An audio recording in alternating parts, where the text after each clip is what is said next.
But we got the iridescent moon's marrow and restored Columbina's strength. And that's all that matters. In other... It's about to run over there. Easier to walk. Or not easier to walk. Easier to teleport.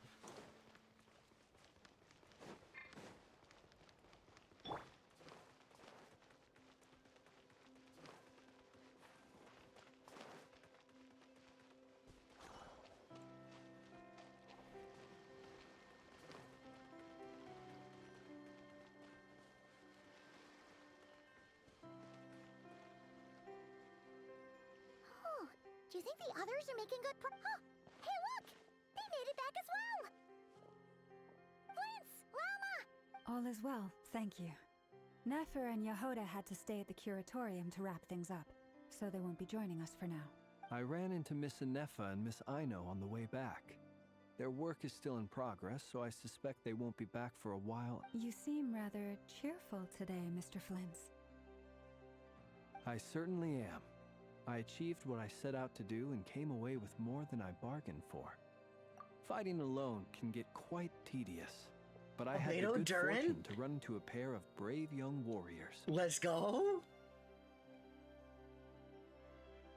That just caught me off guard. I did not expect to see them right here and now. We meet again.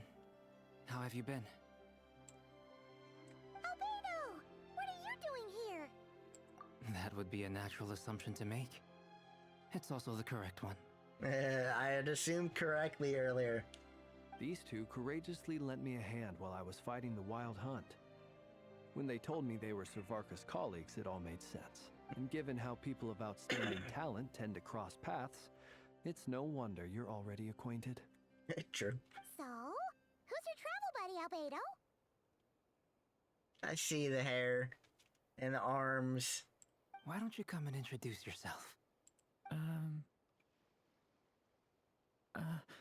Aw, he's nervous. A gentleman of few words, I see. And a rather stern countenance. I presumed you were acquainted. It's nice to meet you. Again. We've technically met before. Wait a sec! You're Mini Durin! In a sense, now just Durin. That's right. Yeah. It's me. I'm glad to see you again.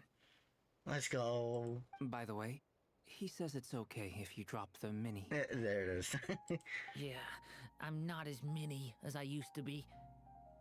True. Interesting, isn't it? The Yeah, first confirmed step towards pyro. blending I into wonder what he human wields, society though. appears to be reflecting on whether one's If I were name to really assume, reflects there's who they actually are. there's his wings, by the way. If I were to assume, I feel like he would be a catalyst, but I don't know. Wow, I guess we'll see. So different! In a good way, of course. It's great to see you looking so healthy. Aw, the smile. Yeah. Thank you, Paimon. And although you're as mini as ever, I understand that diminutives don't always convey endearment. I'll be sure to simply call you Paimon as a sign of my great respect for you. Wow, you're such a smooth talker now. Paimon could get used to this. From now on, you may refer to her as your esteemed guide, Paimon. Personally, I think our little Paimon is the perfect size. When people call her Little Paimon, it's just because she's so adorable that they can't help themselves. If that's not a sign of endearment, what is? True. You're absolutely right, Miss Lama. My brother still has a long road ahead of him when it comes to understanding human relationships. Oh, he's calling him his brother. Which is true, but speaking of long journeys, didn't Kutar... Sorry. She's been catching up with old friends. Wouldn't be surprised if she stopped for a cup of tea or 10 on the way back. Uh-oh. People are talking about me. Hope it's nothing negative. Judging from your expressions, I'm guessing it all went well? It's getting crowded here. I'll go grab... No need. This is a job for an alchemist. I'll whip some up momentarily. let's go, Albedo. Thank you for your hospitality, ladies and gentlemen, but I was merely escorting my friends back. I'll be meeting Sandrone shortly, as we still have some things to discuss. It's been a pleasure, everyone. But this is where I'll say goodbye. We really appreciate your help. Oh, come on. Spare the formalities. I'm just glad I could help out some true friends. I was just thinking about it. My guess was correct about the iridescent moon's marrow being like semi-corrupted by the abyss. Because when I saw it in the trailer, it looked like that portion down below was abyssal. So, yeah, I just had thought about that. So, I yeah, understand. Yeah. Well, got sidetracked. bye for now, Harlequino. Yippee.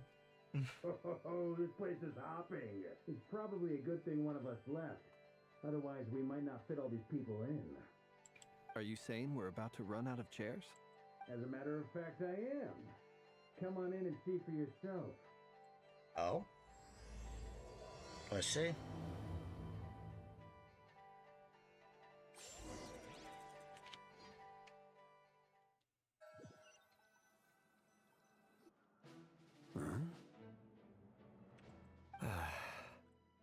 Dainsliv? Okay.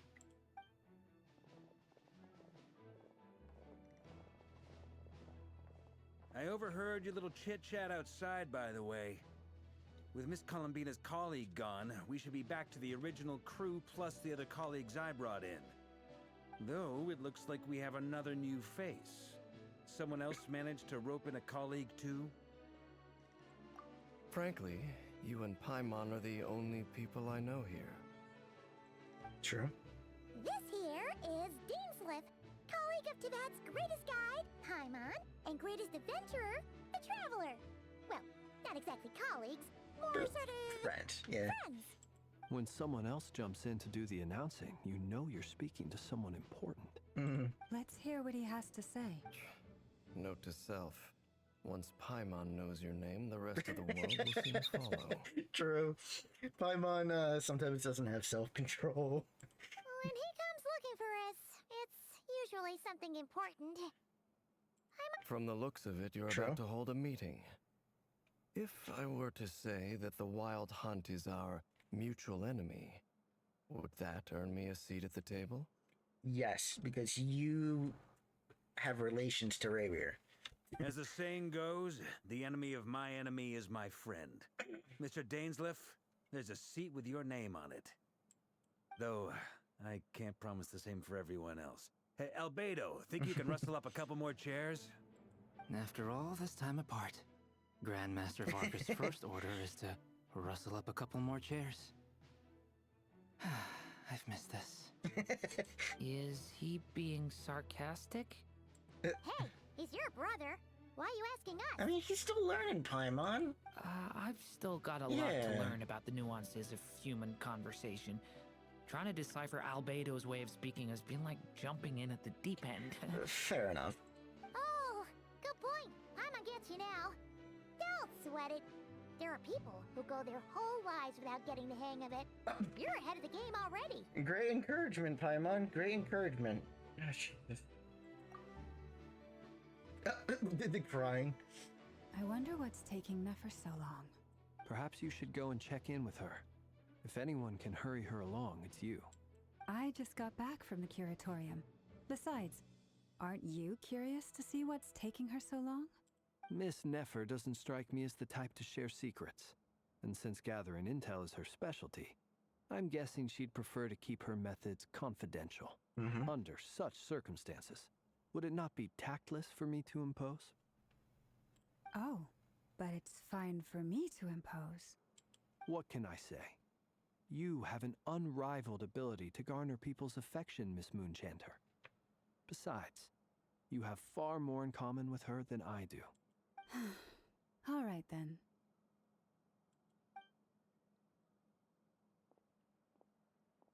Impressive. She barely fought back at all. I have a I feeling admire your that's powers of not persuasion, my Lynn's. friend. As I'm I sure don't Miss know why. Lamo will It realize feels soon enough, the trick in life is suspicious. to always pitch in with other people's responsibilities so that you can be selective with your I don't own. know, though. Another trick is to simply hide in the background. Spoken like a true sage. Anyway, looks like we've got some time to kill before the meeting. Let's take a little breather, folks. And feel free to chat amongst yourselves. We'll get down to business once the other two arrive. Are we gonna be able to talk to Durin and them? Yes, we can. You're both awfully quiet. Why don't I start us off with an icebreaker? Much obliged. Have either of you ever had your portrait painted? If not, I'd be glad to help. Durin. Yippee. That sounds like a lovely idea. You know how to paint, then? I dabble occasionally. He's an excellent painter. Tables, chairs, people, dragons, you name it. He'll paint it for you. I'm flattered. If I ever get the chance, I'd like to give it a try myself. I'll bear that in mind. Anyway, how about you, Durin? Oh, I'd be fine with anything. Whatever style feels best to you. Very well. Then I'll play it by ear. You can replicate any style I want? I can try. If you show me a sample, I'll do my best to match it. Thank you. In that case, Probably gonna be one of the things the Lunatar just made. Dane? Is there something you'd like to say to me? yeah! For starters, why'd you just show up here without even giving us a heads up? If you think back to our previous interactions, you may Yeah, recall it's very that true. that's hardly out of When have you character ever for me. reached out to us? You do have a point there. Oh yeah, you'll need to find somewhere to stay the night too, right? Want to tag along with us? You never know. We might get a group discount. Sure, let's do that. Oh, Paul. Great! Paimon will handle it. And in return, we can get Dainslift to be our very own personal body. If that's what you had in mind, you should have said so sooner. I'd be happy to help. Oh, okay then. Paimon was only kidding, but good to know. Anyway, since we're all here together, we might as well watch each other's backs. That's just what friends do, right? Indeed. Thank you.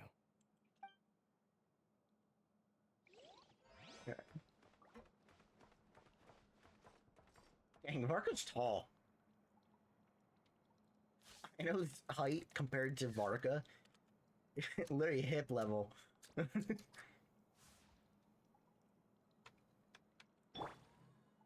Thing. Llama's taller with her horns, but even still. Crazy.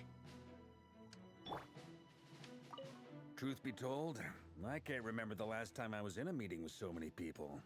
You're not alone there, my friend. The Lightkeepers also struggle to bring everyone You know, it together may be for a serious actually Flynn's. discussion. It's just acting differently. I Than we're don't used doubt to. that. I've only ever met two Ratniki, one being you, and the other being that young guy, Eatlua. Eatlua is a good apple. I'll give him that. He's kind, honest, and regularly delivers supplies to my lighthouse. A true Ratnik to the core. In that sense, he puts me to shame. Aw. So you're what? A fake Ratnik? That's what it sounds like you're saying. But I get the feeling that's not quite what you meant. Come on, why the the awkward silence. silence? Sorry. I'm not even gonna bother trying to hide it. You've known all along, haven't you, my Now that was an awkward silence. Let's just keep this between ourselves. Probably best if Eloa doesn't know, huh? That goes without saying. Gotta be careful what you share with youngsters, after all. Anyone else in the know? Let me guess. The Traveler and Paimon? It's dangerous being too sharp for one's own good, you know. Then, in the name of the Animo Archon Barbados himself, I swear, your secret's safe with me. When we went for drinks, you said that you and Barbados were practically best buds. In the light of that claim, do you really expect me to take your oath seriously? Of course. Just as long as you don't go spreading around the fact that I'm close with Barbados, all right? Fair enough, then. Nothing like a bit of mutual leverage to seal the bonds of friendship. Yeah. Okie dokie. Nefer? Mama? Let's go. Where's Yehoda?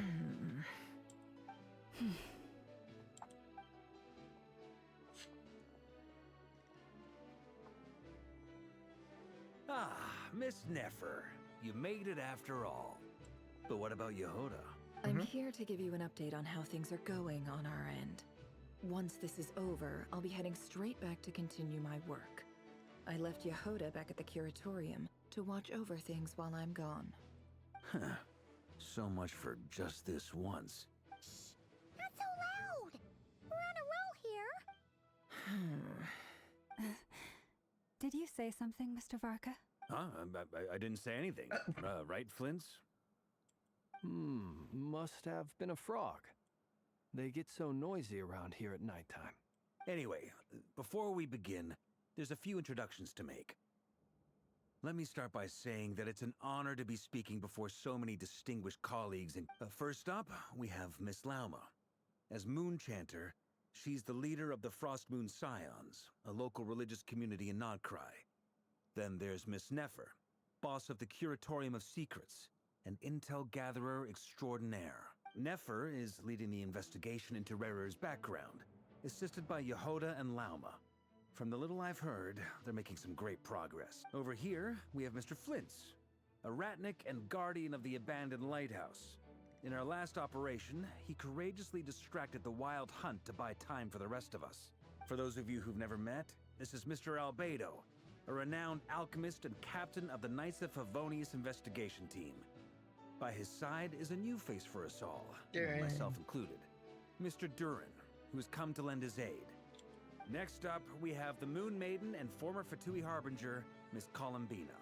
Then we have the Traveler, who's earned more titles than I could possibly hope to list out, so I'll spare you the rundown.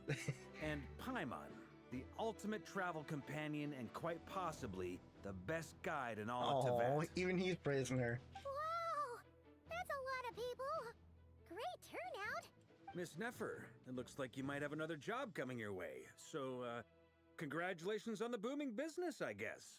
You think I haven't got enough on my hands as it is? Who's looking for me now? That would be me, Miss Nefer.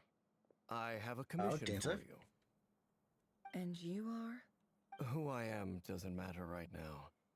What does matter is that I'd like you to gather more intelligence. Well, it's not as if we never take on anonymous commissions. But in your case, I'll have to decline. I'm gonna take a wild guess and say your job's probably more hassle than it. It's my eyes, isn't it? Conrian, I assume. And what's with the mask? Are you trying to hide your identity? In any case, the fact that you're even still alive raises an awful lot of questions for... My name is Dainsleif. And yes, I am from Conria. As I'm sure you're aware, the Raker of Solnari's real name is Rerir. He was once an acquaintance of mine. Really? Then you must have been quite an influential figure yourself. You flatter me, but none of that matters anymore. My point was... So you're both from Conria, and it sounds like you used to be friends? What am I missing here? Surely you already know how he became one of the Five Sinners. I'll tell you everything I know. The history of Conria, the names and identities of the Five Sinners. I remember it all like it was yesterday. I have never spoken openly of this before. But the truth was exactly as people say. The Five Sinners were each driven by their own desires, and it was by playing upon these that the Abyss tempted them to their fall, tearing Conria apart in the process. The visionary, Vedafinir, who wished to foretell the future. The wise, Horoptatyr, who sought to limit gold. Goldrinder, life. Who desired to create life. The foul, Sertologi, who pursued supreme strength. And then the last one should be Rerir. And last, but not least, Raker of Solnari, Rerir, Ravager of the Moon. Of the five, Rerir is the only one who remains a mystery to me. He never harbored grand ambitions. So what changed in the space of a single night? How did he come to fall like the others?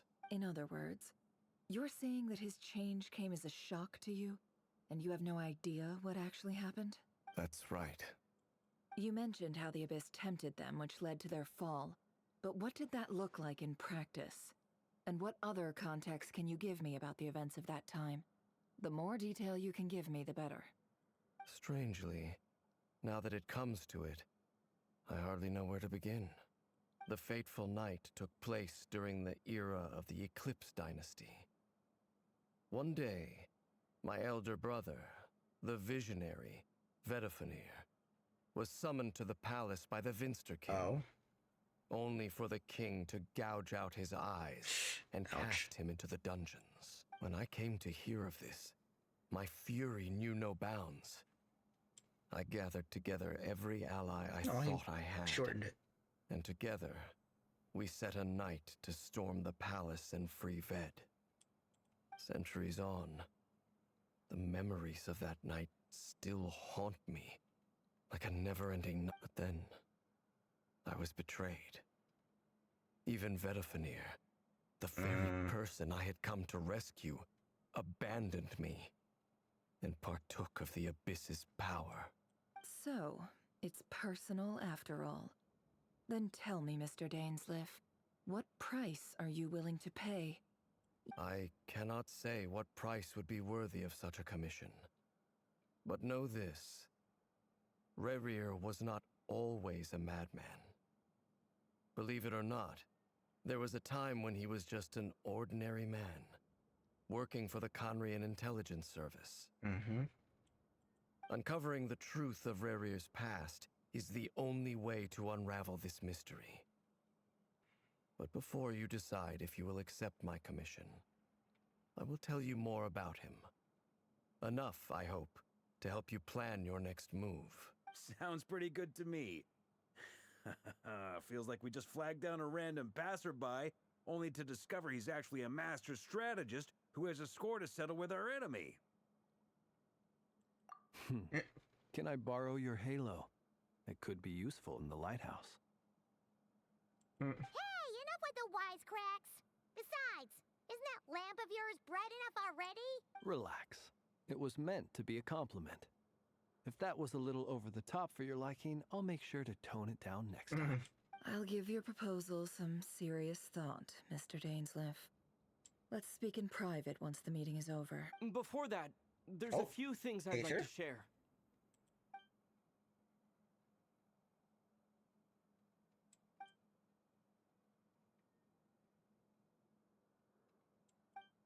Now that we've united the hearts of the three moons, your power should be greatly enhanced.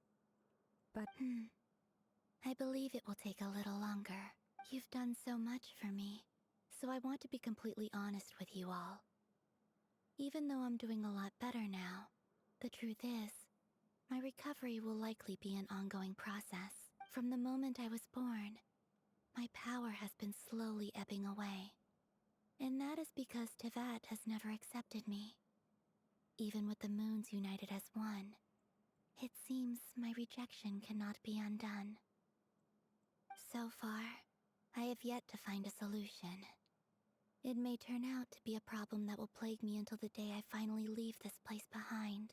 Even so, I will do everything in my power to help you drive out the Ray here of Solnari. As Arlecchino put it, this is not about chasing the spoils of victory. It's just a gesture of heartfelt gratitude.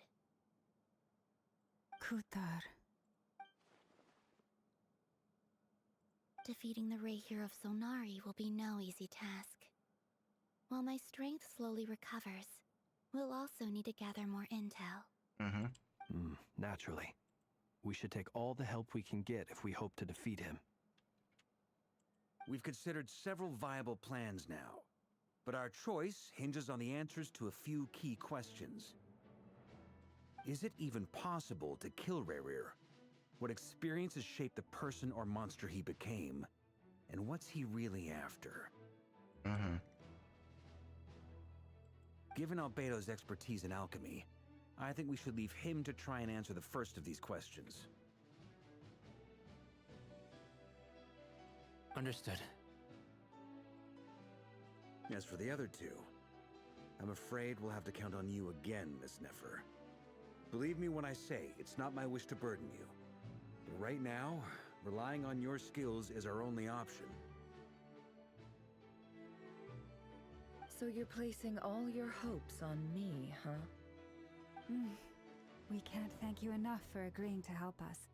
Honestly, I can hardly believe how lucky we are. You sure have a talent for changing your tune, Miss Moonchanter. Timid like Yehoda one moment, then flinches insincere flattery the next. Mm-hmm. Ladies, please. I must object to your portrayal of me. That's all. Feel free to keep bickering. Just pretend I'm not here. just act like I'm just a figment of your imagination. I'm not here. I almost don't want to leave this room. I'm curious to see how this plays out. I have faith in you, Miss Nefer. Something tells me you'll stand by us until the very end. Oh? And what makes you so sure of that? What if I suddenly decide that my compensation is insufficient? This isn't about the money. I can sense that you've got a deep-seated distaste for Rerir. And knowing you, that alone is motive enough. Look at them getting along so well. Like Barca. two peas in a pod. And I'm the one they accuse of insincere flattery. There is no justice. That's funny. Miss Lauma, you have to understand something. Unlike you, I don't actually enjoy having everyone's hopes on my shoulders. Is that right?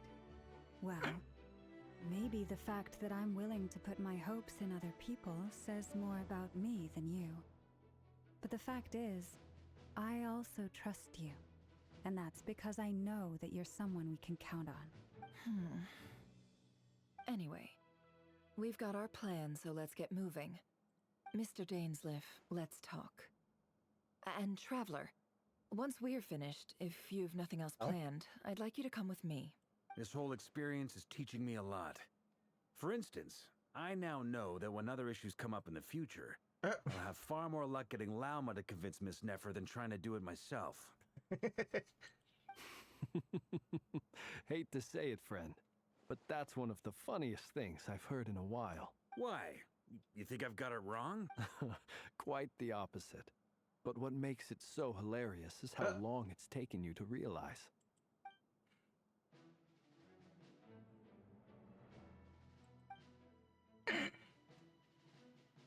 Okay. Okay. I'll be right back. Give me a minute.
Okie dokie, I'm back.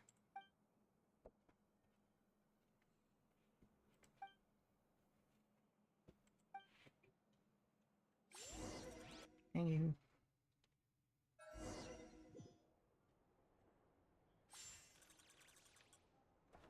Let's talk to Nefer.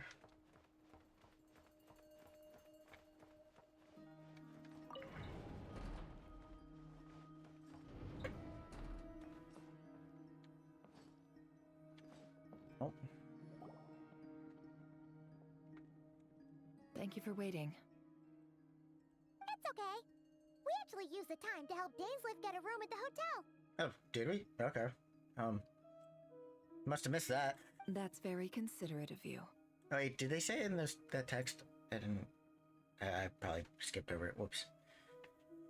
Now, I trust you share my curiosity about Rarir's past, and you seem fairly familiar with Mr. Dainsliff already. We spoke at some length after the meeting. He was the one who suggested I should invite you to join this operation. He feels confident that these secrets will be safe with you. Dane has a lot of faith in us, that's for sure. Likewise. I appreciate that you got right on board without interrogating me about why I invited you. It shows that you trust me to explain everything in due course. That's because we know what you're capable of. We appreciate you too, Nefer. You might have been forced to help in the beginning, but this time, it was your choice. Mm-hmm. That's one way to put it. Another is this, that once a decision's been made, it's set in stone. After that, my only goal is to see it through. All right, so here's how it is. I'm going to access Rarir's thoughts again using my confidential method. Now, I'm sure you've seen things like this before on your travels, so you're surely well aware of how dangerous it can be. The reason I've gathered you all here is to ensure my safety during the proceedings. I plan for us to enter the fragment of his consciousness together, and once inside, I will focus on searching for information. Think of this as a diving expedition into someone's brain. If I'm the diver, you are my safety equipment, tasked with keeping me alive while I'm under the surface. Once the ceremony begins, we will all be spying on privileged information.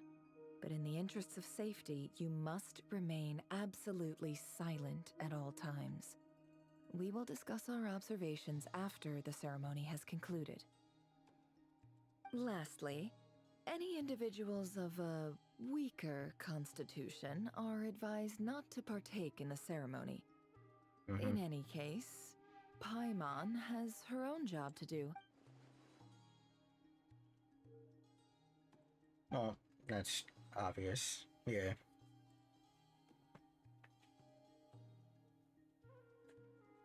Well, good luck, everyone.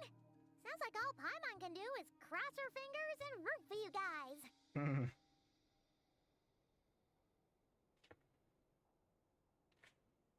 There's a little more to it than that. I was being serious when I said you have a job to do. While the rest of us are inside Rarir's mind, it's imperative that we have a team member on the outside. In the event that something goes wrong, you will be our first responder. I don't anticipate any issues, but the extra level of safety will be greatly appreciated.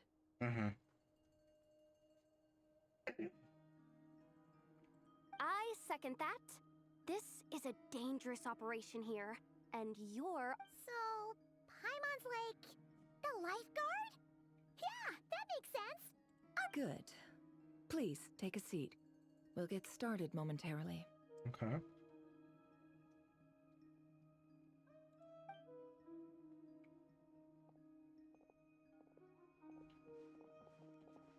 So, did Mr. Dainsliff tell you anything else?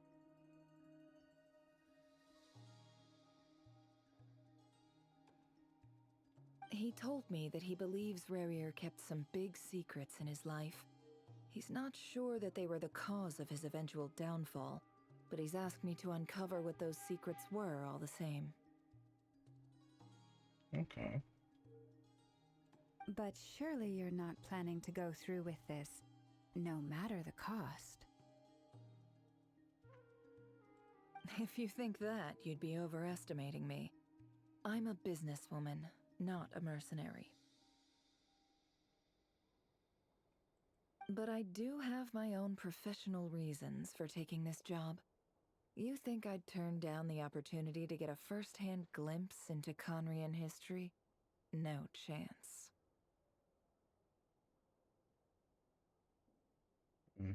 Well, as long as you don't let morbid curiosity get in the way of safety concerns, we're good. We'll do whatever we can to help you.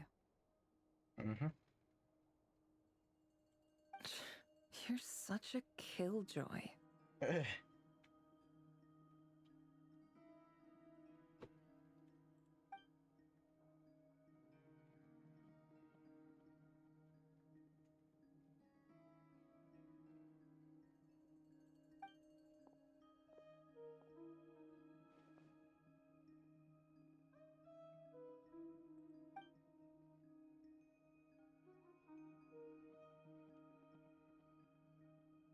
All right, I'm good to go.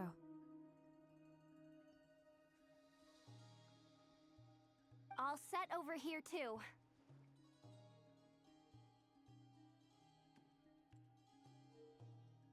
Promise, Paimon, you'll be extra careful. Alright. Let your whole body relax. We're about to begin. Close your eyes.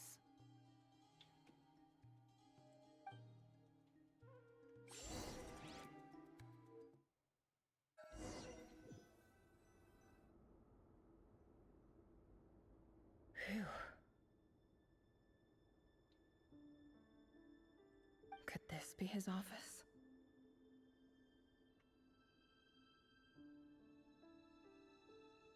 Pretty standard setup.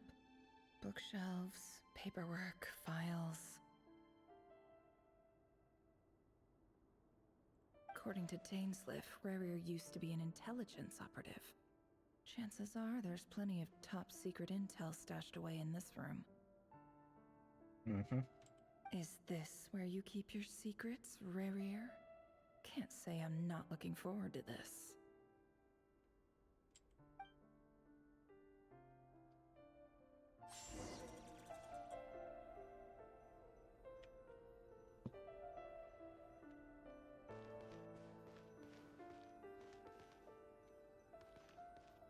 He looks even gloomier than last time. I wonder what's changed.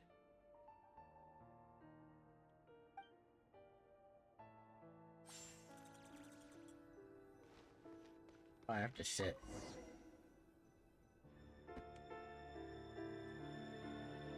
Today's files are in. Time to wade through them, just like usual. Oh, you can actually look around. Male, 51. Occupation, cook. Confirmed Crimson Moon descendant. Has maintained frequent contact with other descendants over the past year. Poses a threat to the dynasty. Neutralized. Oh. This one should be archived under purged targets.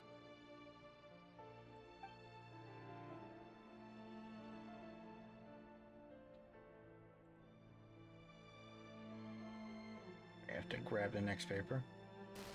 Female, 23. Occupation, office clerk. Confirmed Crimson Moon descendant. Has maintained frequent contact with other descendants over the past year. Poses a threat to the dynasty.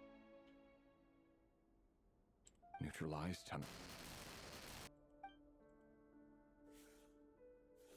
Another one for purged targets. Sounds like she was that other man's daughter. Never mind. What's it got to do with me?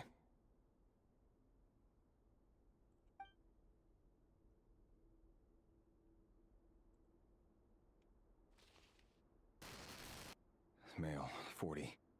Occupation, teacher. Confirmed Crimson Moon descendant. Has been observed making contact with other descendants during the past year. Poses a threat to the dynasty.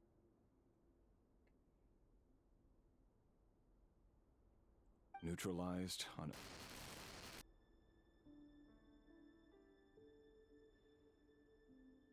Again. Just another nobody for the archive.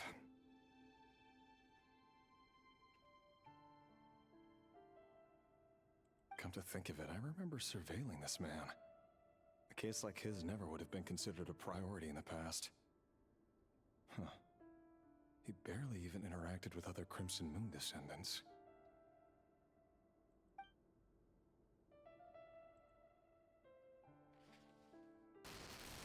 Female, 16. Occupation, none. Orphan and confirmed Crimson Moon descendant. Has been observed making contact with other descendants during the past year. Poses a threat to the dynasty. Neutralized on... Oof. Filed. I have no recollection of this girl. None whatsoever. She doesn't seem to be anyone important, but then again, how many of them really are?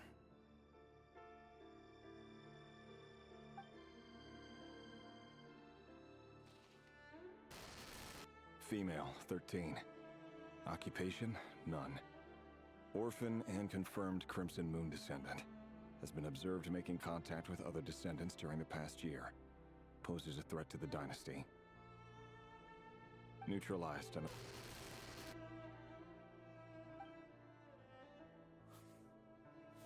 Filed.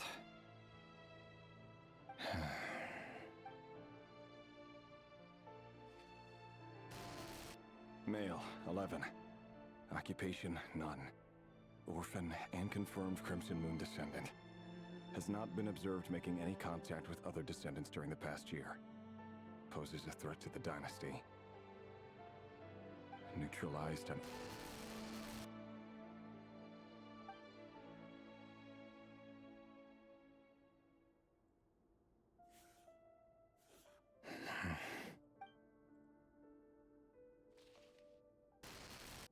Male. 6. Occupation, none. Orphan and confirmed Crimson Moon descendant. Poses a threat to the dynasty.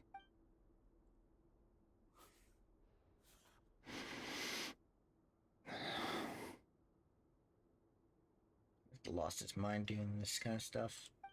It's funny, isn't it? Oh. Your job is becoming both harder and easier at the same time, depending on how you look at it. Visionary? Sooner Metaphor near? or later, the Crimson Moon descendants will be completely wiped out. But as their numbers dwindle, they become harder and harder to track down. That's not how it is. Fortunately, however, most of the able-bodied adults have already been taken care of. The remaining weaklings will be increasingly easy to deal with. No! No. My job is to ensure the survival of the Eclipse Dynasty. And the only way to do that is by eliminating any and all potential threats. It's a perfectly legitimate line of work. Every single one of my colleagues can attest to my fairness. And if my friends were aware of the facts, I know they'd back me up too. Assuming, of course, that they were aware of all the facts. Mm-hmm.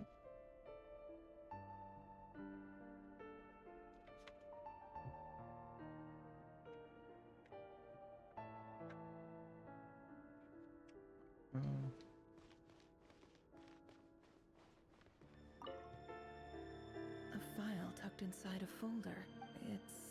But at this stage, I haven't... Wonder what kind of encryption technique this... Aha! Please, hear me out.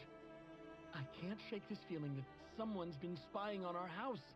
I saw someone dressed in all black. There's a note in the margin. Sir, could the voice in the recording belong...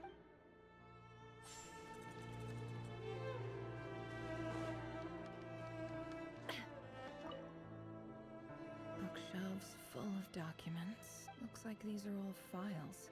packed with the personal details of individual. The Crimson Moon Dynasty preceded the eclipse. Since Rerir worked as a secret agent during the latter, it stands to reason that he was tasked with purging remnants of the old dynasty. Yep. Lines up exactly with what Dainsleif told me.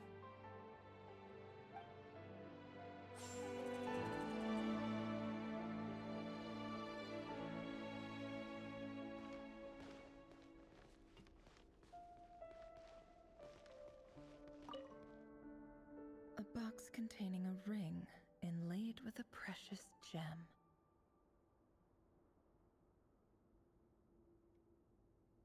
Must be for his girlfriend.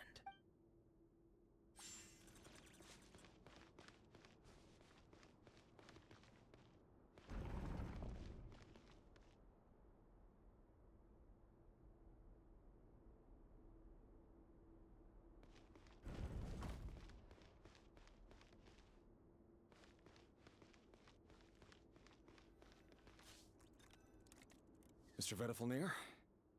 It's been quite some time since we last met. Seeing him. Rerir, I trust you're here because you have something important to discuss.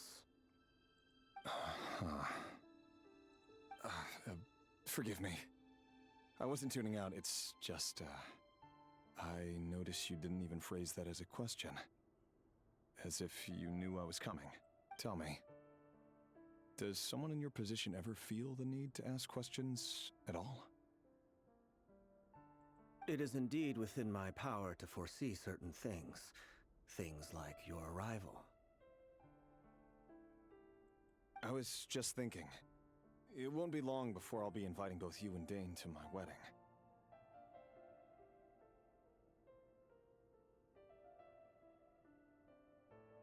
That isn't a lie, but nor is it a fact as such. It's a wish, isn't it?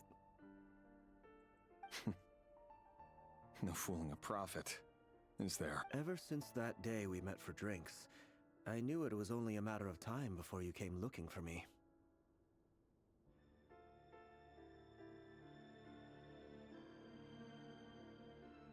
Does it feel good?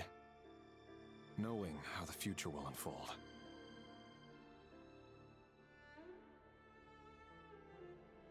I'm afraid the notions of good and bad fail to capture the complexity of what such a power entails.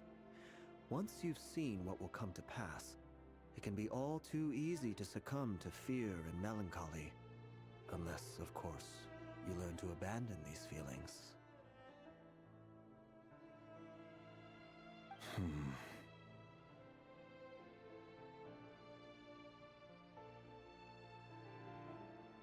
You fear my silence, and long to hear the words I left unspoken that day. That's right.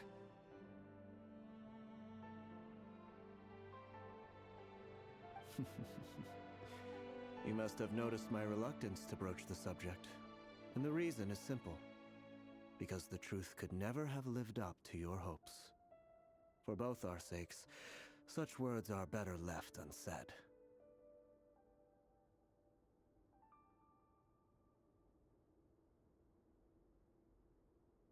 The burden of prophecy was never meant for your shoulders. So who exactly do you deem worthy to hear your prophecies? None but our exalted king? Or rather, our king as he once was.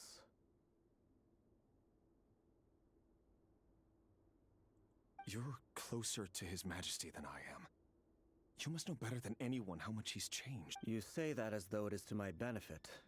Yet precisely because of that, I dare not speak rashly. A king can turn out to be the most virtuous of rulers, or a tyrant more terrible than the most vicious of dragons. You are so wise and far-sighted, yet still you would have me live in fear of the unknown? You make a fair point. Especially given my silence alone was all it took to send you spiraling downwards.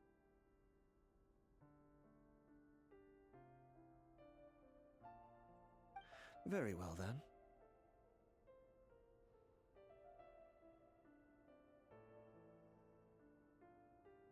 Let me offer you some advice.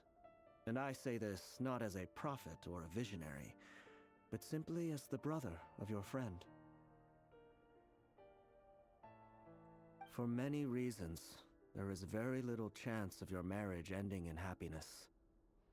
If happiness is what you seek, you should find another fiancé.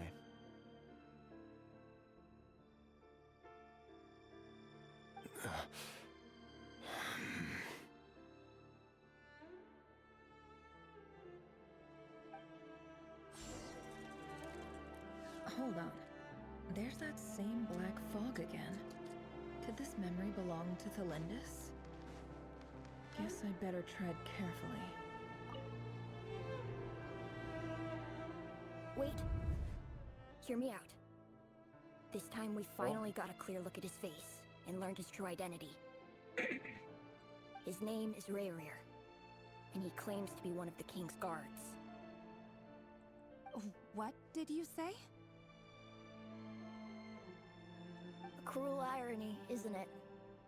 The man you're set to marry leads a double life as a brutal executioner. Why are you telling me all of this now? Simple. It's because I want you to kill him. You are the only person he would never suspect. No, absolutely not. I would never dream of doing such a despicable thing. So you'll just stand by and watch him slaughter us to the last? Do not forget that the blood of the Crimson Moon flows in your veins too. The blood of the Crimson Moon? What does that matter now? The dynasty has long been dead and gone. You think that alone is reason enough for me to throw away everything I have? Why wouldn't it be? You two were once a child of the Crimson Moon, just like me. Don't tell me you've never felt so much as a flicker of fury for the way we were trampled into the dust.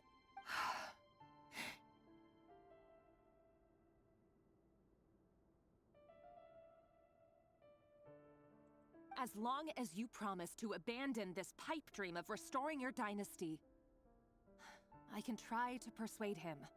Or have him persuade the Vinster King.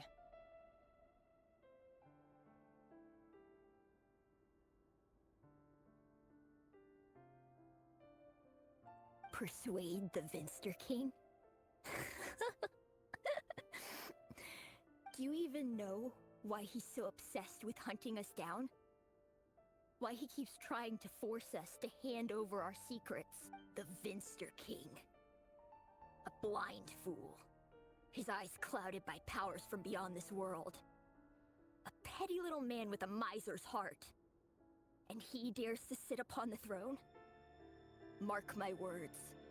Sooner or later, Conria will fall. And it will be his doing. If you can't bring yourself to do it, so be it. Just you watch. It won't be long before calamity descends upon us all. The Rayrir of Solnari.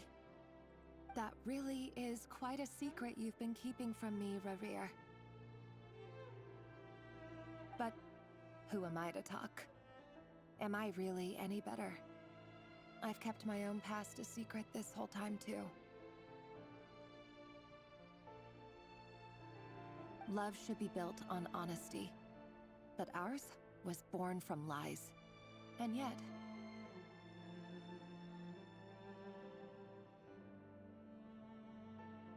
Is it really so wrong to hide things that would only make life harder? If we don't cover up the parts that no one else should see, Vedifulnir must have known all this. And that's why he made his prophecy. But I won't just sit by and watch this disaster unfold. I'll do everything in my power to protect what I cannot afford to lose. No matter who I have to face. Oh.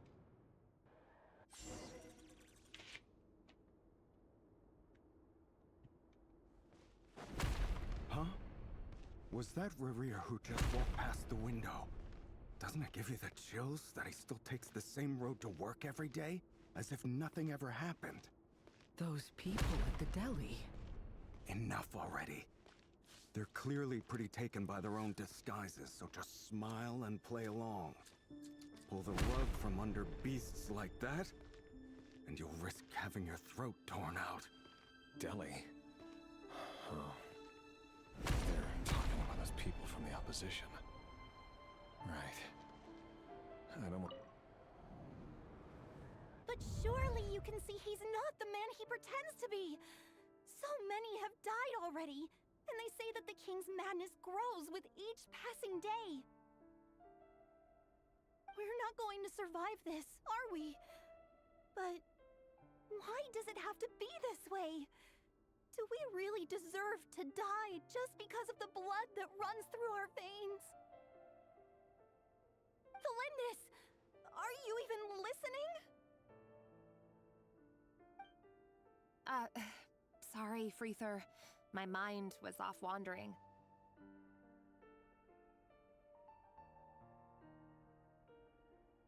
I heard you, though. You're talking about what Rerir said. He's just following the king's orders. He's a secret agent, and it's his job to hunt down rebels and dissidents. By the time you first met him, he'd already taken lives. Maybe he was using you from the very beginning. No. Rerir has no idea I have anything to do with the Crimson Moon. My family are only distant relatives of the main lineage, and besides, my eyes are perfectly ordinary. Truth be told, apart from my teacher, pretty much no one knows I have any connection to any of it. It's been a long time since my family severed ties. But as Orlog said, who could possibly talk sense into that raving lunatic of a king? No one! I'll work something out. Trust me, I'm with you all.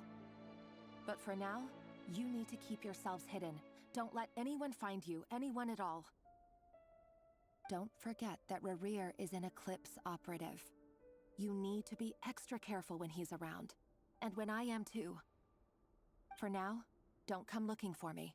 And if anything happens to me, just act like we've never met. If even you can't escape this, what hope do the rest of us have? But after all this time together, surely he wouldn't lay a hand on you. Beg to differ. I have a feeling something would happen. Just how the story's going.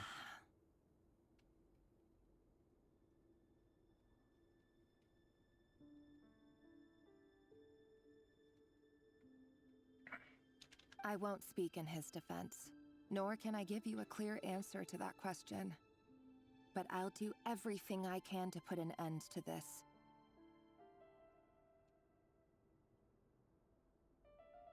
Here, hold on to this. If an opportunity to escape presents itself, take it. You'll be glad you took some spare change. You call that change? But what about you? I've got a job, and there's still money coming in. But you can't go anywhere right now. Please think about yourself for once.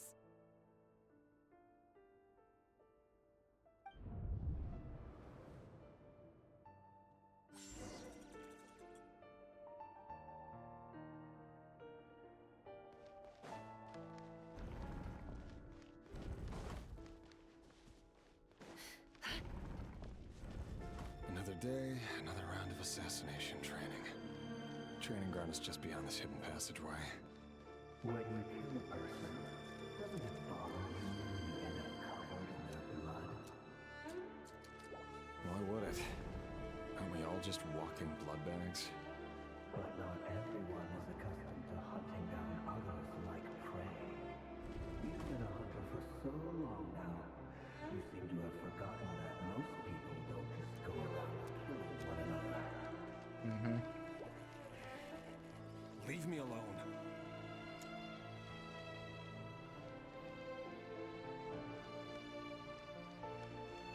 Alright. Make sure you have a firm grip on the handle. Then choose your angle well. Keep your movements light and brisk. Pray it's a thing.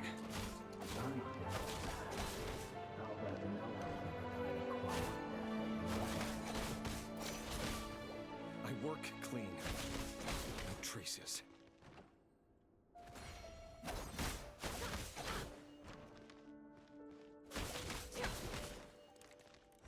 That doesn't make it open the king happens to be right now. What if someday he doesn't? That won't happen. He's changed. Ever since he showed us the spell of that power. In the beginning, he only had to take out a handful of the guilty. The ones I've dealt with have always been guilty. And I've carried out my work flawlessly.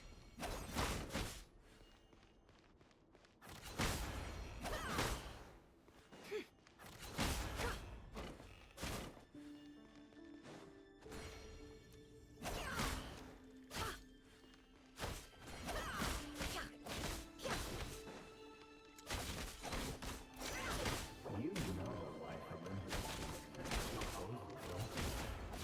Was it because he didn't trust you? Or something else?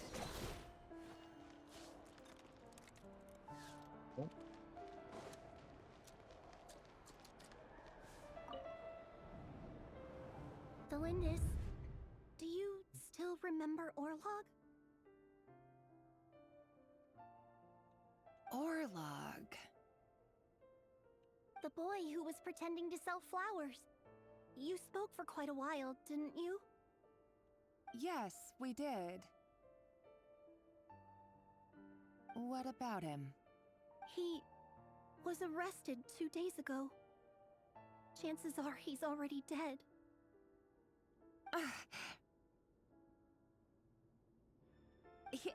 He... I just don't get it! After everything he's done, why do you still stand by him? Or does it mean nothing to you that people keep dying? No, that's not... Just hear me out. I need to go now, Thelindis. They're looking for us. You take care too.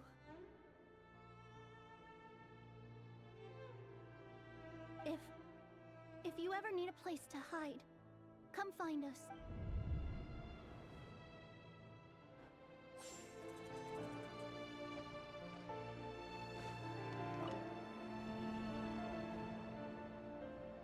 Author Thelindis. Over the course of this week, the research object was subjected to interference for a total of 47 hours for experimental purposes. The results are as follows. All subjects of observation that were sent inside have now... The situation within is proving more problematic than anticipated.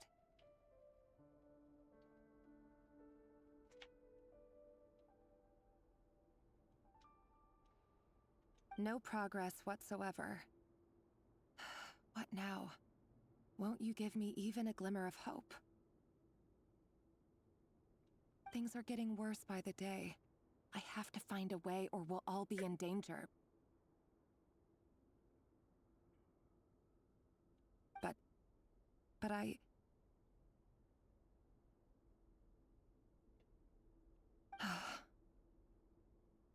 If all this research comes to nothing, what then? Sooner or later, it'll be my neck on the line. But could he really bring himself to kill me? No. Surely he wouldn't have the heart.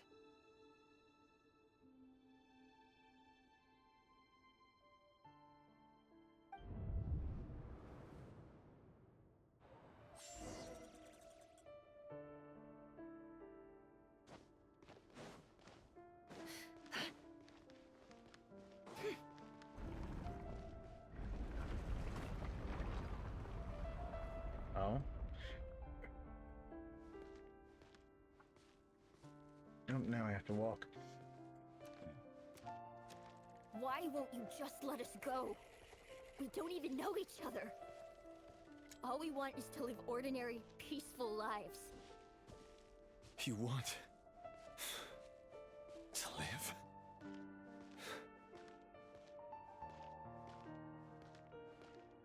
Yes. I just want to go on living. Is that really such an unforgivable crime?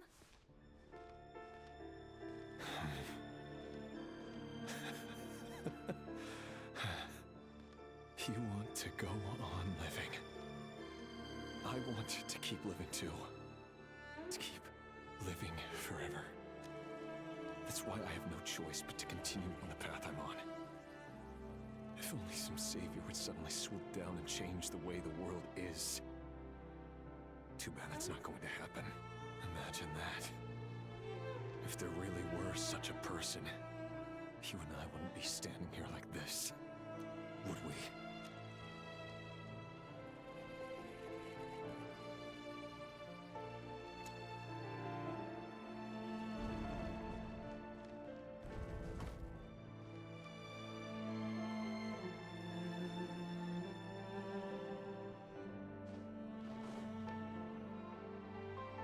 Today's files are in. Time to wade through them just like usual. No, I don't get tired of it. It's my job. And not only am I lucky to have it, I'm good at it too.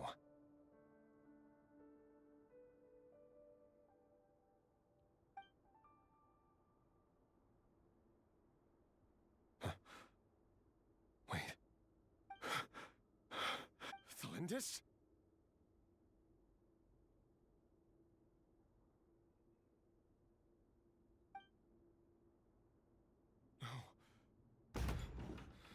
No.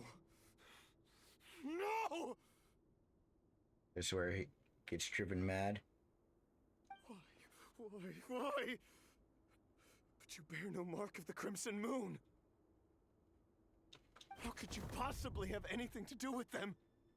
It cannot be.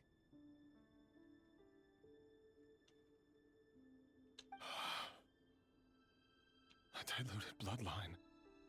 Carefully concealed. I see it now. You've been living in the shadows just like me.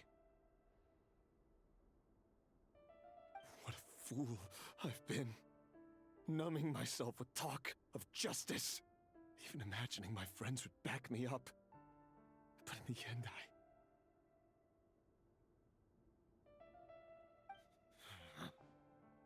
Irminsul. Finster King! How far are you going to take this? From the direct bloodline to secondary offshoots? And then what? Today it's the descendants of the Crimson Moon. Who will it be tomorrow? Will you not rest until everyone down here is dead? No. This cannot go on. This is where it ends.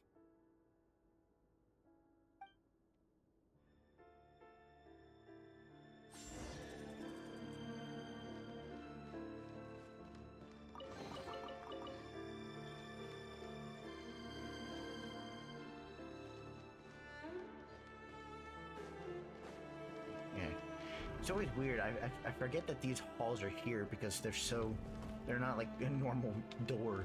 They're small. You're really letting me go? I am. As long as you can guarantee that no one will find you.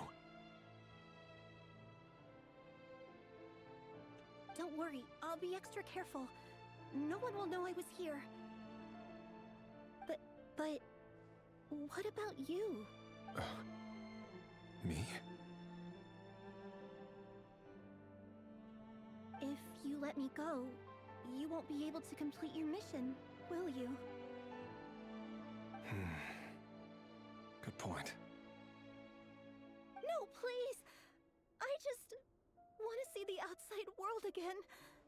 To... Go on living?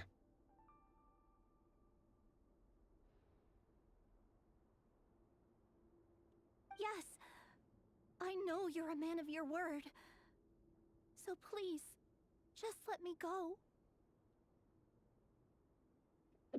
I just sneeze. Sorry about that. If I let you leave, what will become of me?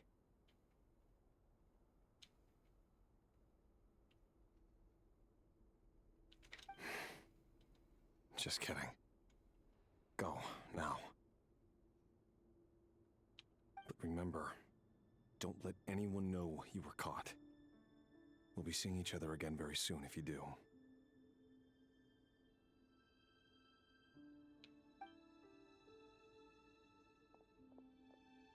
Even shadows in the dark must live by a code.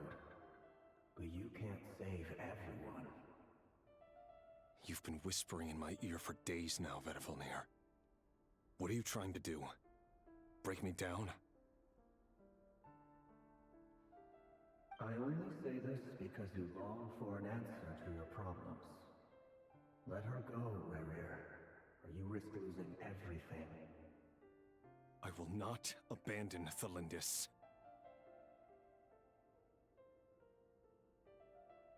Then you'll need a little more vigilance and a lot more power. The world is changing, Rerir.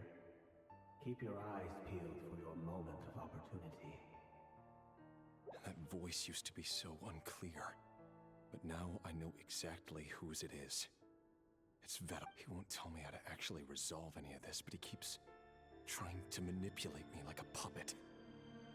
What's his game here? Tell me then, what will this moment of opportunity look like? And no answer. He's like a ghost. Always disturbing me when I'm on edge, but never answering when I need him most. Of course.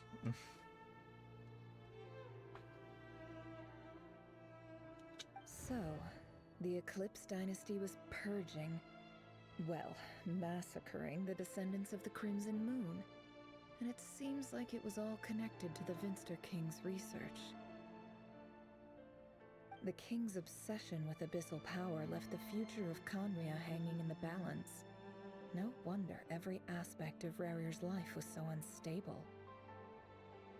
And it looks like this Thelindis, Rerir's would-be fiancé, herself belonged to a sub-branch of the Crimson Moon Dynasty's descendants.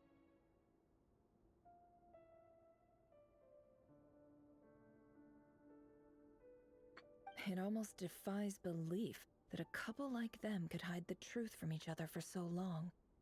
If the Vinster King hadn't intervened in such a drastic way, they might have gone on deceiving each other for the rest of their lives.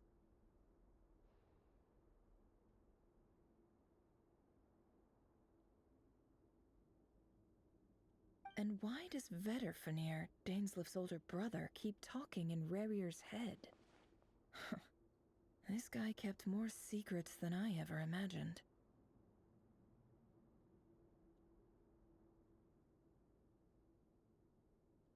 The human mind is like a vast desert of shifting sands.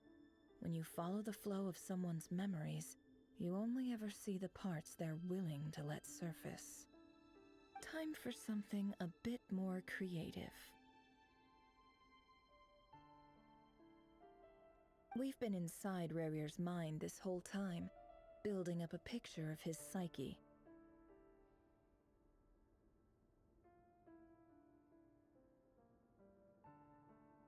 There's already enough clues on the board to start reading between the lines and mapping out the rest.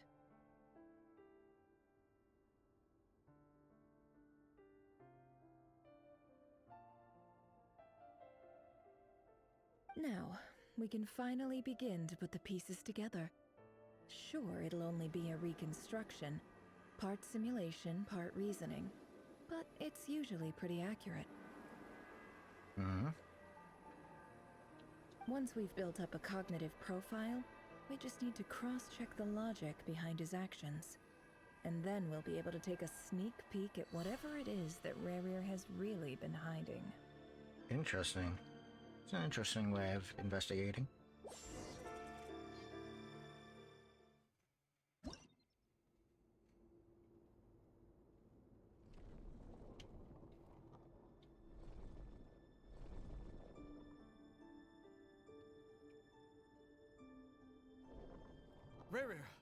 you there? It's the chess pieces.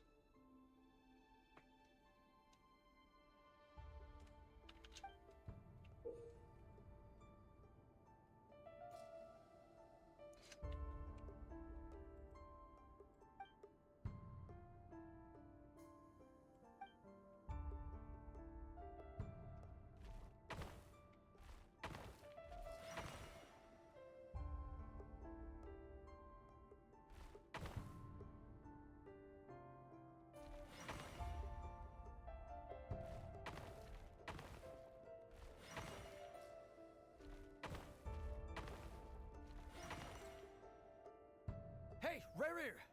Come out, it's urgent! Dane? What's wrong? Quick, come with me. I'll explain everything once we've met up with the others. Okay, I'll come. But the Lindis is still over at the Universitas. All right then, but make it quick. I've never seen Dane so worked up before.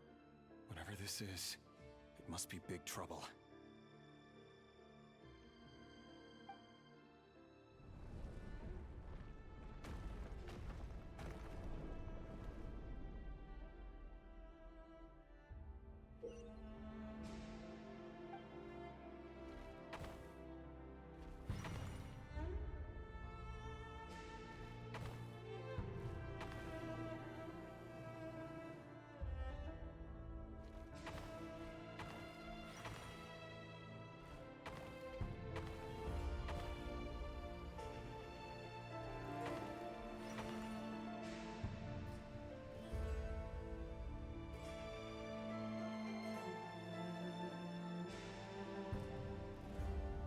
Well, this is a nice change, meeting you all at this hour. When men and women of ambition can speak face to face in broad daylight, I say that's a big step forward for our dear Conria. Rhine-daughter, let's go. Don't be ridiculous. Shirtology. We do not fear the day. Why would we seek refuge in the night? You might ask your blade that same question. I'm told it prefers the cover of darkness. The word on the street is that Sertology only strikes when he has an unfair advantage. But that is patently false. I see you're missing an arm and a leg. Surely only a fair fight could explain that. If this is your way of offering me replacement limbs, believe me, I'll take them.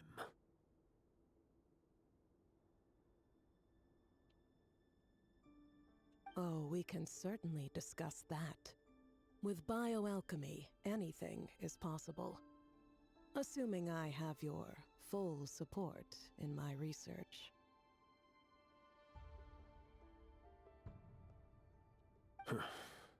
Lunatic.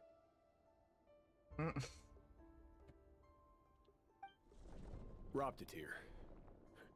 What brings you here? Oh, we have to hear Roptatir? I think this would be the first time we hear him. Why, Dainsliff, of course. He invited me. Okay. Please, cast aside your apprehensions, Miss Rhine-daughter. Whatever the rumors may say, I am but a humble servant of the king, and I can assure you he affords me no greater convenience than he does you.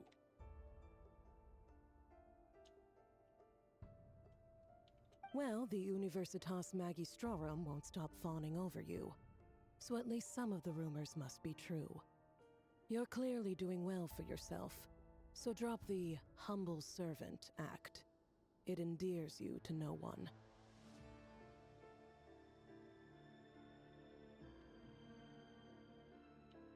You're president of the Universitas Magistrorum, the chief royal mage known as the Wise by royal appointment, and by far the most favored among the 4 pillars of Conria. Vice President Veit doesn't even try to hide his envy when he sees you. My success is the product of hard work and good luck. It's as simple as that. Were the king not such an extremist, I hardly think I would have received a senior post at my age. Of course, no job is without its gripes. Serving a king like ours can be a challenging task, as I'm sure you can imagine. And as for Efterveit, In missing out on the presidency, he's dodged a mountain of stress. Like everything else in life, it comes with pros and cons. You're all here. I apologize for the short notice, but it was an emergency.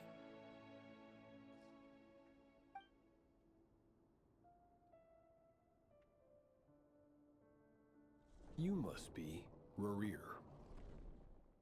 Mm-hmm. Mr. Sertologi. Yes, I handled your case file during your sentencing. Nothing personal, of course. I'm pleasantly surprised that you remember me. You're clearly a person of substance if you've been invited here. But Dainsleif, you'd better have a very good reason for convening this little gathering.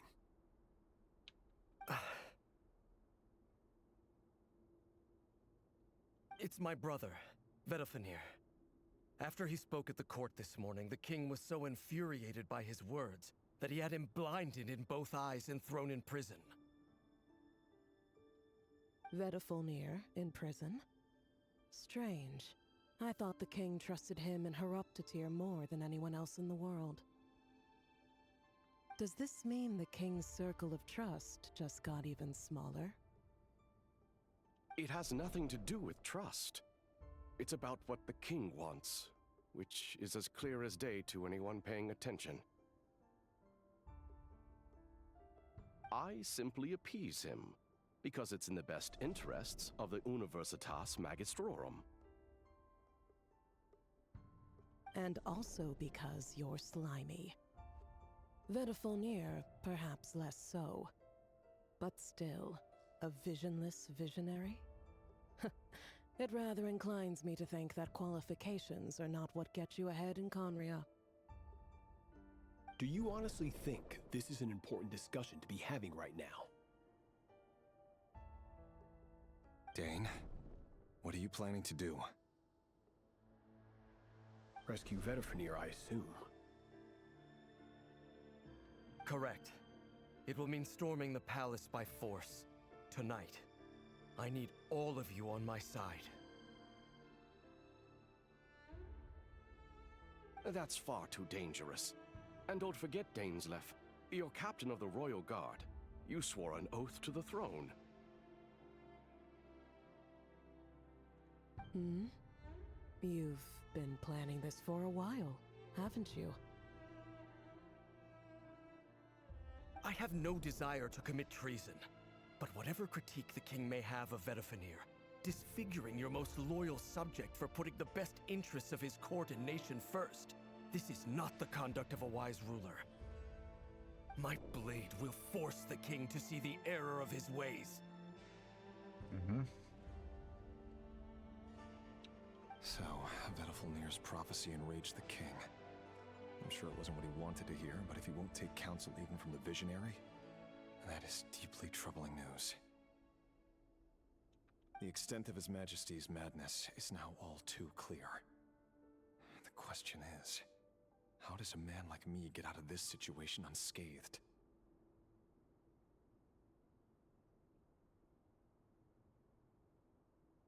You have noble ambitions, Dane. But I'm afraid they don't do much for a guy like me. I'm not interested in saving the world. All I want is a letter of pardon. A letter of pardon? For whom? Thelindis? The chances of the Vinster King issuing a pardon for anyone connected to the Crimson Moon seem vanished.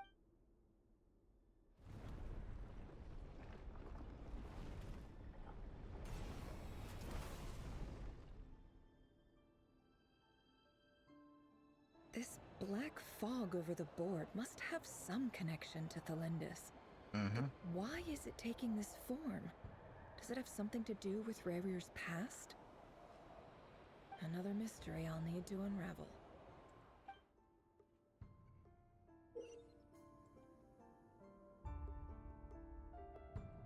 I see.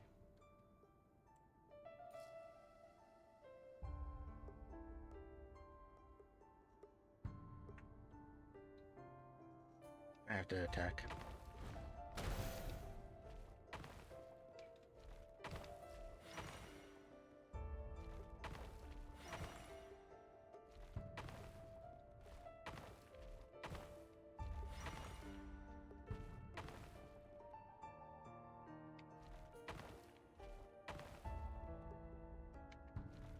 no.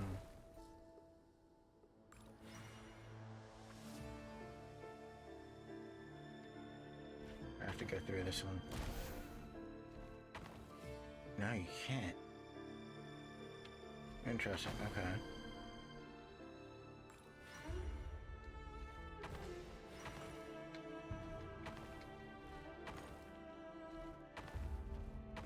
That way? I did not mean to go forwards.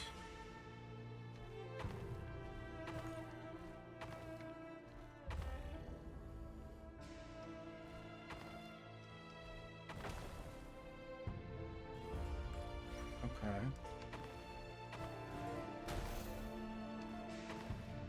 Ah, I see.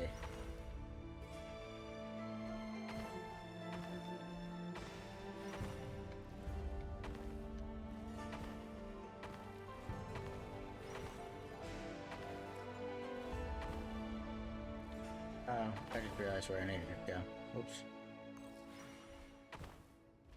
Just there.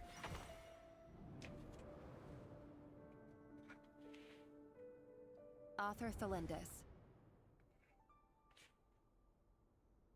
Over the course of this week, the research object was subjected to interference for a total of 60 hours for experimental purposes. The research dating back to the Crimson Moon Dynasty has established 2 points regarding moon marrow. Firstly, its origins have something to do with a god's power. Secondly, it serves as a portal to an as-yet indeterminate location. Moon marrow can thus be defined as a spatial gateway. However, there are a number of hurdles to overcome before we can answer the question of where it leads to. To start with, opening the gateway requires a specific power source, which the relevant literature indicates. An enormous amount of power is then required to keep the gate open. Currently, the total power output of our instruments remains in the single digits. To make matters worse, I am now the only staff member remaining in the Moon Marrow Lab.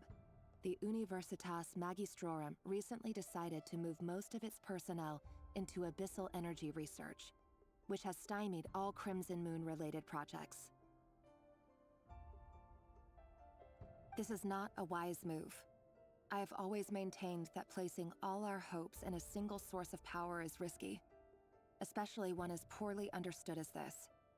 As well as making ourselves overly reliant on a single resource, we are neglecting other promising technologies.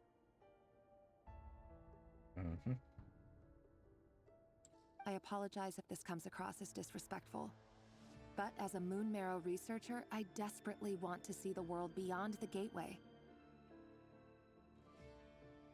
If we really made it there one day, what would we find? And how would we go about taming the unknown?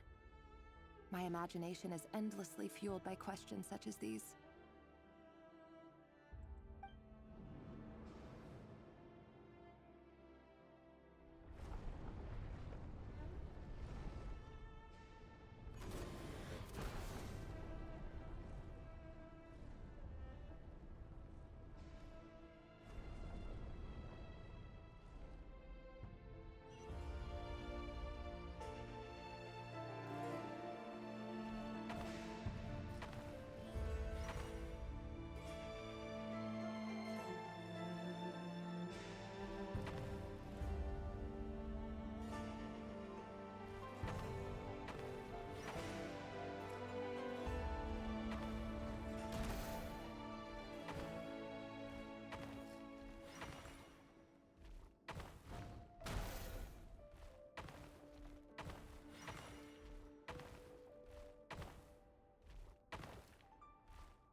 This is for you.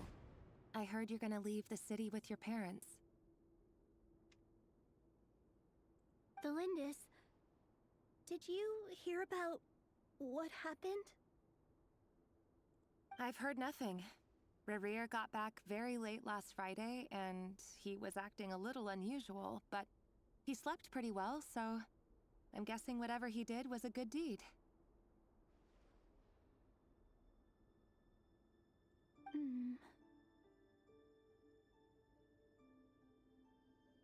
You never saw him, and I don't know what he did.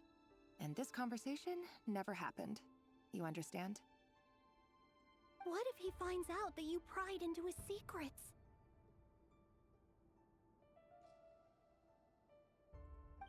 Don't be silly. I don't know what secrets he does or doesn't have. All I know is he's just a normal guy who happens to run some errands for the king.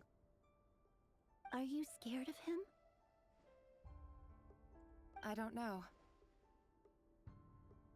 The Rerir I know doesn't match the person you all describe. Logically, I should be scared of him. And yet, I don't want to lose him.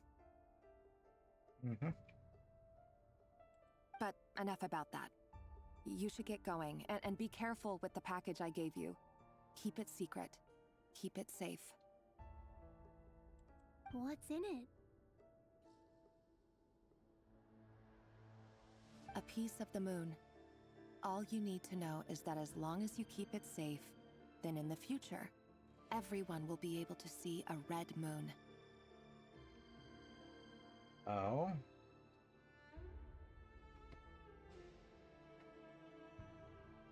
A red moon? You mean our moon? That's right. Our moon. Promise me you'll look after it.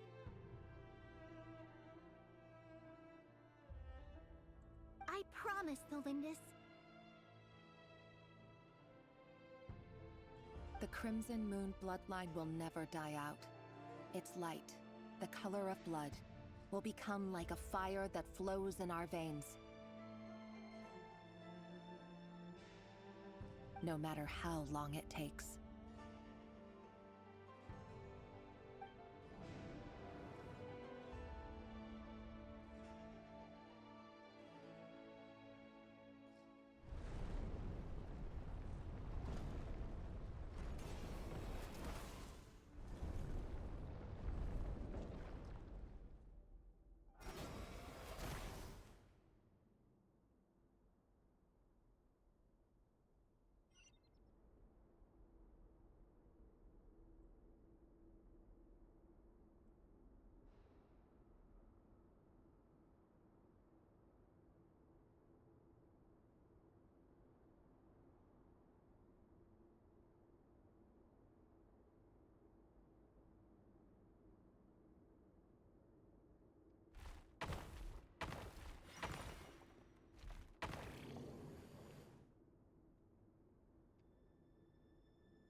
Oh, I see.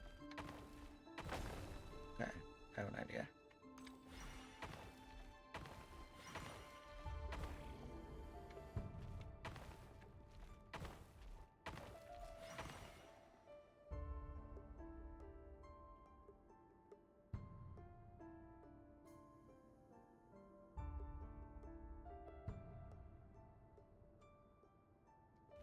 No.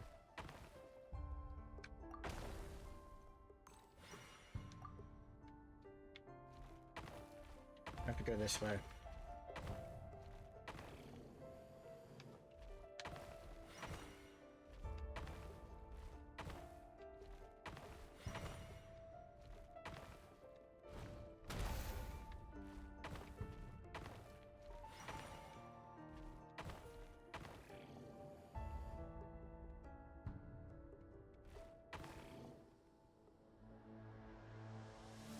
Oh, you know what? Let's see.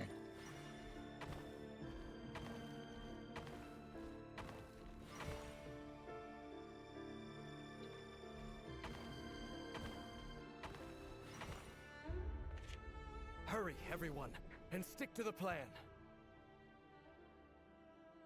Sir Dainsleif, what are you? Is this treason? You know what happens to those who betray the throne. Please, don't do this! It is the king himself who has betrayed the throne. He has betrayed all of Conria. If you have any love left for justice in your heart, you should join me. It's showtime. Dane and his group will handle the troops in the palace. Then Hraptatir and Rheindater will disarm the My job is to enter the prison and rescue Vedifalnir. Stay safe. Wish me luck. Look after my brother.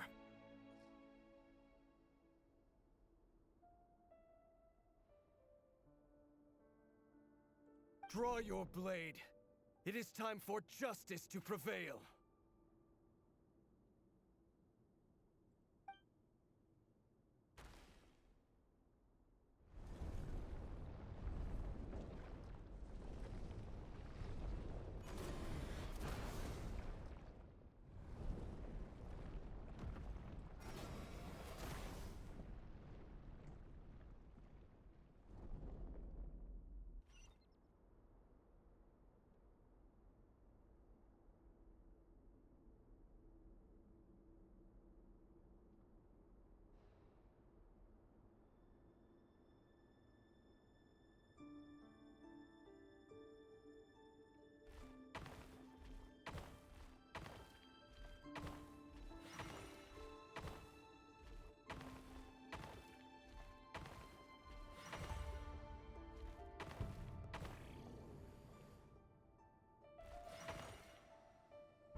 I see.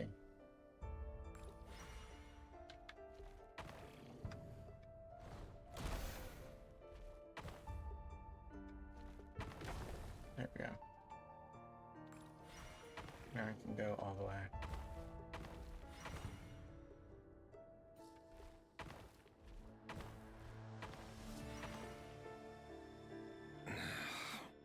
This place is filthy. And the smell is abominable. Clearly, the king doesn't allow his prisoners a single shred of dignity. This is dire. Found you. Hello, Mr. Vedifalnir. Ah, it's you. Surprised? Oh, wait. I guess surprise isn't an emotion that prophets feel very often. I certainly felt some surprise in the moment when I was blinded. Surprise at the king's sheer ignorance. Surprise at just how unfairly this world responds to words of earnest remonstration.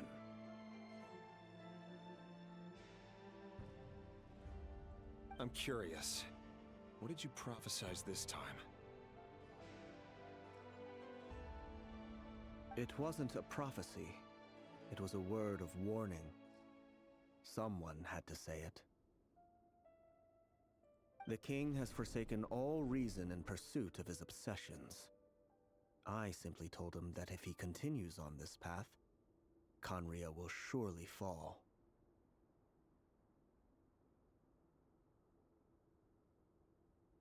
But he didn't listen. Worse still, he stabbed you in both eyes and locked you away. Dane asked for my help. The court is in complete chaos now, but I'm sure you predicted that. Mm-hmm. Everything is transpiring as I foresaw, yet I am powerless to change it. Fate is an immutable force.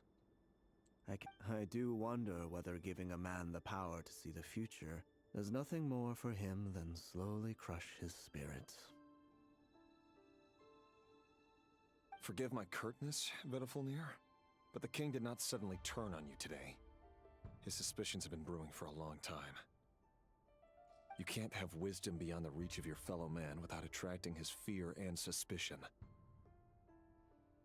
There are things the king does not want to see. So, he doesn't want you having visions of them either. He blinded you because he thought this would make the visions stop. He wasn't entirely wrong. I did indeed lose my power to see the future. Right up until... Until what? Just now. I believe I saw something new. Well, tonight could go a lot of different ways. 5 of us banded together to storm the palace, also we could rescue you. This will go down as the most tumultuous day in Conrian history. I sense hatred in you, but also hope. A desperate hope that with the tyrant deposed, that will be the end of the story. But this is not the end. It is the beginning of a new chapter, in a whole new story. There are many men of honor and courage in this world, Rerir. But you are not one of them.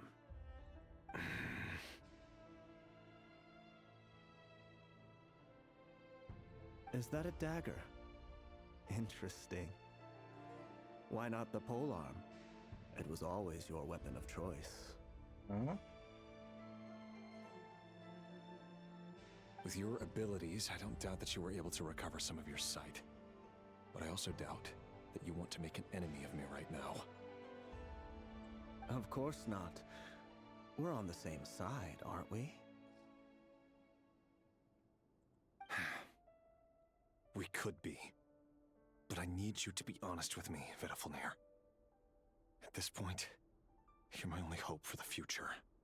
You mean your future?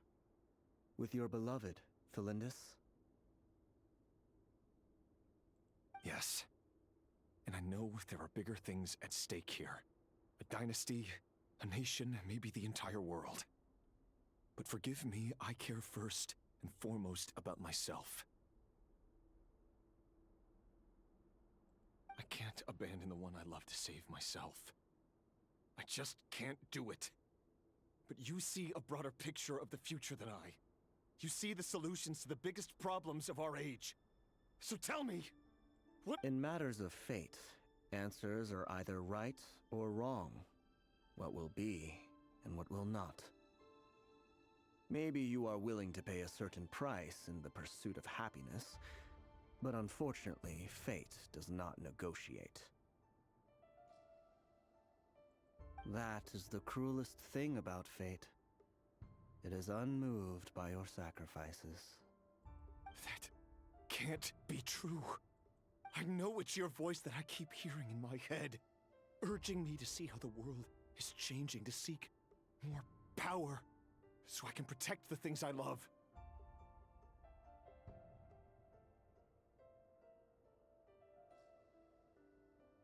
You show me disaster, but you won't show me how to avoid it? Why? Why are you doing all this? My voice.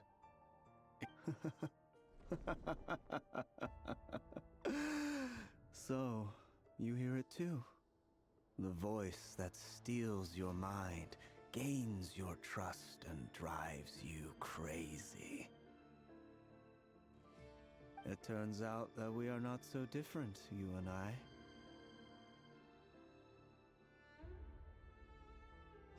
Vedafilnir just broke into the strangest smile I've ever seen in my life, as if he'd discovered some monumental secret. Very well then. My advice to you is as follows. You must persevere. Whatever trials and tribulations you may face, be steadfast in the belief that they are your path to the future. For as long as you live, your story with Felindis shall not come to an end. That is the only chance you have of fighting back against fate. It is up to you whether you believe my words. Regardless, that is all I will say on the matter. I have no right to intervene any further.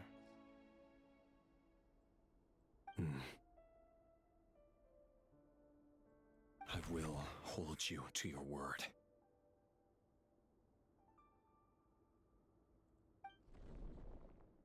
Thank you for setting me free. In return, I will tell you one more thing that you cannot afford to ignore. Just then, a strange wave of energy rippled through the city.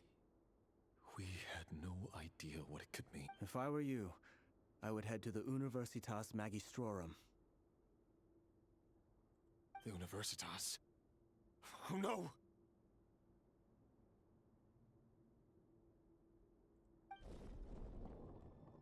I'm sure we'll be seeing each other again very soon, Rerir. Whatever Vedifalnir said, I didn't catch it. I didn't even help him out of the prison. There was no time to lose.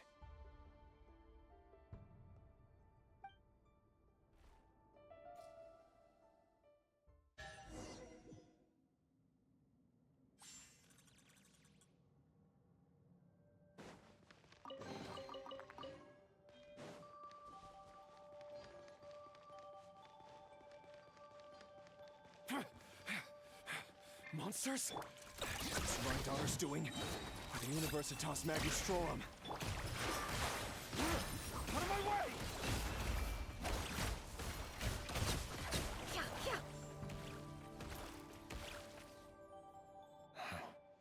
The Universitas. That reminds me of a rumor I once heard.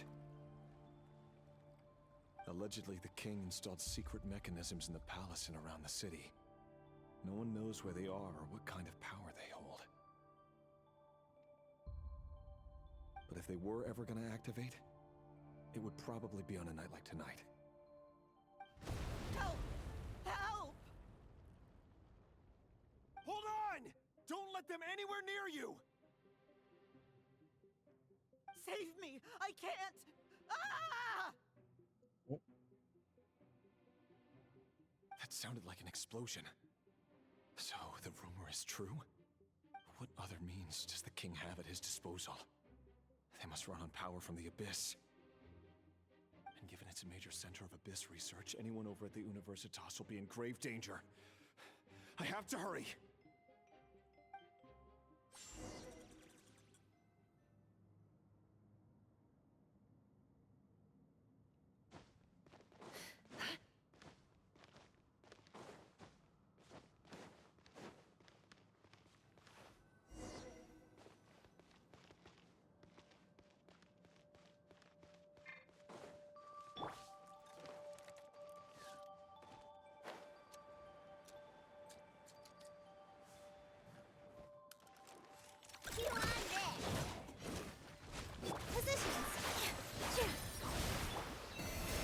With one heart, we pray. It all adds up.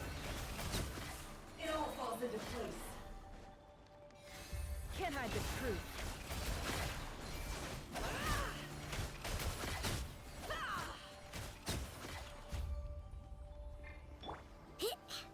Lash attack! Here! Dance with the wings! No more lies. Let's see what you're made of.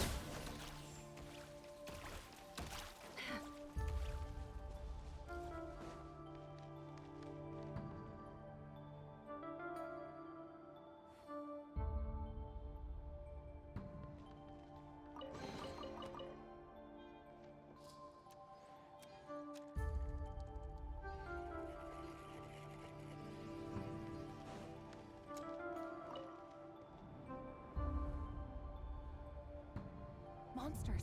At the Universitas Magistrorum? Why now?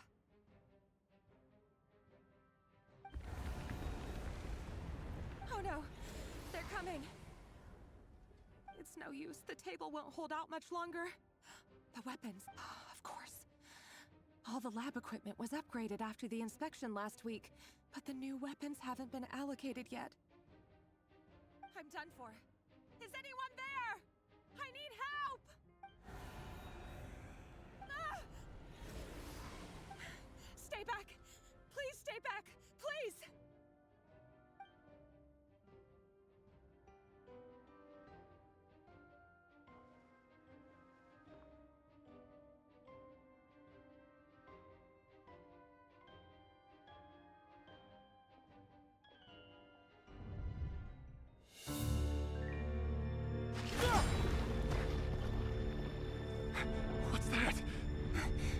Reverie!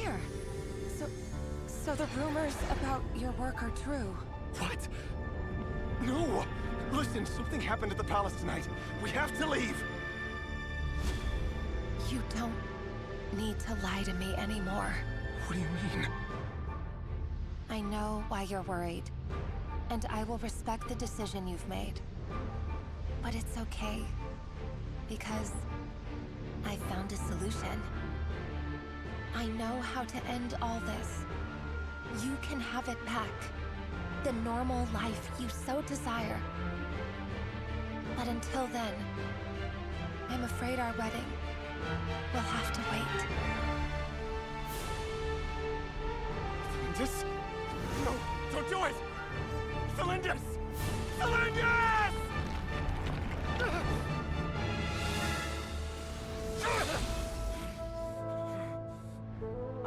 Spot where he says her name. You will find someone better. No! No, I won't do it! I have to save her! By what means exactly? A lowly pawn. You lack the power and the strength of will. Do you know why? Tell me! Come to the palace. Join us.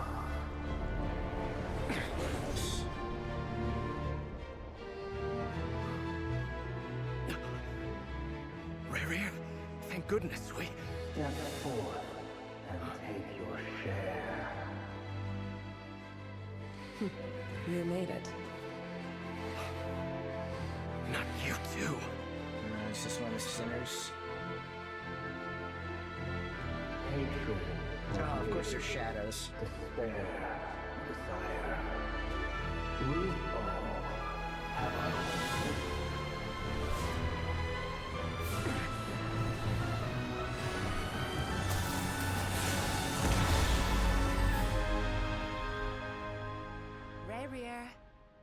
Reverie!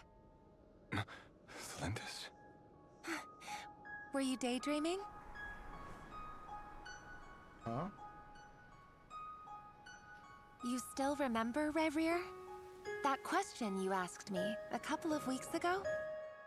Oh. Oh, is this a flashback? You mean... That's the proposal? Ballroom dancing? Yeah. I'm wondering, where do you think would be a good place to discuss it? Maybe in the garden? Or were you thinking a fancy restaurant? It's your choice.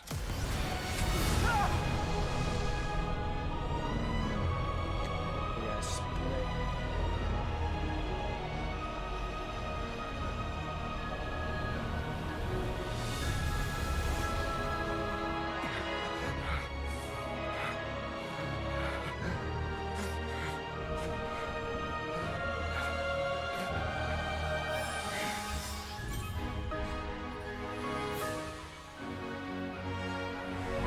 Sorry, he loses his mind.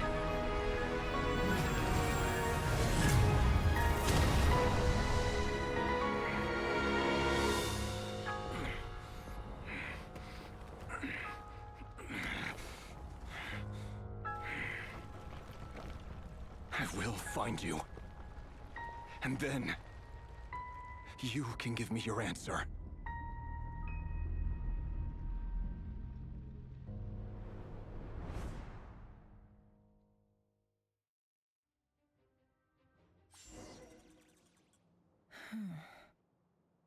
So that's how the Raker of Solnari was born. A monster created by circumstance is a monster all the same. Viewing other people's thoughts for too long can get uncomfortable. Right now, I'm feeling a strong sense of loathing. In a nutshell, the story of Conria is what happens when the truth falls by the wayside. Everyone tells little white lies, and before long, you have a huge pack of lies that destroys everything. Phew. Time to get back. His past is filled with sorrow, but the tale of any fallen civilization is one of endless tragedy. Cruel as it may be, that was Conria's fate.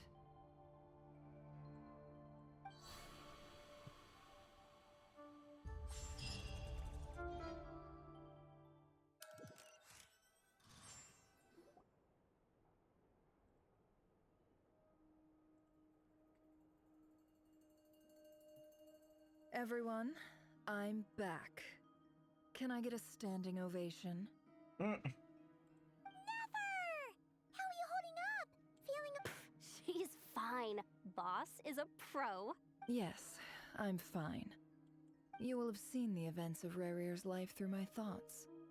It's now clear that he is just a regular nobody, driven by personal tragedy, as he said. I mostly agree. There's only so much we can know about him from his memories alone, but they did give us a clear glimpse into his life in Conria.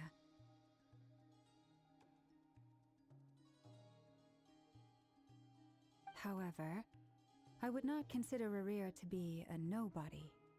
He was deeply involved in the events of that era. Yet, when the catastrophe of a generation strikes, nobody is safe. Sounds to me like you're speaking in riddles again. Is this you urging me not to abandon the people of Nodcry in their hour of need? That's not what I meant. Although I do hope you choose to remain a part of the plan. Without you, the mission ahead will be all but impossible. Then try to remember that I respond better to the carrot than the stick, and I don't appreciate being bossed around. Now, as for you, Missy, you were excellent. You stuck to the rules of the ceremony and kept your mouth shut the entire time. Bravo. Cool. So, can you fill me in on the deets now? Most of what I saw went right over my head. Patience. You'll hear the whole story, don't you worry. But let's meet up with the others first. It will save me narrating it twice.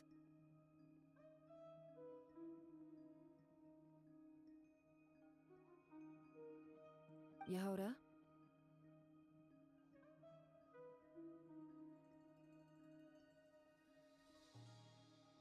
Yes, boss! Let me get that door for ya. That's more like it. For a moment there, I was worried you'd forgotten about the first clause of your employment contract. Forgive my curiosity, but what does the first clause say? It says I gotta do the annoying stuff that boss is too lazy to do for herself. Like opening the door, pouring the tea, yada yada. Is that right? If something is in the contract, it's because she willingly agreed to it. Rest assured that the Curatorium abides by the very strictest of labor policies. You don't seriously think I'm cruel enough to treat her like my slave? In any case, I've hardly shied away from my share of the work today. Hope I don't catch Flintz and Varka lounging about in their chairs, enjoying a leisurely cup of tea. There's nothing I dislike more than other people enjoying themselves while I'm hard at work.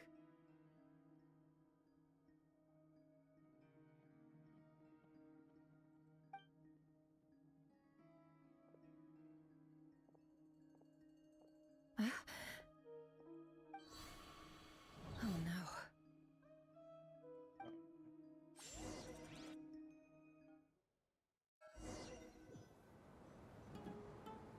Sorry to disturb you, but we seem to have run into some trouble. Evidently so. Don't worry, I'm not about to leave you to fend for yourselves. I'm not that kind of boss, and it would go against the Curatorium's labor policy. Chimera now? I'm sorry? What did you hear me say? I wasn't talking about labor policy. Wait. How long have I been standing here? Not long. You just appeared by the door a moment ago.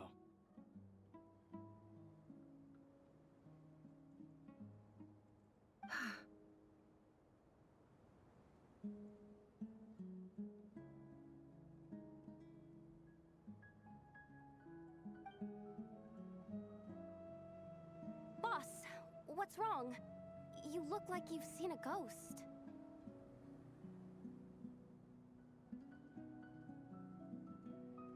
We've been tricked. We never left at all. Somehow I hallucinated that whole scene back inside the office. Hallucinated? How indeed. This place should heed my will alone. All thoughts and actions that occur in here are just a result of pawns moving across the chessboard in a carefully calculated manner. And nobody has access to this chess set but me. So you control everything in here? More or less. But yes, it's a special technique of mine.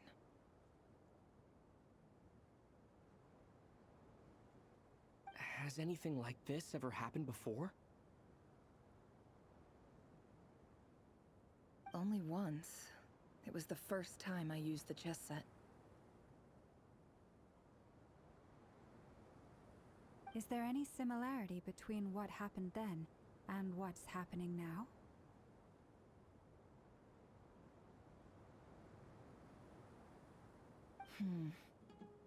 I suppose my thoughts are a little turbulent, which was also the case my first time.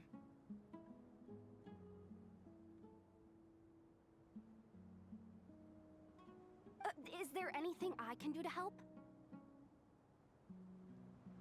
The first clause of your contract clearly states that I only need your help with things that I'm too lazy to do myself. Meaning, you're not feeling lazy right now? Meaning, this is not something Yehoda can help with. The chess set is a personal treasure that I alone understand. I must be the one to find our way out of here.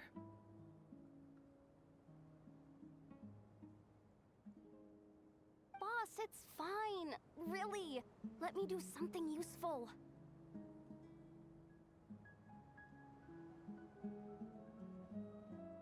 Oh, listen to you. Whatever would I do without you, Yehoda? What? Really?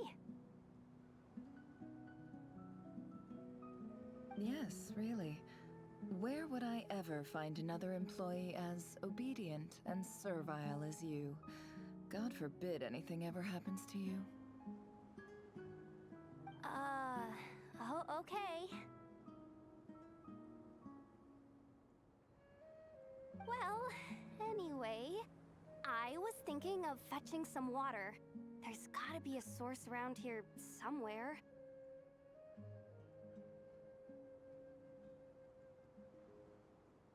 I suggest everyone finds someplace comfortable to take a rest. We gotta conserve our energy. Even though all this chess malarkey doesn't exist in a physical sense, mentally speaking, it's all real. And so is our tiredness and fatigue.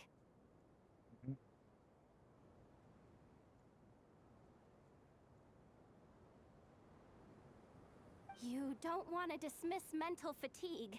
Just because it isn't physical doesn't mean it's any less serious. But anyway, I got your backs, so don't worry about a thing. Don't I have the best employees? Jealous much? If we can find a suitable time, I'd love to borrow Yehoda for a day to help out at the Frost Moon Scions. Would you be amenable to that, Boss Nefer?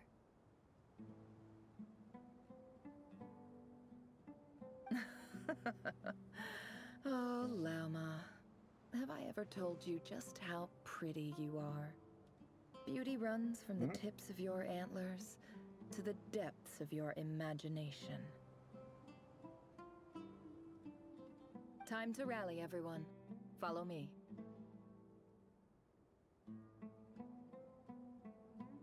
As we continue our journey, the same rules will apply. That means stay focused and no talking no matter what we encounter. And don't disturb the chess pieces.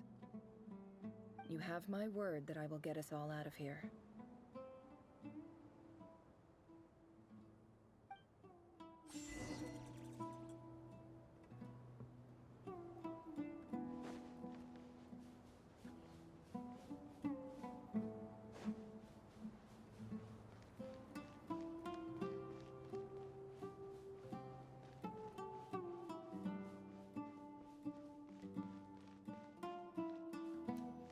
Looks familiar. This is our village? That's not a good sign. There's someone up ahead. Time for a little chat. No, this isn't. No, it is Aru. Right? I wasn't expecting visitors at this hour. Wait, is that? Oh, it's him.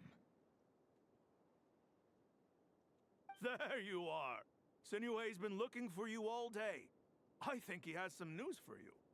Oh yeah? What were you doing just now, Uncle Retinue?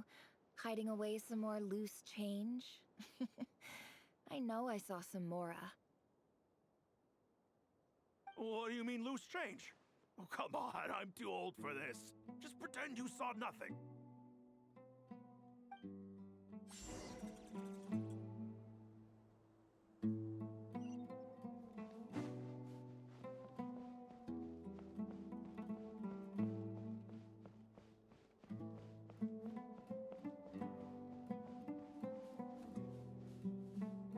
Hey, kid. Mind telling me what Sinuhe's been up to recently? I'm trying to get in his good books and I need a way in. Get in his good books? Why? What do you want with my dad, Uncle Apepi? I've written a new song. I was hoping to showcase it at the next festival, but I'll need his approval. A new song, huh? I'd love to stay and listen, but unfortunately, Uncle Retinue says my dad's looking for me. Well, there's plenty of time and I'm not going anywhere. See that pile of stones? I'll be sitting there warming up my vocal cords. Come find me when you're done.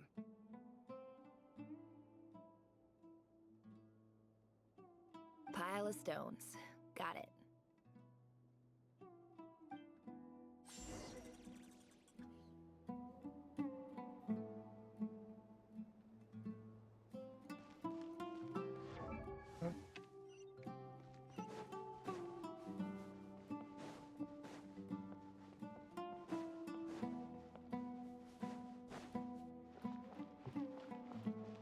Hi, Dad. Uncle Retinue said you were looking for me. Ah, there's my little princess. If you'd gotten back just a little sooner, you could have shared the spoils of war with me. Spoils of war? Who were you fighting against, Dad? It was just a figure of speech. The aftermath of a sandstorm is no time to be waging war. I was talking about our war against thirst. I went out to fix our water supply problem, and now I'm back. Which means... We have a well again!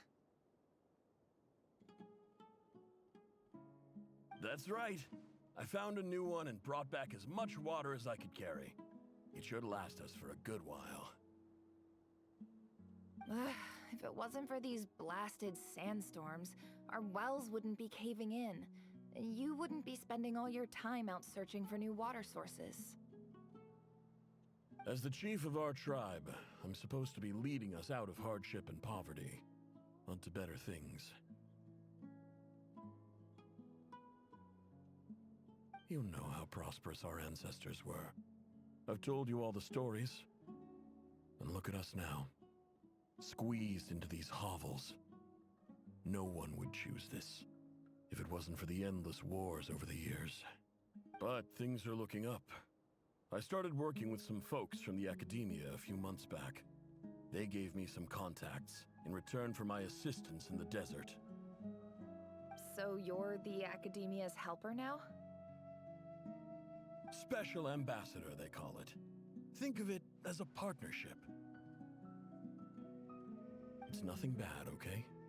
We've been isolated here in the desert for too long. Seeking opportunities elsewhere is the best thing for us, and the fastest way to progress. So, do you get anything good out of being a special ambassador? Of course. My luck's improving all the time. One day, I swear I'm gonna lead us out of this place.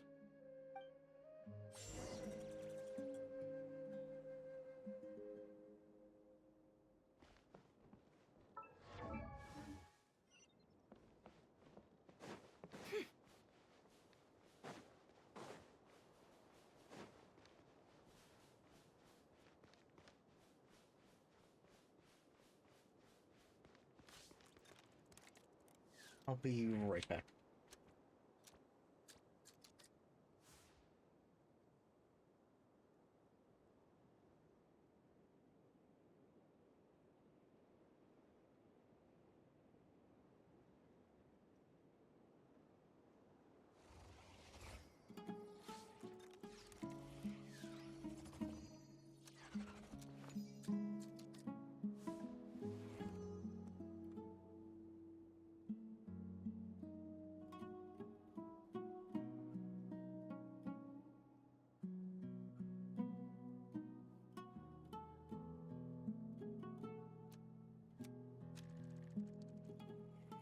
Don't trust your eyes uncritically.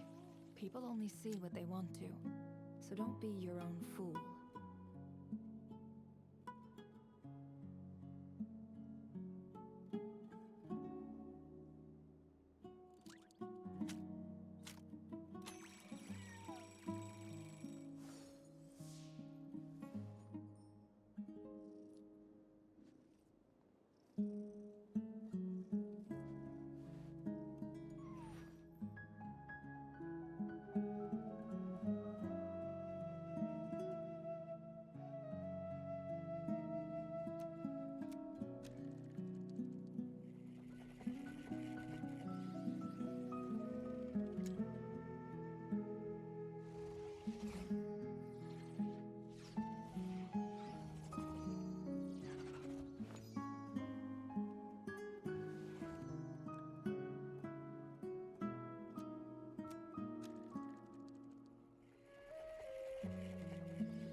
Why does Ashru sit up on the counter?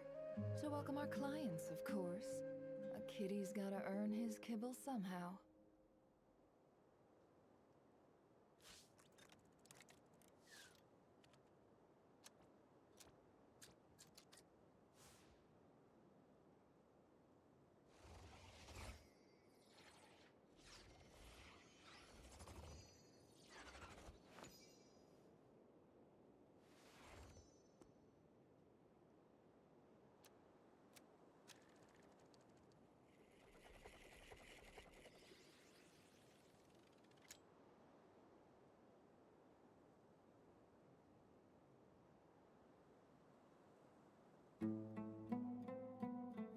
Don't trust your eyes uncritically.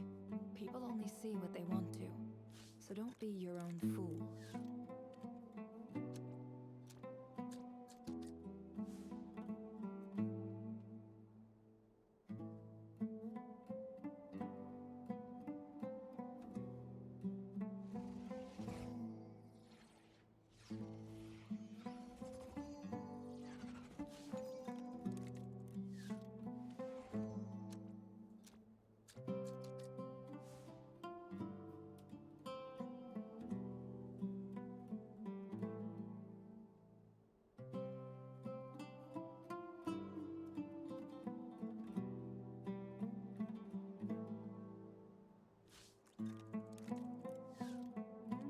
Emotions are like a raging torrent that surges through the mind.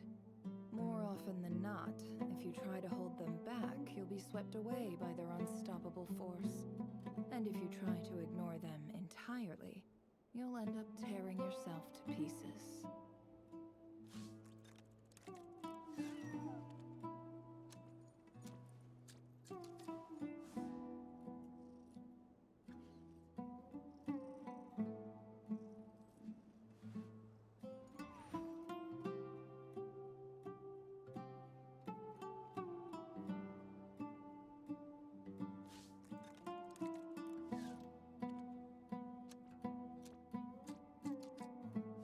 Don't trust your eyes uncritically. People only see what they want to, so don't be your own fool.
Why does Ashru sit up on the counter?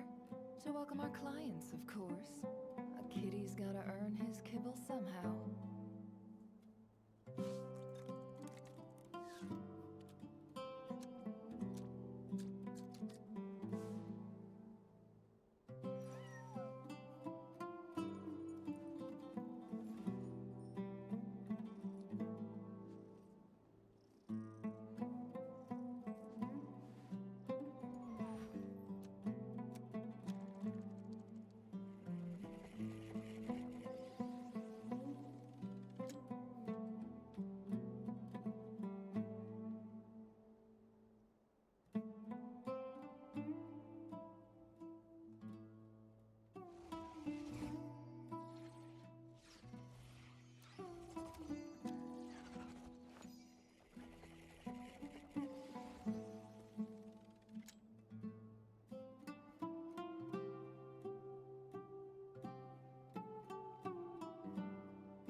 Emotions are like a raging torrent that surges through the mind.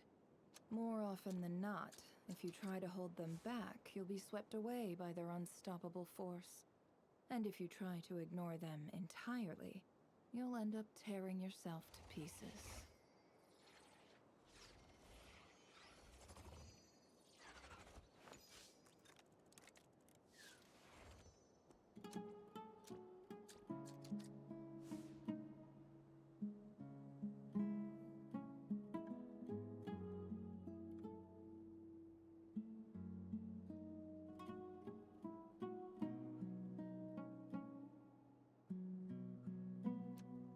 Why does Ashru sit up on the counter? To welcome our clients, of course. A kitty's gotta earn his kibble somehow.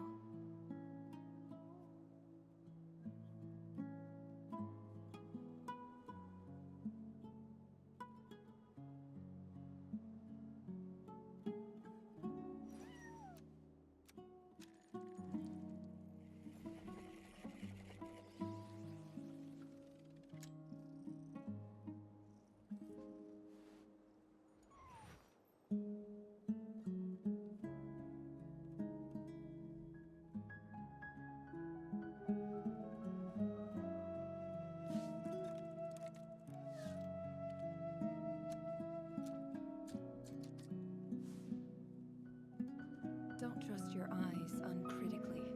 People only see what they want to, so don't be your own fool. Okay, hey, I'm back. Sorry about that.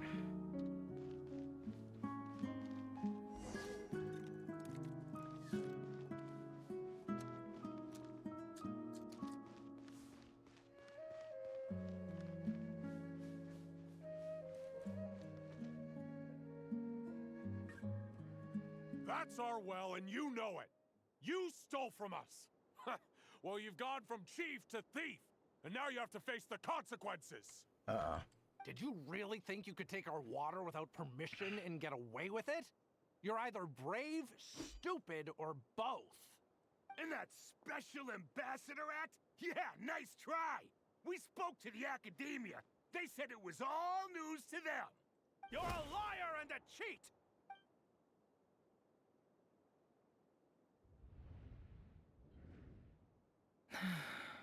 I heard Yehuda gasp, but I don't blame her.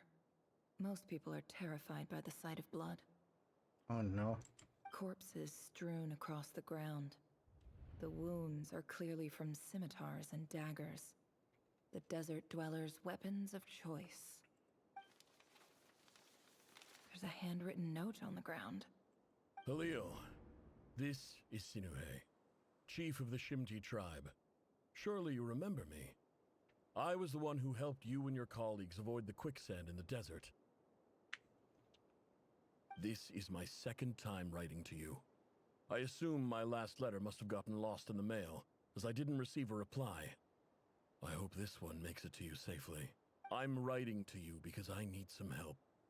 That sandstorm the other day completely blocked up our well, forcing me to look for another water source in Iab and Unut territory. Praise the gods. The well of the Iab tribe was intact. It was my last resort. I drew what water I could and left, but not without being spotted. You told me to write to you if I ever needed help. You said you'd be my ally in the academia. I urgently need you to formally recognize my title of Special Ambassador and send some of your people to assist me for a few days. It's the only way I can convince them that this was the academia's decision and prevent them from retaliating. This is an emergency. Please send help as soon as possible. Looks like this letter never got sent. The writer died a grisly death, and the letter was trampled into the ground. It's badly defaced. Some parts are barely legible. What a ridiculous lie the surviving Shimti tell. Their whole village was butchered over a sip of water. 7.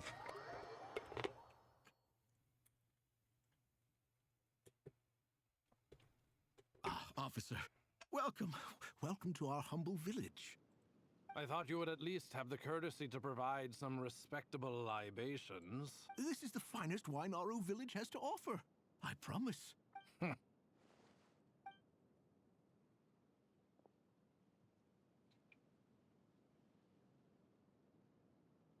The Academia has agreed to reserve a single space for a candidate from your village. But I remain skeptical of this entire endeavor. I highly doubt anyone in this desert possesses serious academic potential. Please, have faith. If not in us, then in our god. The child we found shows great promise. I beg you, take her away from this place. Give her a chance. Don't let her talent go to waste. I don't recognize her. New arrival? She showed up here a few days ago and we took her in. She's a really bright kid. Please help. I'm begging you. So, where are you Nowhere special. Just a sand dune. What about the rest of your family? How many of you are there? Just the one. It's only you? Correct. So, no brothers, no sisters, no mother or father? Any who have slept on a bed of sand, I call my brothers and my sisters. Apart from that, I have no family. All right. Get over here. Sign your name on the form.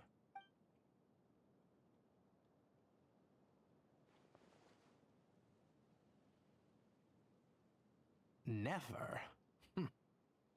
You're rather fair-skinned for a desert dweller. That's supposed to mean, man.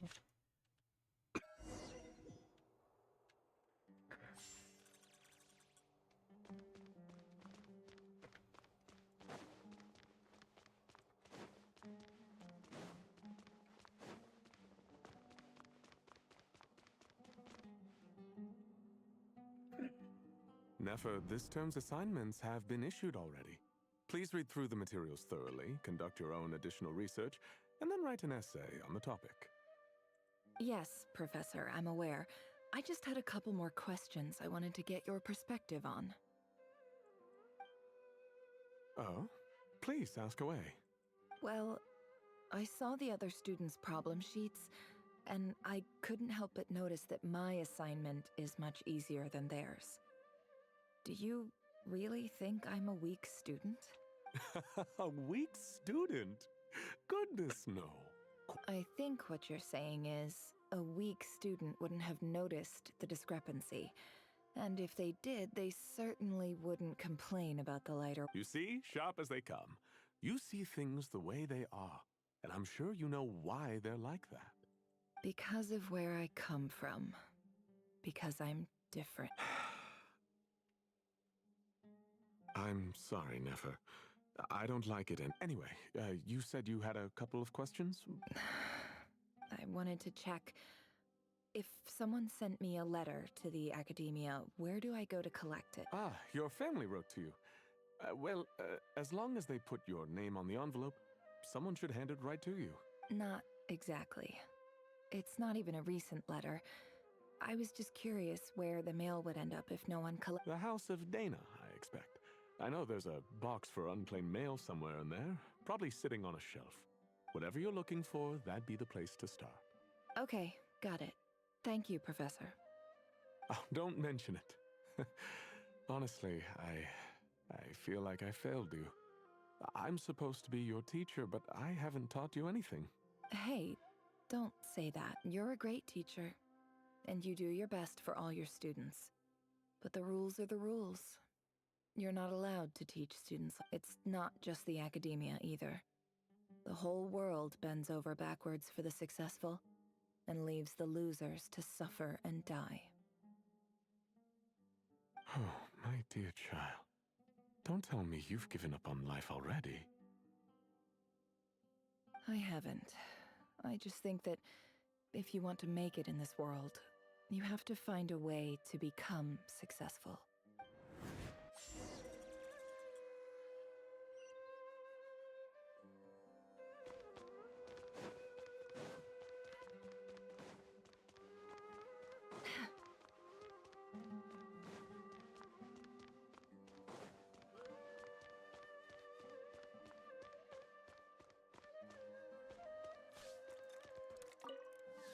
This must be it.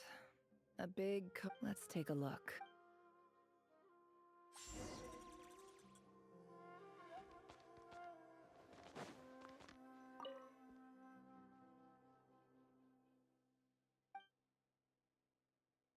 A dilapidation survey from Port Ormos. Looks like it's from a... This one was never even opened. I guess there was... Who was it addressed to? I don't recognize the name, but it must have been a Kasharawar professor. This one is addressed to the Immorta Sage. The title is Changes Observed in Satyavada Life Symptom. Guided by the incense, we became lost somewhere in the forest. In clinical terms, these symptoms fit the description of incense poisoning. The Immorta Darshan strictly prohibits the use of hallucinogenic substances, but I believe there are still people getting away. For example, my neighbor who This seems like something the academia would want to know about. Why wasn't it collected? Wait, what's this? The note says, the sender authored this letter while under the influence of mushrooms. I would send it back, but no return address was provided. Stamped by the Grand... This next one is addressed to Grand Sage Azar? Azar. A few words of protest regarding recent changes in Sumeru's education. In recent years, the academia has taken on a small number of students from the desert region, as per the policy to the... However, it appears to me that these students have not, in fact, been provided with educational opportunities that are, in any meaningful sense, equal to those enjoyed by their peers, as well as receiving dumbed-down assignments and perfunctory tutoring. They do not even have full access to the Akasha system. Education is the fundamental purpose of this institution, which should go without saying in a nation whose founding virtues are knowledge and wisdom. I ask you, is the lip service we pay to the policy of education for desert students truly the standard of pedagogy to which the academia aspires? As Grand Sage, policy decisions are your prerogative, but do not forget your roots. You and I were once students too. I do hope you will give some serious attention to this matter. I encourage... Great letter. Shame it didn't get to where it needed to go. And the sender is... Huh? Sage... I didn't realize anyone else even knew how bad students like me have it in this place. So this is where letters from the Sage of Spontamod end up? Nice one, Grand Sage. Really enlightened leadership. Whatever. This isn't what I came here for. Moving on. I'm not exactly holding out hope that a letter sent from the desert would even make it here. But if it... I can't believe how much discarded mail there is. I don't believe for 1 second that any human being has...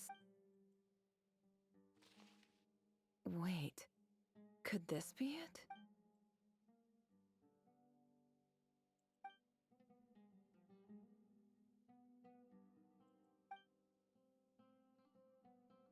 Greetings, Halil. My name is Sinuhe, chief of the Shimti tribe. I was the one who came to you and your colleague's aid when you ran into trouble in the Great Red Sand. I don't know how well you remember it now, but I brought you to safety and gave you some water and other supplies. You seemed very pleased and told me your name. In my tribe, learning a person's true name is serious business, and I therefore see you all as friends. You were kind enough to leave your contact details, so we could stay in touch. The Shimti tribe lives a harsh, nomadic existence in the desert. You were sympathetic towards my plight, promising to make me a special ambassador. This brings me to my reason for writing. Our tribe has fallen on particularly hard times, and I would like to ask for your assistance. There was a terrible sandstorm a few days ago, which blocked up the well in our land.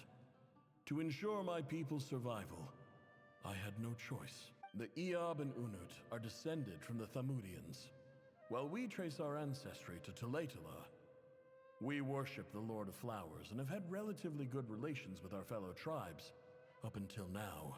I found a well belonging to the Eob tribe. They declined to help us, but I really had no other option. So I took some water to keep me and my tribe alive.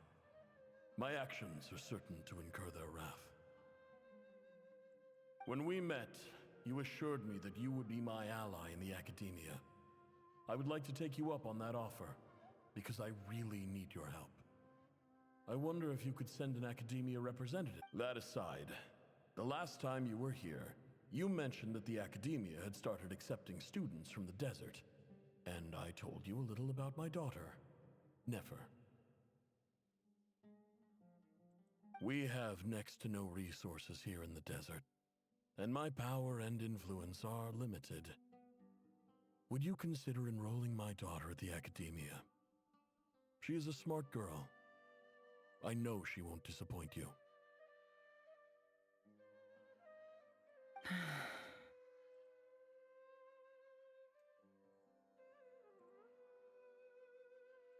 From the outset, the Academia never took you serious, and you were so emphatic that your luck had finally changed for the better.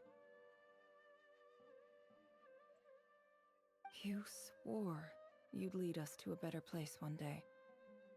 You spoke with such conviction, like you were the most powerful chief in the whole desert. You liar. You lied about everything. You promised the world and delivered on none of it. And who fell for it? Which makes you a pathetic... I think I'll take over from here. Let me show you how it's done.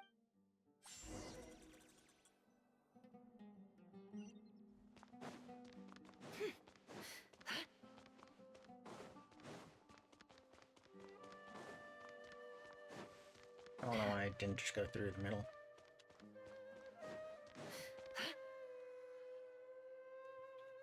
I just came to say goodbye.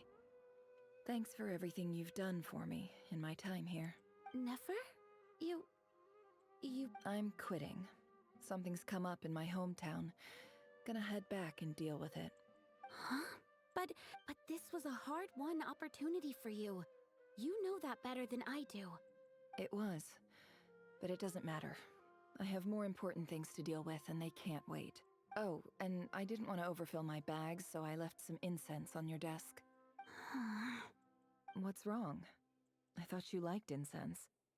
Although, I did read somewhere in the House of Dana that it has hallucinogenic effects.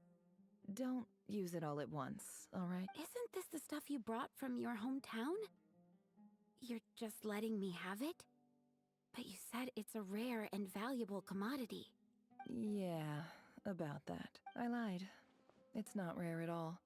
There's this bunch of ruins near my hometown that are it's not worth much. Keep it, it's fine. But Nefer... Alright, that's all from me. You take care.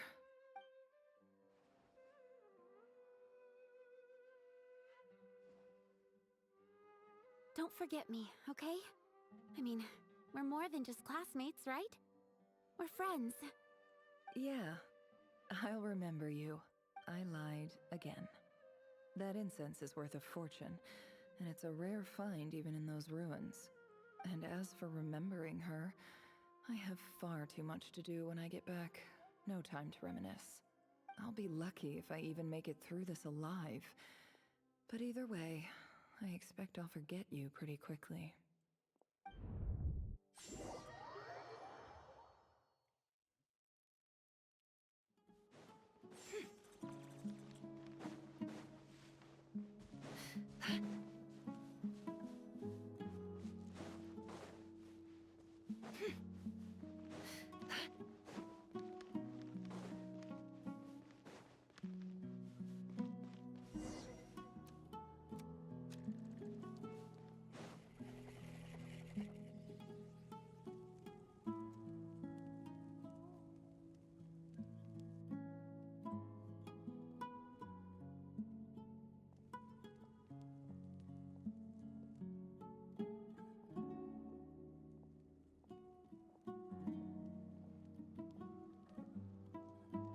It's a pleasure to meet you, Mr. Arif. So, what does the Academia want? Since they've sent their special ambassador, I assume there's a big business deal to be made. If not, I'd be very disappointed. Please, sir, lower your blade. You're lucky I'm the one they sent. Not all special ambassadors share my admiration for the Iab people. The ever-shifting balance of power in the desert reduced the once great civilizations of this region to rubble and sand. But the story of the Iab has a very different trajectory. Others grew weak, but you grew strong, beginning in obscurity and moving to prosperity. Huh. So, you do know who you're dealing with?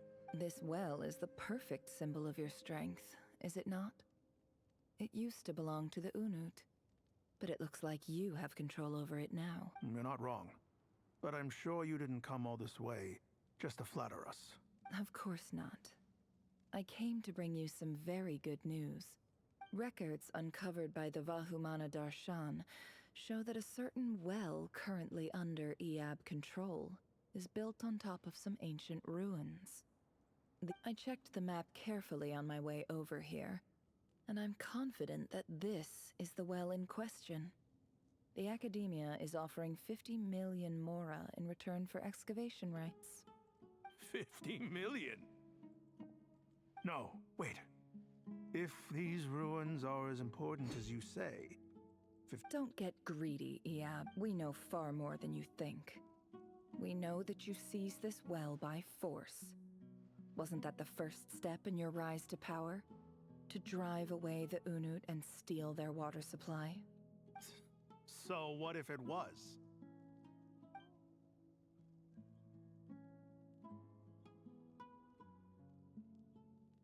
Don't worry. As unscrupulous as it was, it's something we're willing to overlook. The Academia is only interested in dealing with the de facto power holders in the region. I hope I am making myself clear. And I hope your words are the truth.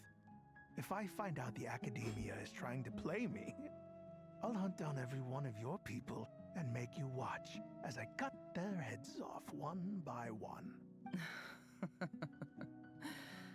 I assure you, Chief, that would not be in your long-term interests. You don't want to make an enemy of the Academia. You see how I'm dressed, don't you? I appreciate that you've never been to the rainforest, but surely even you recognize an ambassador's attire when you see it. And what does a barbarian like you have to lose anyway? You really think the Sumeru Academia would bother to come all this way just to lie to you? All right, I take your point. The Academia is the highest authority in the land. I'm sure you're trustworthy people. In that case, we have a deal. We will sell you the excavation rights. I'd like to thank you, Ambassador. This is good news indeed. Excellent news. In fact, it calls for a celebration. Would you do us the honor of staying? Gladly. I am partial to wine myself, so let's indulge in a few drinks together.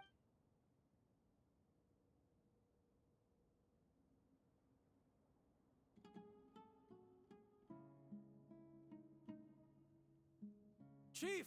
Chief, it's an emergency! It's the Unut. They've taken the well. What? Well, don't just stand there. Take it back.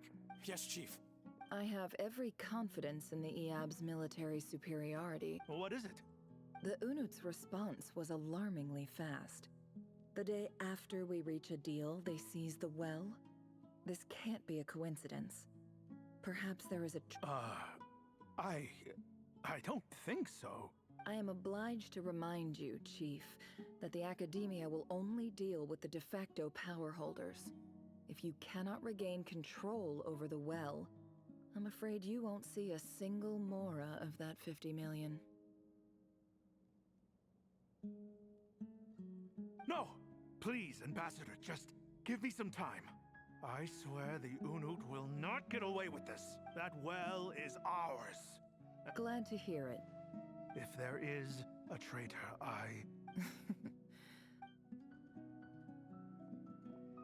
Wow. All it took was a few words and I've got him wrapped around my finger. So, in summary, Ambassador, the Academia would rather negotiate with our tribe instead of the Eab, yes? The Eab are ruthless murderers who don't listen to reason.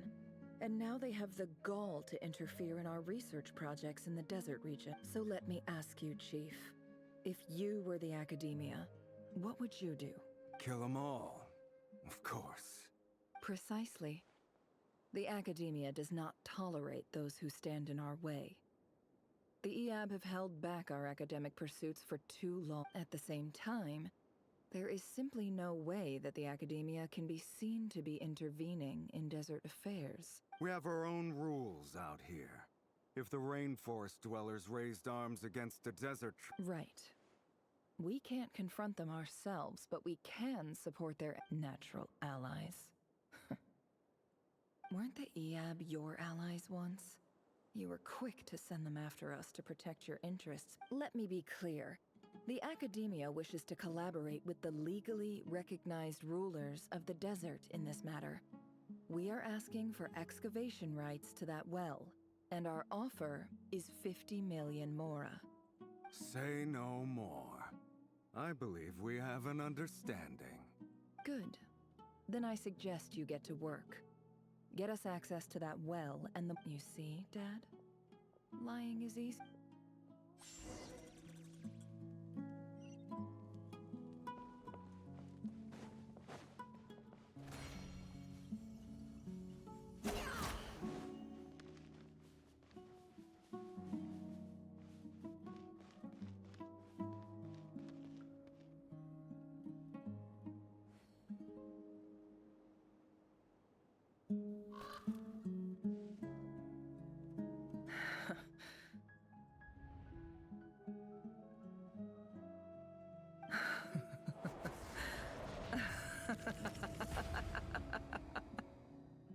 Look at yourselves.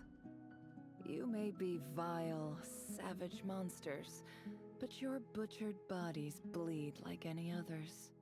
The monsters who destroyed my home, they're just ordinary, petty human beings.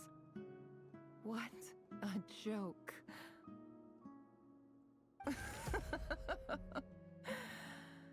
I think we're even now. Maybe I've even done the desert a favor. Oh, Sinuhe, my gullible fool of a father. Perhaps if you'd been as ruthless as I was today, our tribespeople would still be alive. In this dog-eat-dog world. But you couldn't do what had to be done. So I did it for you. Nefer, it's okay. All of this is in the past. I believe I remember you promising to remain silent. Yeah, but even so... Yehoda, is there anything you can do to ease the tension? Alright, time for a sharp turn onto a completely different topic. So, anyway, that's enough of that. When are we getting out of this place? Feels like we've been walking forever. I'm getting pretty tired. Yes, if we can find somewhere to sit down, I could certainly do with a rest. It's not far now. There should be a temple just up ahead.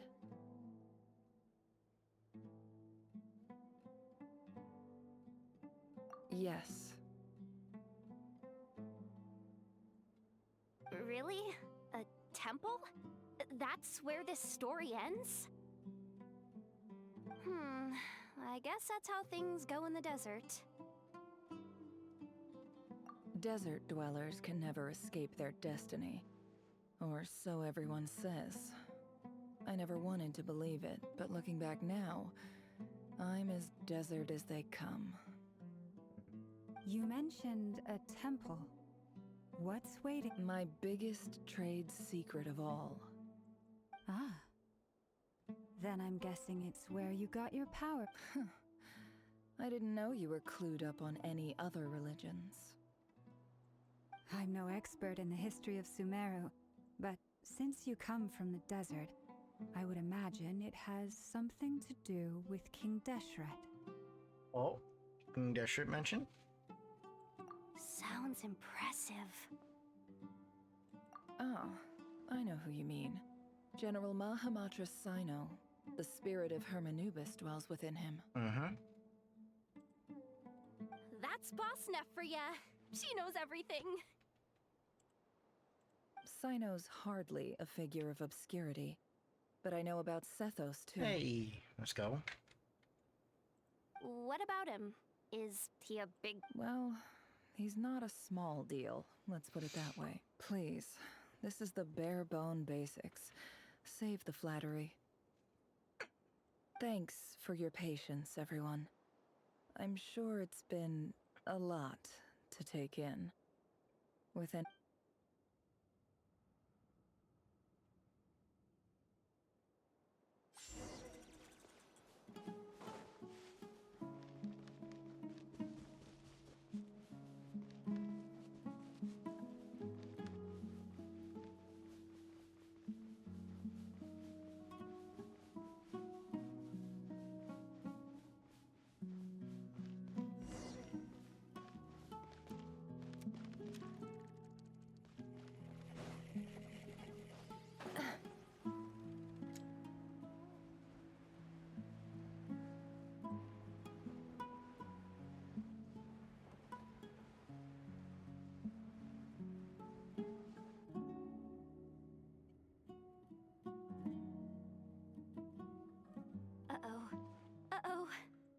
I'm totally out of my depth here. I don't have anything to add about any of this stuff. Like, look at that statue. I want to do the whole name-dropping, this girl knows her stuff thing too, but I've never seen anything like it before. A statue with the head of a bird. That's Thoth, the Ibis King. Ibis King, one of okay. the 7 pillars of King Deshret. The legends say that he, the Crocodile King, and the Goat King were the 3 retainers of King Deshret. Yep. Let's take a look.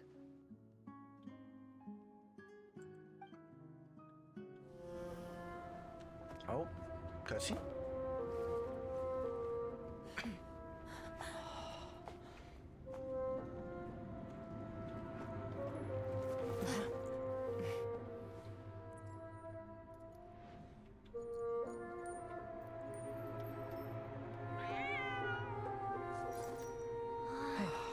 It's just Ashru.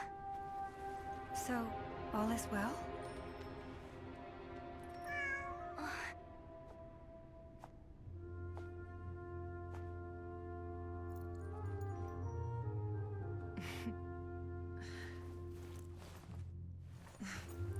Typically speaking, at this point, the world disintegrates.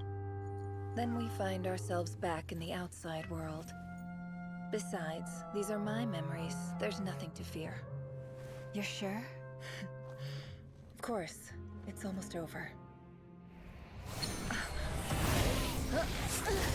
Oh no. Never! Hey!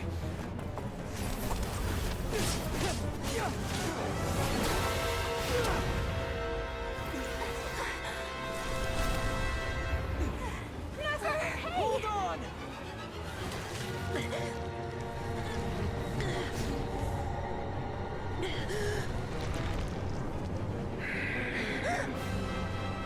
Knowing too much is always a death sentence. Speak for yourself. No.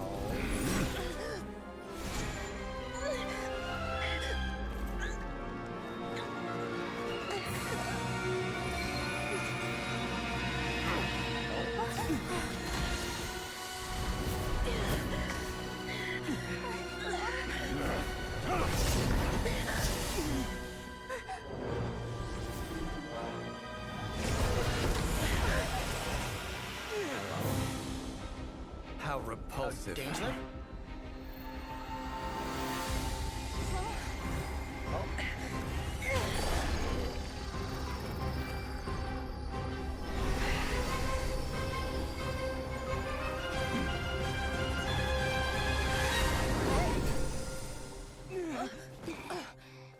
Combina. And Dean's live. Let's go.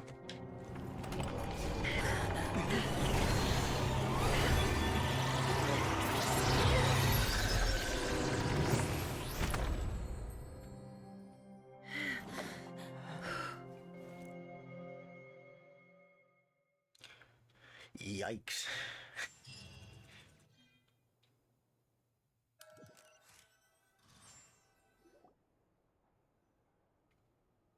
Timed that pretty well, didn't I? Yeah, I'd say so. It's okay. I'm just glad no one was hurt. Paimon noticed you doing something too, Dainsliv. Were you helping get them out? Of course. When I asked Nefer to conduct this investigation, I was not naive to the dangers involved. I had a duty to ensure your safety. Mm-hmm. Good to know your sense of justice is still intact after all these years. I take that to mean that you saw the truth. That comes as a great relief. I certainly did. And thanks to your help, I also managed to trap Rerir inside the chess set. Whoa, really? How'd you manage that? Well, to be honest, I sensed that something was wrong long before we made it to the temple. By using this fragment to probe into Rerir's past, well, the monster formerly known as Rerir, it seems I alerted him. I was tracking... But how did he track you through your thoughts alone? That shouldn't be possible. Rerir was a secret agent who reported directly to the Vinster King. He is an expert at finding a trail and hunting down his pursuers. No wonder. He infiltrated the chess set, read my thoughts, and built a new virtual chess set inside of it. That's why we weren't able to leave at first. Speaking of your chess set, it's quite a remarkable item. Would I be right in thinking you have some connection to King Deshret? You overestimate me. I only have a connection with one of his underlings, the Ibis King. You all saw how this came to be. A long time ago, the Eab massacred my tribe, the Shimti, in our home village. A few years later, I enrolled in the academia, where some new information came to light. The Unut and the Eab fought a bitter battle over the rights to a well, all for the sake of a non-existent 50 million Mora. The Eab ultimately won that confrontation, but their victory came at the cost of almost every warrior in the tribe. The final blow to the Eab came at the victory feast, when an Unut assassin beheaded their chief right before my eyes. The remaining Eab fled and have been scattered to the winds ever since. Having gotten my revenge, I returned to my hometown, where to my surprise, the nearby temple was still standing. There it was, seemingly immune to the relentless hostility of the desert, while my tribal home lay in ruins.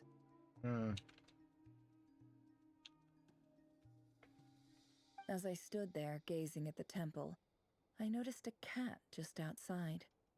This cat, as it turned out, was home to the spirit of the Ibis King.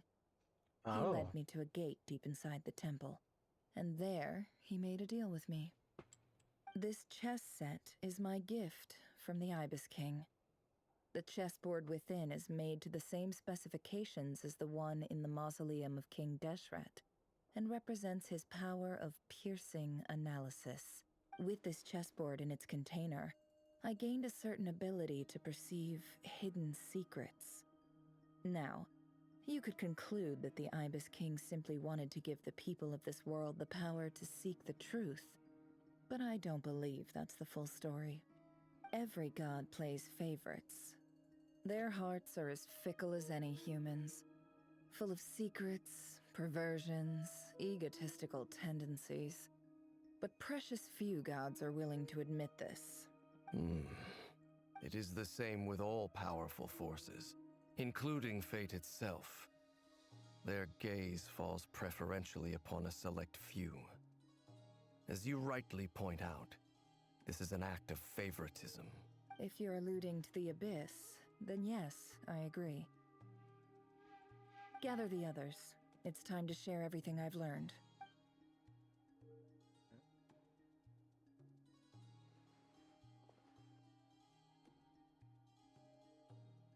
Thank you all for being here. As promised, I did some further investigating into the Reicher of Solnari's background. I am pleased to report that the investigation has been The Reicher of Solnari, real name Rerir, was once a Khanrian subject who served...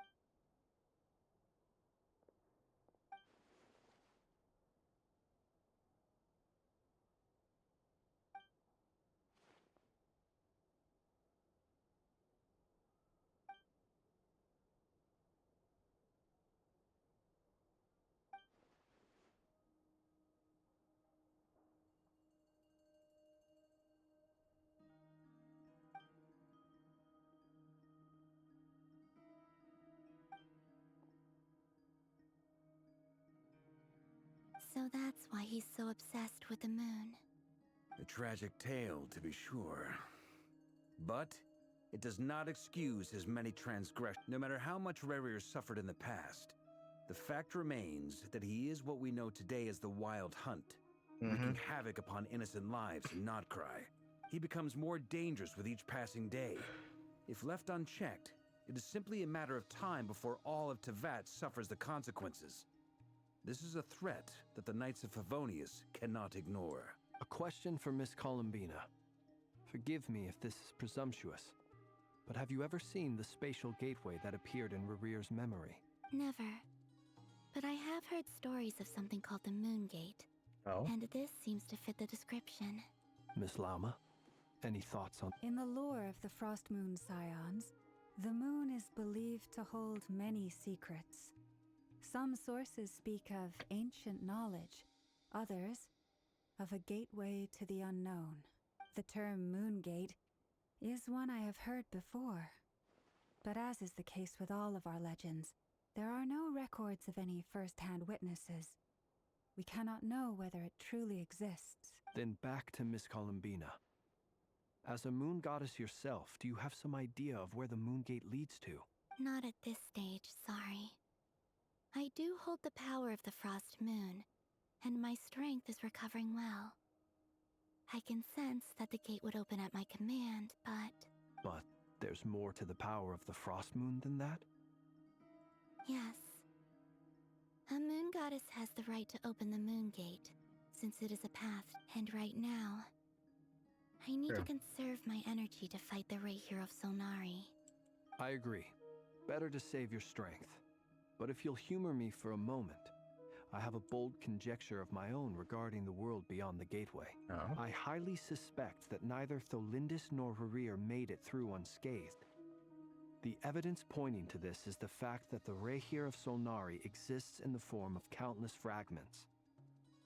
With the abyssal power he wields, no ordinary foe can touch him, let alone tear him to shreds. And yet, the Wild Hunt proliferates wherever his scattered fragments lie, drawing hordes of monsters to many different locations across the land. So your theory is that Rerir was physically torn to shreds by some powerful force? Hence, why the Wild Hunt is a distributed phenomenon, rather than a unified one? Makes sense to me. Explains why the Wild Hunt is so pervasive, and why he's been trying to piece himself back together. He was whole to begin with, and he wants to be whole again. Without the power of the Abyss on his side, he almost certainly would have perished the moment he was torn apart. But the Abyss, much like a curse, has kept him alive. I could not agree more. The power of the Abyss is most surely a curse. It is a compelling explanation, and one that accords with my present understanding of Abyss creatures. Whether the life form in question is primitive or advanced, if a curse has extended its lifespan unnaturally, it will continue to survive in spite of everything. This raises some interesting questions. I will run some experiments and see if there is any validity to my suspicions. That being said, regardless of whether my research bears fruit, I would like to thank Miss Nefer for conducting such a thorough investigation. Already, it has greatly enriched my understanding of the entity we face. My pleasure, Mr. Albedo. I too hope that the information I have shared today proves useful as we look to formulate the next stage of our plan. Hey! What is it, Dainsleif? You look really upset! It's just... when I think of the man I once knew as Rerir, I struggle to understand why things had to turn out like this. The two of you used to be friends, didn't you? I don't know if these words will bring any comfort, but my heart goes out to you. Mine too. We can never know all the hows and whys of the way things are. The moon and stars are full of untold secrets and lies, and the skies are host to many more mysteries than these alone. Yet, none of that can begin to compare with the complexity of human life. Those are the first comforting words I've heard in a long time. Thank you, both. Well, I think this is a good place to end today's meeting. I'm sure Nefer needs some time to recover. She's been through an awful lot today. That's very thoughtful of you, Lama. Of course. Sounds good to me. Take some time to rest and digest before we reconvene to nail down a plan.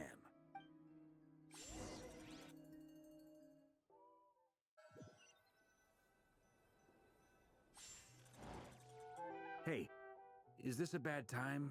Hope I didn't kill the conversation. No need. Come on, let's talk outside. There's animal vision on the side. Let's go.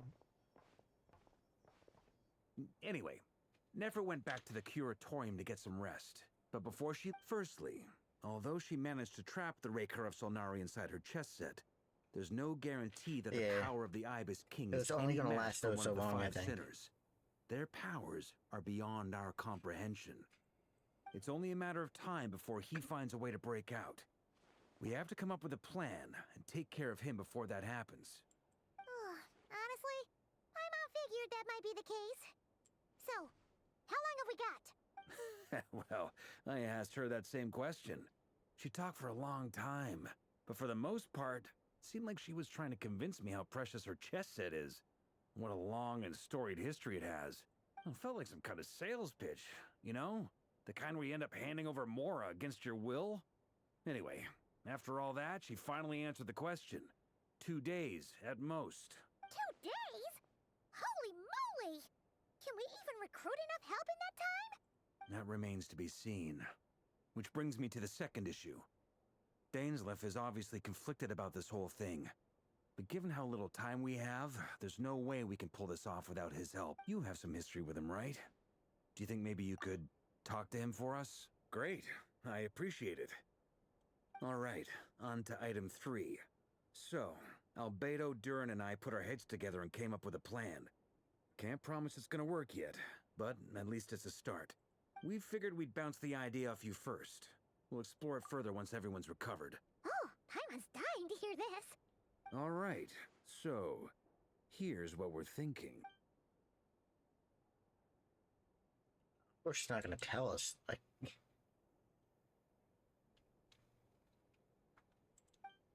we felt a little uneasy about roping you into this. I mean, firstly, you're not locals, and secondly, none of us are your boss. You're well within your rights to refuse if you so choose. Roping us in? Why would you even say that? We know the stakes here. It's all of us against the Rayher of Solnari, or none of us stand a chance. I choose my words very intentionally, I'll have you know. I like to think there's an art to striking a down-to-earth tone even when the stakes are through the roof. Sir Varka, I have a few thoughts about this plan. I'm all ears. I think we can be more flexible with how the roles are allocated. In my view, getting paid? the most Let's go. sensible lineup would be like this.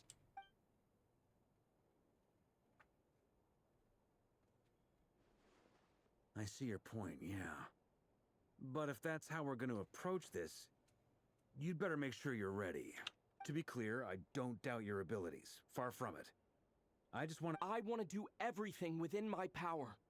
The Rayher of Solnari is a truly fearsome opponent, and if I do my part, it'll greatly reduce the risk for everyone else involved. Well, that tracks with what I've heard. Jean's mentioned in her letters that you're so diligent it's almost abnormal.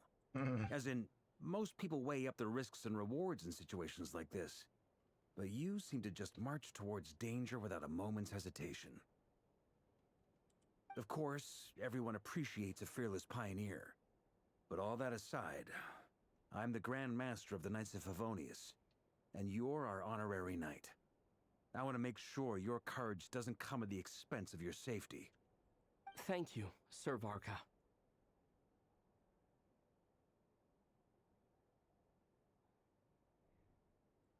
I should be the one thanking you. It means a lot to have you on board. I'll give some serious thought to your suggestions.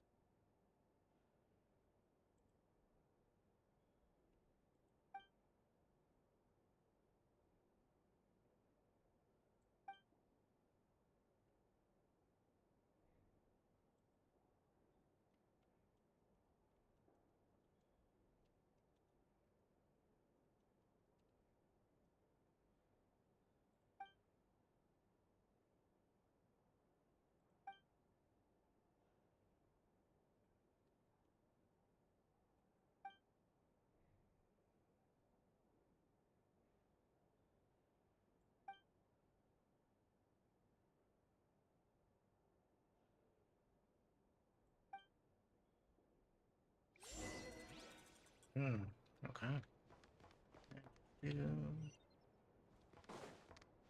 Everyone's just out here. Oh, we reserved the whole place. Let's go. This is a thorough plan, but I do have one last question before we take action. How can we be sure that our enemy won't leave the designated area?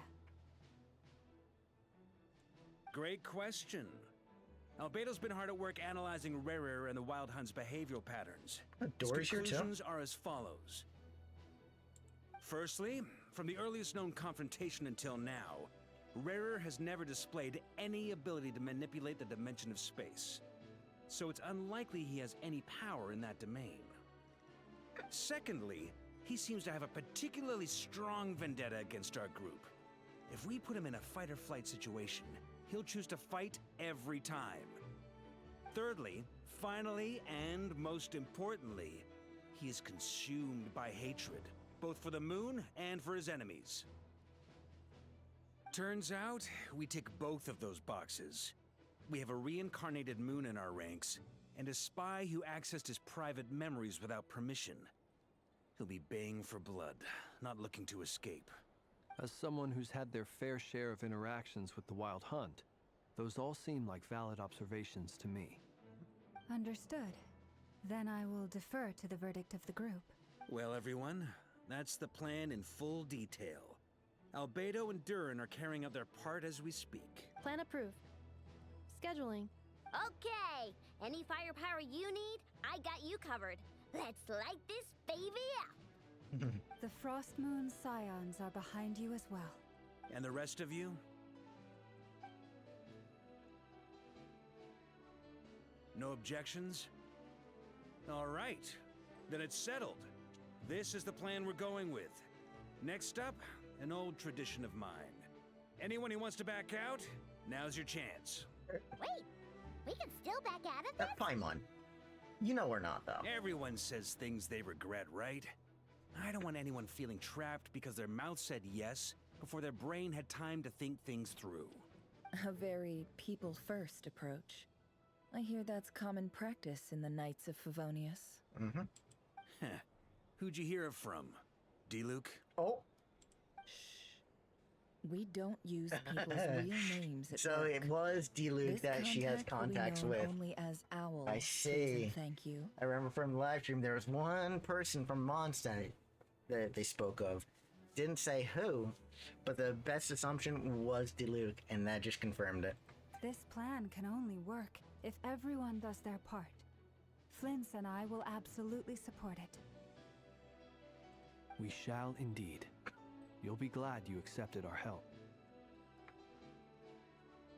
Also, you are the last person I expected to see here, Miss Dory. It's not often I get called Dory in a work context. My peers usually call me Lord Sangamabe. So, the longer your name, the higher your net worth. Is that the idea here? In that case, Mr. Flint's here must be worth a fortune. That's right, I know your full name. It's... He said, don't even. The walls are thin here. I'd appreciate you keeping that a secret. Okay, fine. I'm actually only here as a favor for someone else. Do you have any idea how much it would cost to hire me otherwise? Oh, does this mean someone out there actually has the power to boss Dory? It most certainly does not. We have a long-standing and mutually beneficial business partnership. She's actually the mom of a friend of yours.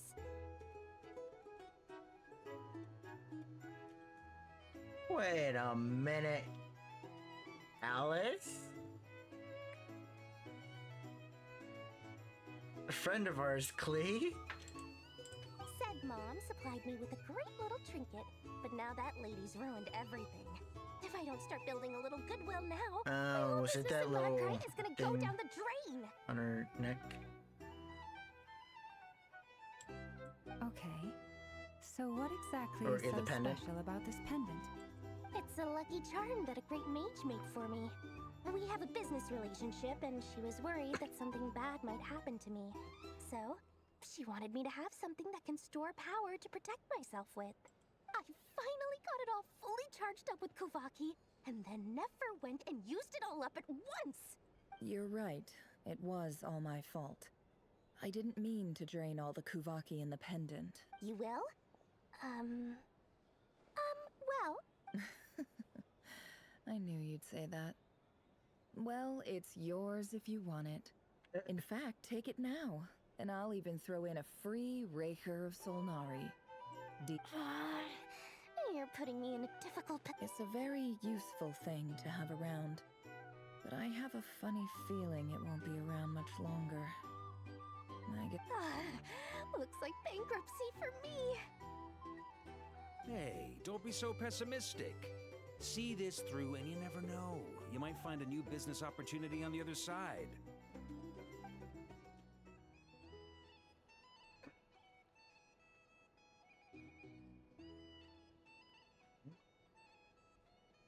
Is it chatting time? Or... Seems like it is some sort of chatting time. See? Dory! I can't imagine how chaotic it is with JP. Dory! How are things going? Feeling ready? Oh, I was born ready. We only have 2 days. You think Lord Sangamabe would let an opportunity like this slip by? Don't forget, when something's in high demand, the people with the goods on hand get to charge the highest price of all. Even higher than the sellers taking advance orders. Ta-da! See? It's right here! What is that? Ah, it's so pretty. Did you make it? No, I have a supplier. We go way back, so he made me a very attractive offer. Aha! No wonder you were talking about Lucky Charms at the meeting. You've been getting Kave to make them for you. That's not the full story. It actually started a while back as a project between me and the Dendro Archon. Mage Alice once warned me that this world won't stay safe forever. There may come a day when everyone faces a great crisis. It was Alice confirmed. I passed this on to the Dendro Archon, and she secretly brought together a research team made up of Sumeru's top scholars to invent a technology that could keep people safe. I won't go into the details because it's all very complicated, but if you want to know more, you can ask the Dendro Archon about it sometime. Anyway, point being, it was the Dendro Archon who asked Kave to build this little contraption. As one of the top Kashara War talents, he was the obvious choice. Took him long enough. He stressed over it for ages. Must have gone through it. Marak delivered it to me a couple of days ago, along with a letter from Kave. Could I ask why I'm sending this technology to you? What's your proposed use case? Has it been approved by the relevant authorities? So nosy. My fault for sending him the research permit to begin with. Surely Nahida must have told him you were involved in this project. He was probably just nervous because you're always so secretive about your business. Could be, could be. Anyway, I just replied, let's hope there never has to be a use case, because it would involve grave danger. Fair enough. But it sounds like he was just being cautious. He probably felt responsible as the one who made it. Or maybe he was asking as a favor for his housemate. He's done that before. Not sure why, though. His housemate doesn't seem to really care that much about this kind of stuff. Either way, all's well that ends well. I'm just glad to finally have my hands on the product. I wouldn't want... Huh? What does that look mean? Paimon's just super surprised. This must be the first time we've ever seen... Well, a long time ago, I made a promise to myself. I promised that I was gonna live every day of my life with a big beaming smile. Obviously, Mora plays a big part in that. But there are always gonna be times in life when you have to give something back. That could mean paying back a debt, returning a favor, or showing some kindness. Alice has been a huge help to me over the years. She was the first investor I ever had. And I want my investors to know that Lord Sangamabe is the best in the business. And more than that, no one knows what the future will bring. Whatever happens, I want to make sure the Dendro Archon and all of Sumeru is prepared to face whatever comes. Oh, that? I was just making sure Nefer and I are square. Don't be thinking it was some sort of benevolent act. I'm no saint, so don't treat me like something I'm not. My priority is doing the business that I want to do, so long as my conscience lets me, but it usually does. That's the Lord Sangama Bay business model. Alright, if you say so. I do say so, and that's the whole point. I'm a businesswoman. Don't go trying to figure out what kind of person I am. You'll exhaust yourself. Much easier for everyone involved if you just take my word for it. Oh, and could you two help me get this stuff where it needs to be? Thanks so much. You're my favorite assistants.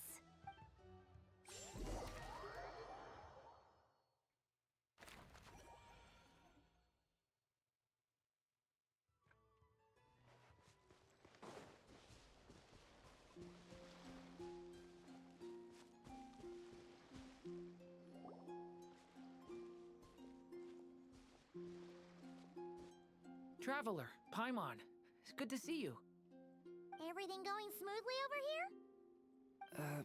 Sort of. As you're probably aware, Varka, Diren, and I captured some abyssal creatures from the Wild Hunt. Per the plan, we dissected and analyzed some samples of these creatures. The process went very smoothly. The findings, however, come with some troubling implications. What? You can actually dissect the Wild Hunt? That depends on your definition of Wild Hunt and dissection. Harmless, lifeless. These words are accurate descriptions. The Wild Hunt is an interesting phenomenon. In and of itself, it doesn't seem to possess anything akin to a human personality. Master griped a lot about the wise Horoptatyr, and seemed somewhat fascinated with the foul Certology. I don't think that was because of his lower social standing, though. Anyway, it's a pity. I should like to hear her thoughts on the nature of the lifeform he has become today. It's a strange mix. The furious energy of an abyssal being channeled through a fractured physical existence. A consequence of being torn apart by an unknown power. Perhaps the only explanation for his survival in this state is that he sacrificed a degree of individuality in exchange for a continued existence. Oh, sorry. Once I get talking about interesting research, I have a tendency to go on indefinitely. Back to our research findings. Essentially, they confirm my hypothesis. Rerir's corpse is completely contaminated by the Abyss, and the effects are irreversible. You could think of this as Rerir in mutated form. But in my view, even that would be inaccurate. In reality, his whole being has been consumed by the Abyss. In other words, he is now nothing more than a manifestation of abyssal power. Unfortunately, at present, we have no means of completely eradicating abyssal power. Hence, we cannot fundamentally destroy the Rayhir of Solnari either. Oh, that's terrible news! So, that's it? We can't defeat him? Not even if we get the power of the Three Moons? Miss Columbina's situation is a difficult one. She can never achieve wholeness when the world does not accept her presence. It's as if her creator banished her to a place she can never be accepted. It means she spends most of her energy just on her own survival. Given the circumstances, it's only natural to despair. But we must see this plan through to the end. Time to kick off the backup plan. Oh, Paimon almost forgot! This is for you. Dory asked us to bring it. Ah, how wonderful. Well, thank you for making... I'm sorry I won't be there to protect you in person this time.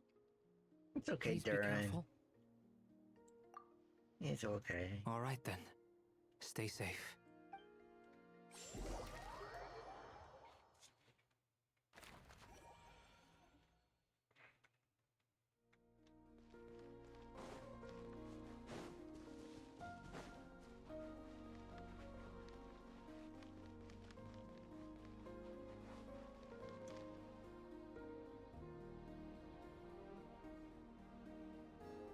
Miss Lauma, is everyone here? Yes. The fate of my flock is in your hands, Grandmaster Varka. Please keep them safe.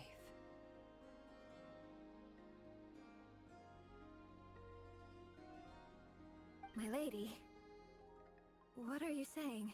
Within the next 24 hours, we will face the biggest crisis the world has ever seen.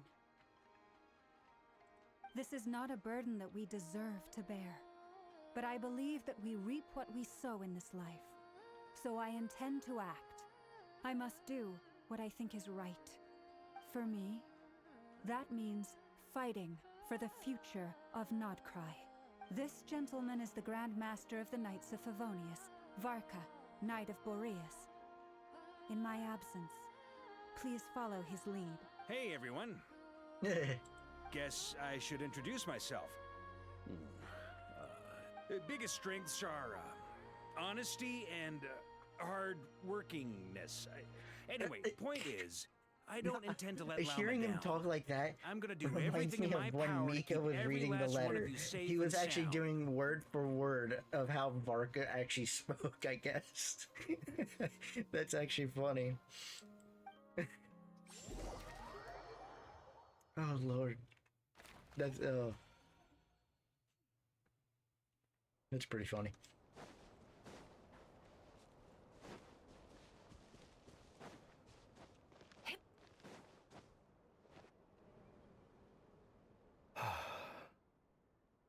Something on your mind? Miss Columbina, was it? I believe that's how the others addressed you. That's right. Names are funny things. Have you always been called Dainsleff? Yes. I take it your own name has a more complicated history. Mm-hmm. I have a different relationship with names than other people. To be honest, I'm not even sure that Columbina is my name.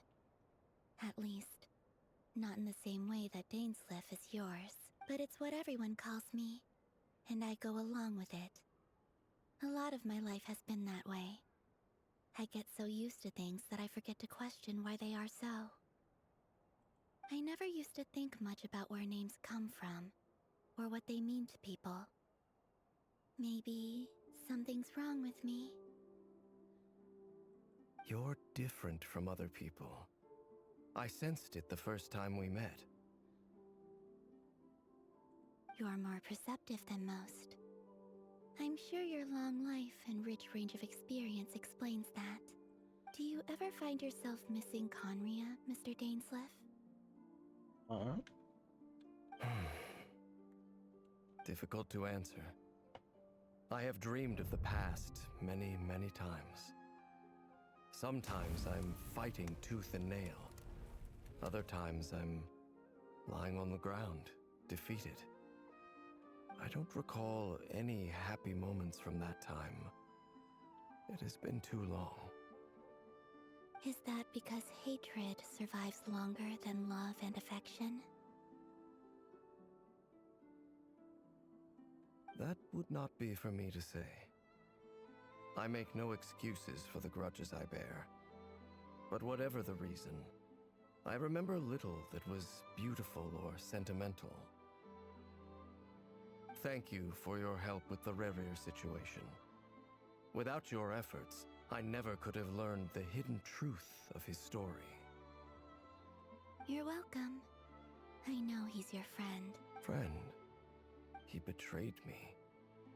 And I never really understood what he was going through in life. Some friendship, that is. Okay. So, you see, you're torn. Now you know what really happened. You see the things he's done in a new light. I need some time. Of course. I completely understand. Anyone else in your position would feel conflicted too. Actually, I went through something similar myself recently. You mean the Harbingers who still support you, even though you've left the Fatui? Yes. I always thought they were only helping me because harbingers are forced to work together. But then I abandoned them. A warrant was even put out for my arrest. And even now, they still support me. Which means I was wrong about them all along. Clearly, they view you as a friend. I feel a little guilty now. I regret not seeing her help for what it was. I see the guilt that you're feeling now, because I feel it too. Hopefully, talking about it will do us both some good. Have you noticed that the Traveler and Paimon are over there? I think they've been listening. Huh. Shall we say hello? We got caught. Sure. Hello. Ah! They caught us!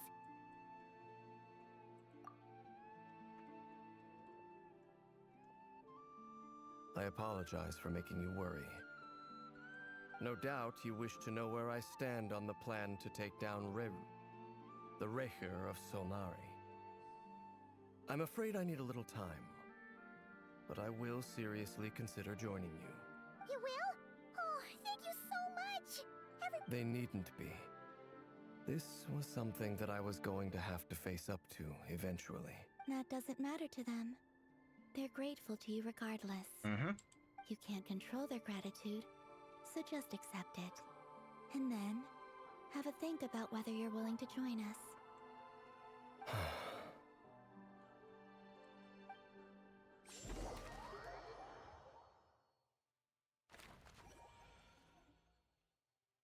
It's nearly showtime! Let's go rendezvous with the others. You know the place.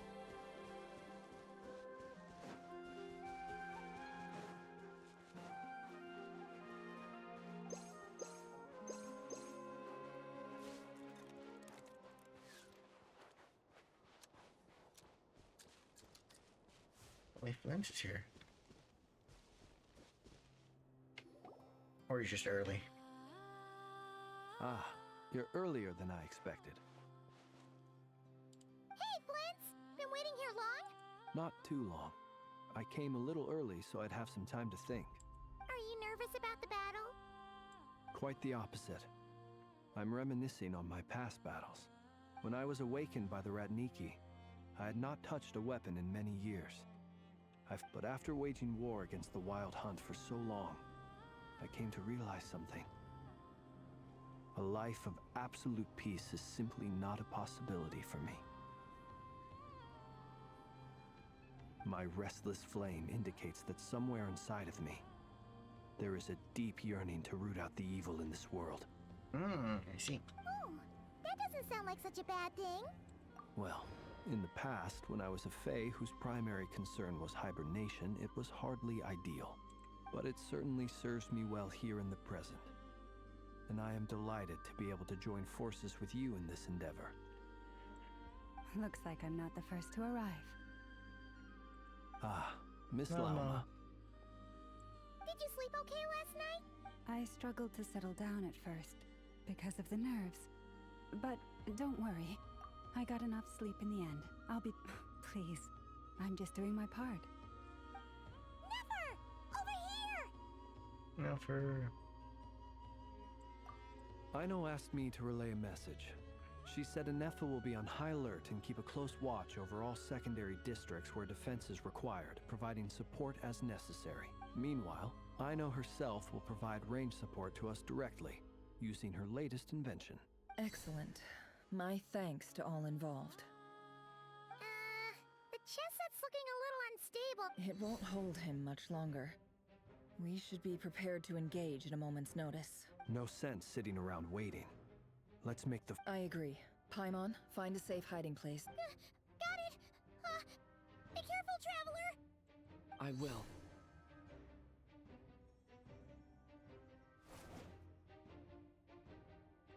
Everyone, take your positions as every ounce of strength we have in our bones. Let Let's us bring go. to this fight. Ready? Let's go. I've seen all your futile ploys before. You have have become the authors of your own demise. I wouldn't be so sure about... You are merely a moment of sport before I tear down the moon.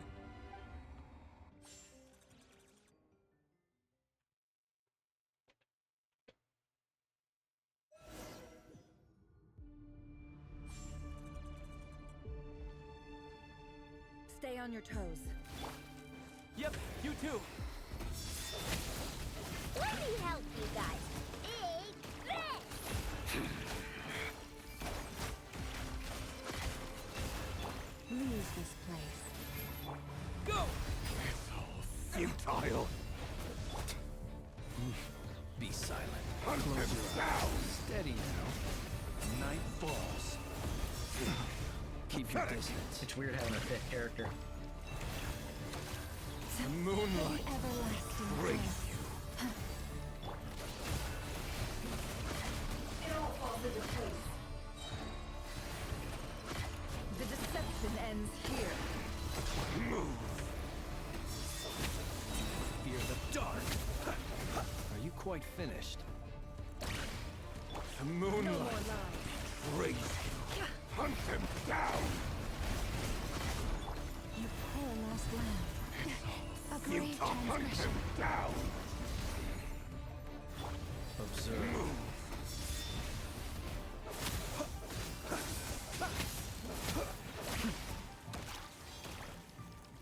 The moonlight race. Protect us. Keep on messing up her ult.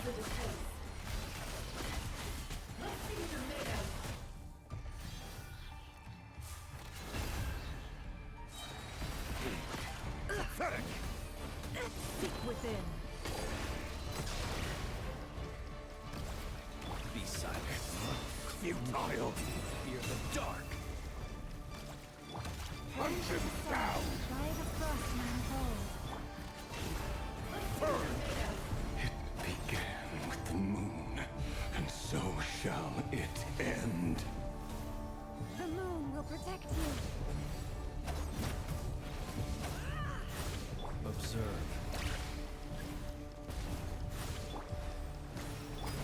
You poor lost. Are you quite finished? Do you see now?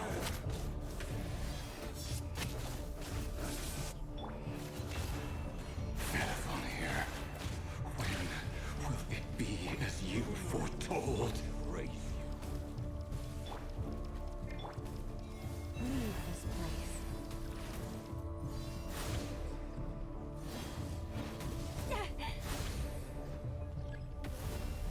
Your foul spirit is not welcome here. You poor lost lamb. For the Wasn't very close, everlasting. but you know what? Bombs away! No more lies. The deception ends here. Can't hide the truth. Be silent. To dust. I'm rather out of sorts. Forest, Move! Let's see what you're made of. Hunt him down! how unfortunate. With one Moonlight heart, we fight. race you. No Move! more lies. The mystery unravels. Close your eyes. Pathetic! Observe.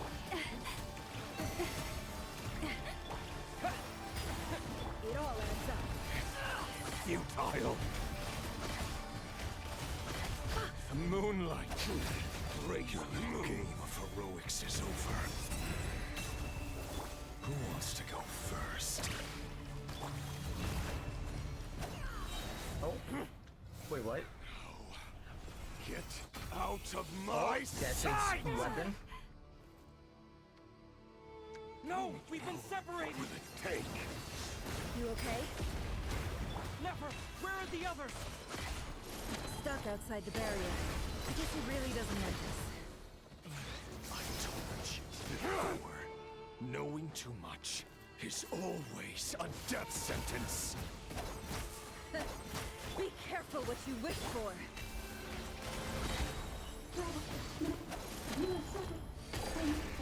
Grandma!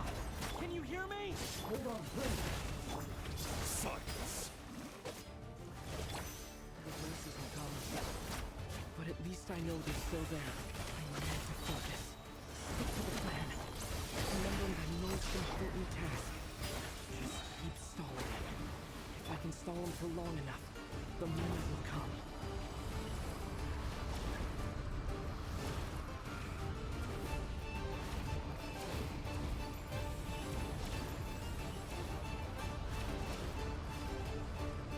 Right there. I've got this!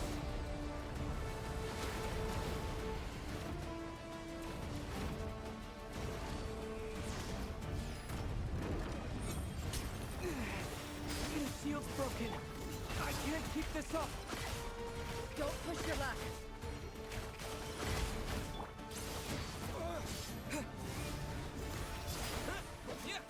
Can't hide the truth. It all falls into place. The mystery unravels. Death is within my grasp! Go!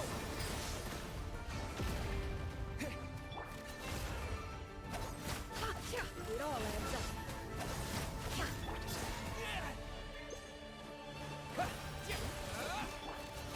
It all falls into place.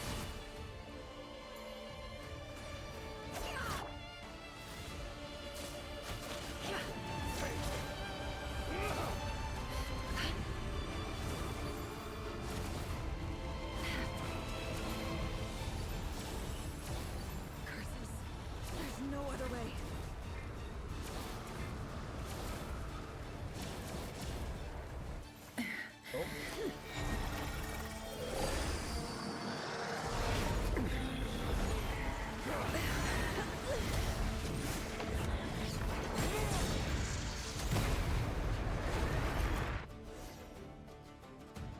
The only way to defeat Rarer is to borrow his own power.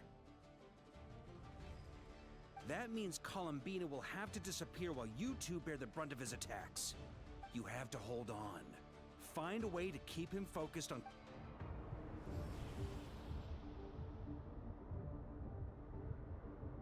Never. Your eyes are bleeding. Soon you will be powerless to resist. And then, I will reduce... But that dust will plague your memories. Come on. Keep hold. Any other tricks up your sleeve? Let's see them. As entertaining as they... You don't fool me. I have to stoke his rage. Make him unleash. You fear what you could never defeat. You fear the thought of never being able to save your beloved. You cannot win the fight against fate, Rarir. Is that what you think? Well, now it's your turn to feel afraid! Oh.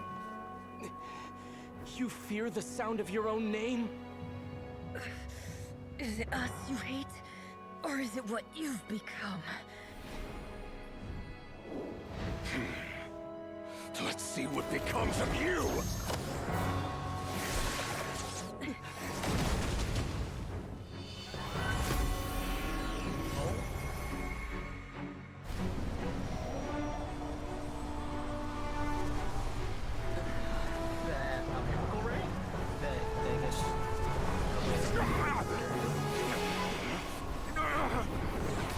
What's happening?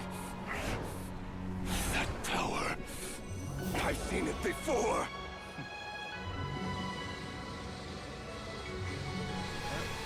Let's go, Durin. His power is on another level. We'll need to use an alchemical array to convert his power into a usable form. Then quickly channel it into Columbina, rendering her powerful enough to compete with him. I'll join you. I can help. If I release enough abyssal energy into a confined space, it'll create a potential difference, allowing us to extract a huge amount of elemental energy. Next, I'll synchronize with everyone's minds using Pyro, then give you temporary access to their abilities and fields of view. But it won't last long. Can you see? Well enough. So, we have a student of Gold Rhine-Daughter in our midst. Uh-huh. How about that?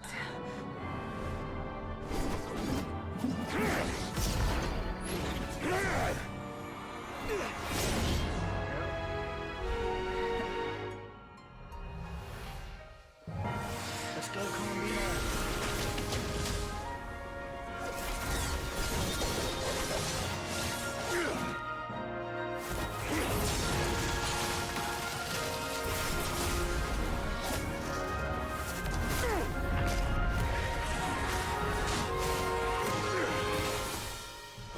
You use my own power against me? Just like how you stole Kuvaki. Look familiar?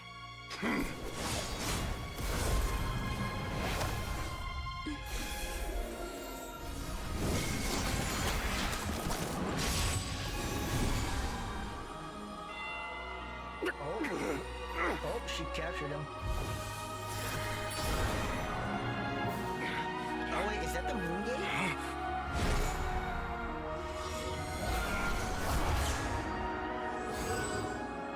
Don't you realize?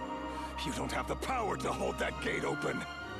I don't, but someone else does.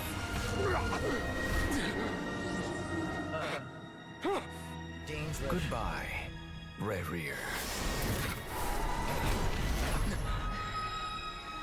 Let's go? Maybe? We won.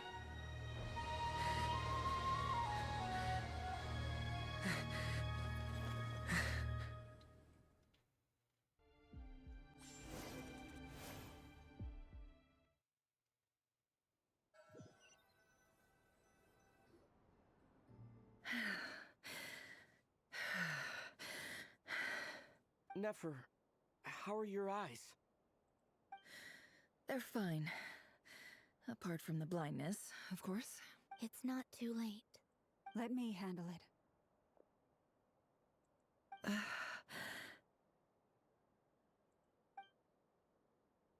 She's gonna use her healing.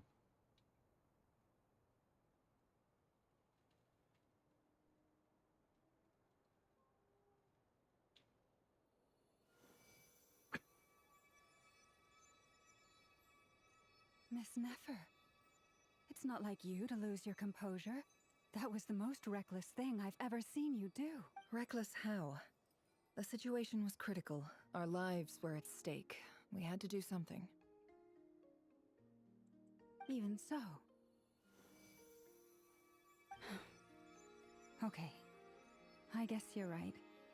Under the circumstances, it was a wise decision. You traded your eyes for an incredible victory. In business terms, I suppose that's a huge return on investment. I'd be hard-pressed to argue otherwise. Still, I don't like this outcome, and I don't want you to lose your sight for good. People suffer when they make sacrifices they shouldn't have to make. Whether that means faith, strength, I had hoped you could win without sacrificing so much as a single hair on your head. Thank you. Really. All done. Don't try and open your eyes just yet. We'll see how you're doing in a couple of days. Until then, please follow your recovery plan to the letter. I'll send full details through Yehoda. For now, just get... My dear friends, we have fought bravely and achieved a spectacular victory. A dark cloud has been lifted from the skies of Nodcry. All... The moon will remember this day. Thank you both.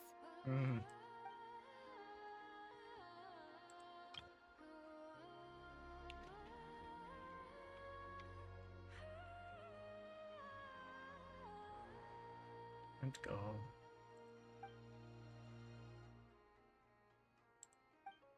There's something I want to let you know. Oh? What is it? When Durin connected everyone's minds so I could access their powers, I also felt everything they felt. And since Nefer's eyes were injured, my eyes are hurting now too. Hold on. I only feel the pain. There's no actual damage. I just thought I should tell you. You're right. But I must say, I'm surprised to hear the Kutar share something like this with me. In the past, you never used to open up about yourself. Things are a little different now from how they were. I'm learning to share how I truly feel with my friends. Friends. You have no idea how glad I am to hear that.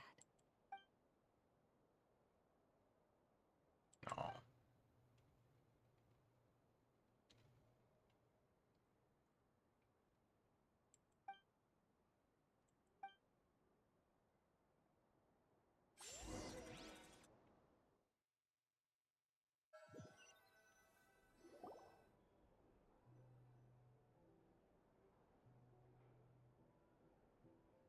I feel like there's more to it than that with Rayrear. Because that felt too simple, in all fairness. How are you feeling? Any aches and pains? Did you sleep well? I'm doing all right, Paimon. No need to worry about Let's go, Zach. Phew. Well, that's good. There's so much more Paimon's been sitting on the edge of the bed Traveler worrying about actually you talking, for ages. which is You slept awesome. the whole day and night. Poor Paimon had to eat all by her lonesome. Glad to hear you didn't starve. How was the food? Well, it wasn't the same without you there to share it. Honestly, Paimon just can't relax when you're not your usual self. She couldn't enjoy the food and settle down to sleep. Well, I'm back to normal now. Oh yeah, and Albedo swung by earlier. He said to tell you to head to the tavern when you woke up. Varker and the others are organizing a victory feast and they want to celebrate with you.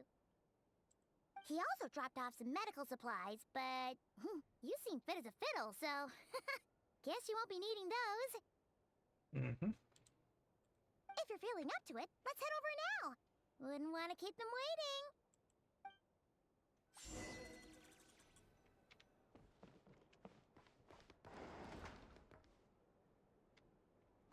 I have a feeling there's probably going to be a cliffhanger like last one. There's no way that it just ends off on that note where we just send them through the moon gate. We're here! Oh, Traveler and Paimon! Perfect timing! We were literally just saying how there's no way we're holding this victory feast without you any longer, and we would have postponed it till tomorrow. Oh. How are you feeling today? Much better. Thanks. Just hearing Don't the worry Traveler about is me. so much. It's so nice.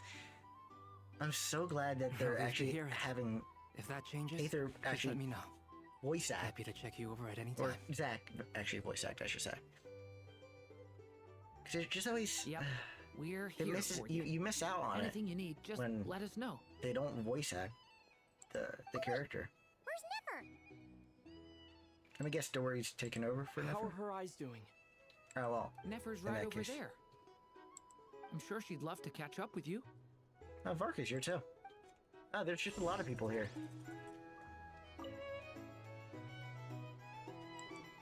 Oh, is this gonna be the same thing? Yeah, it is. We're here! Oh, Traveler and Paimon! Perfect! How are you feeling today? Much better. I'm just seeing if there's any extra lines. Oh wait, where's Never? How are her... Nefer's right over. I'm sure she'd love.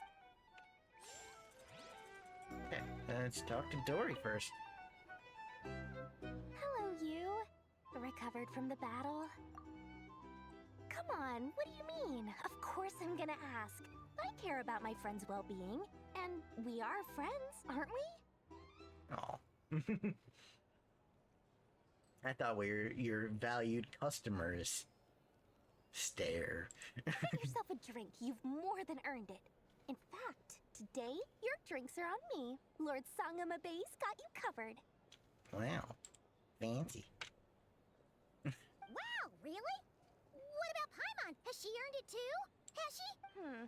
Well, you haven't been through quite as much as the Traveler, but... what the heck, sure. Yay! Wow! Drinks on Dory! What a historic day. Hey, keep your voice down, or everyone else is gonna want in too. You... Have you heard anything I've been saying recently?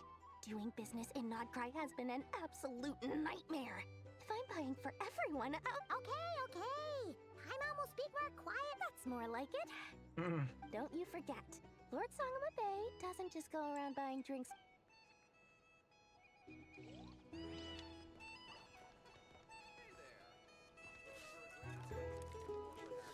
Talk to Barca. Well, let me double check. Is there anyone else?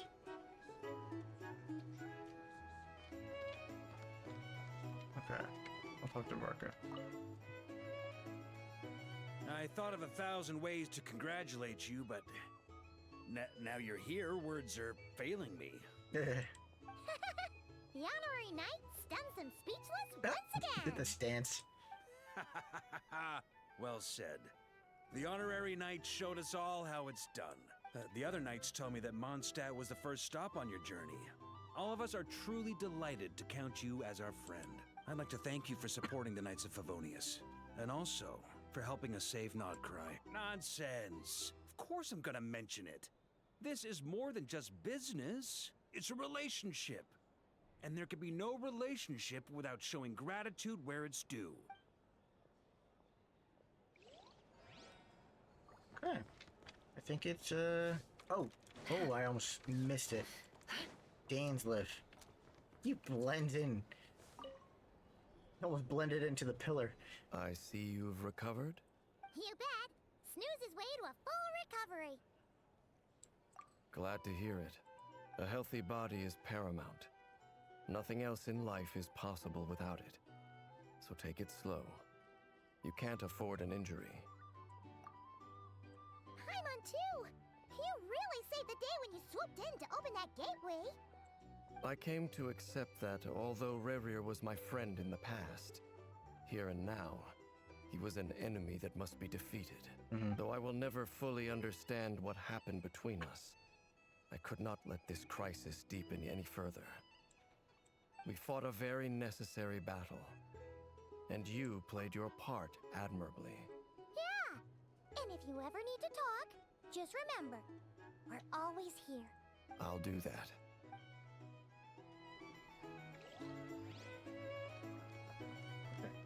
Now I can talk to Nefer. Right?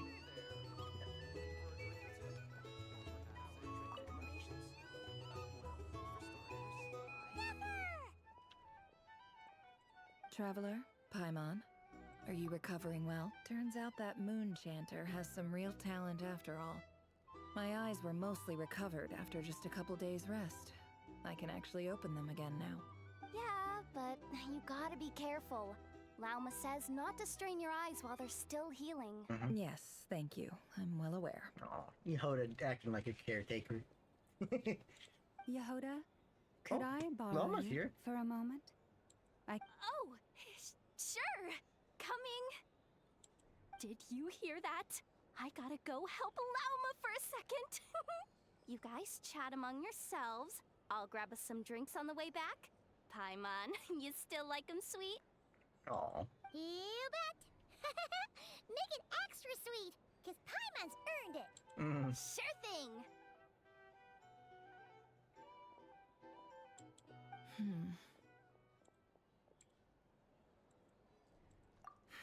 The Raker of Solnari.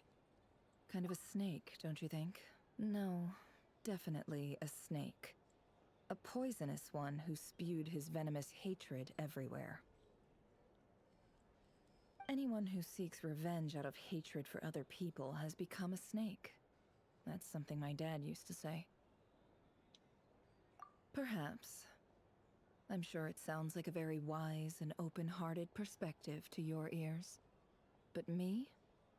I think hatred is a perfectly justifiable emotion. What else is left when everything you depended on in life gets stripped away? Something's gotta fuel that drive to keep on living. If you're worried about me, you can nip that in the bud. I'm not someone who gets stuck in the past. Okay. It's just... I suddenly feel like I was wrong to call my father a liar. He was just a fool. Oh, Father. How much better things could have been if you were a skilled liar. Look at the Ibis King. Thoth is a fiendishly cunning liar. And yet, strangely, he feels more like a father to me than my real dad ever was. He's never brought it up, but I'd bet he feels the same way. Why else would he give me the power to perceive the truth, while at the same time training me in the art of deception? Well, King Deshret banished him to Aru, which is essentially a prison, and posed 3 questions to him. He promised that he'd have his freedom if he could find the answers. His response was to take on a physical form and approach me, hoping that I could become his envoy and search for one of the answers on his behalf. Did he really think I'd fall for that? He's stuck there. He can't make me return what he gave to me.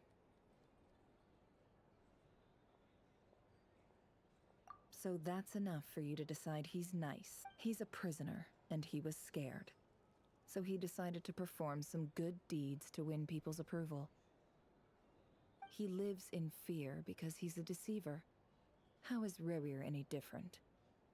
You can't work as a spy your whole life and expect a happy ending. It's preposterous. Yet I can't say I don't understand it. Liars live in the darkness of their own making, but it's still human nature to want to go on living. They say that a liar's soul is the most worthless thing in the world. What do you think? Good. If you understand that, it means you're smart, and you see things objectively. If you ask me, the soul of a liar really is worth nothing, because all they care about is themselves. For example, when something good falls into my lap, I don't go sharing the news around. Stops other people trying to steal it from me.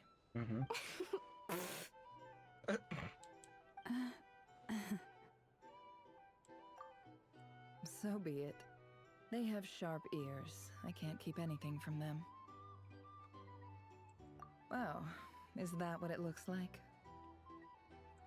Well, you all know my past now. And I can't simply eliminate everyone who knows too much. So I guess I just have to put up with you. For the foreseeable future. That's saying yes. You do see us as friends. When you find yourself in a situation you can't control, the safest play is to keep calm and start monitoring everyone involved like a hawk. If you understand what's at stake, yeah, of course. Please ensure my secret is safe with you. Friend. Very good. Oh wait! Now that the panic's over and we've all calmed down, after all that build-up, our mystery ally never showed up even once!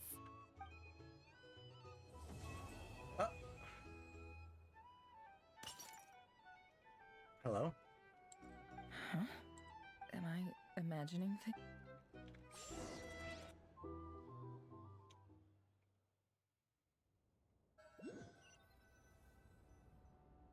So, that close colleague who stayed behind with you? What's he been up to recently? Oh, wait, is it...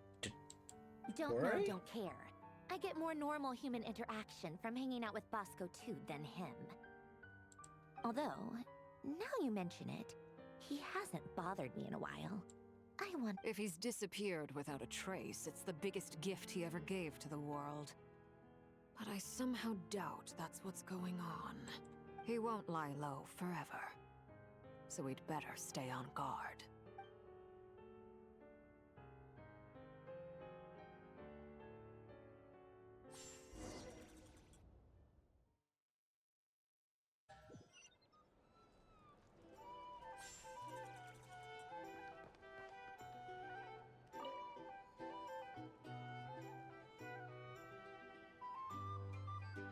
Ah, Lord Sangama Bay. How lovely to see you. I must thank you for the device you provided. It was an enormous help. Would I be right in thinking that it was developed by the Academia? Why come and ask me when you clearly know already?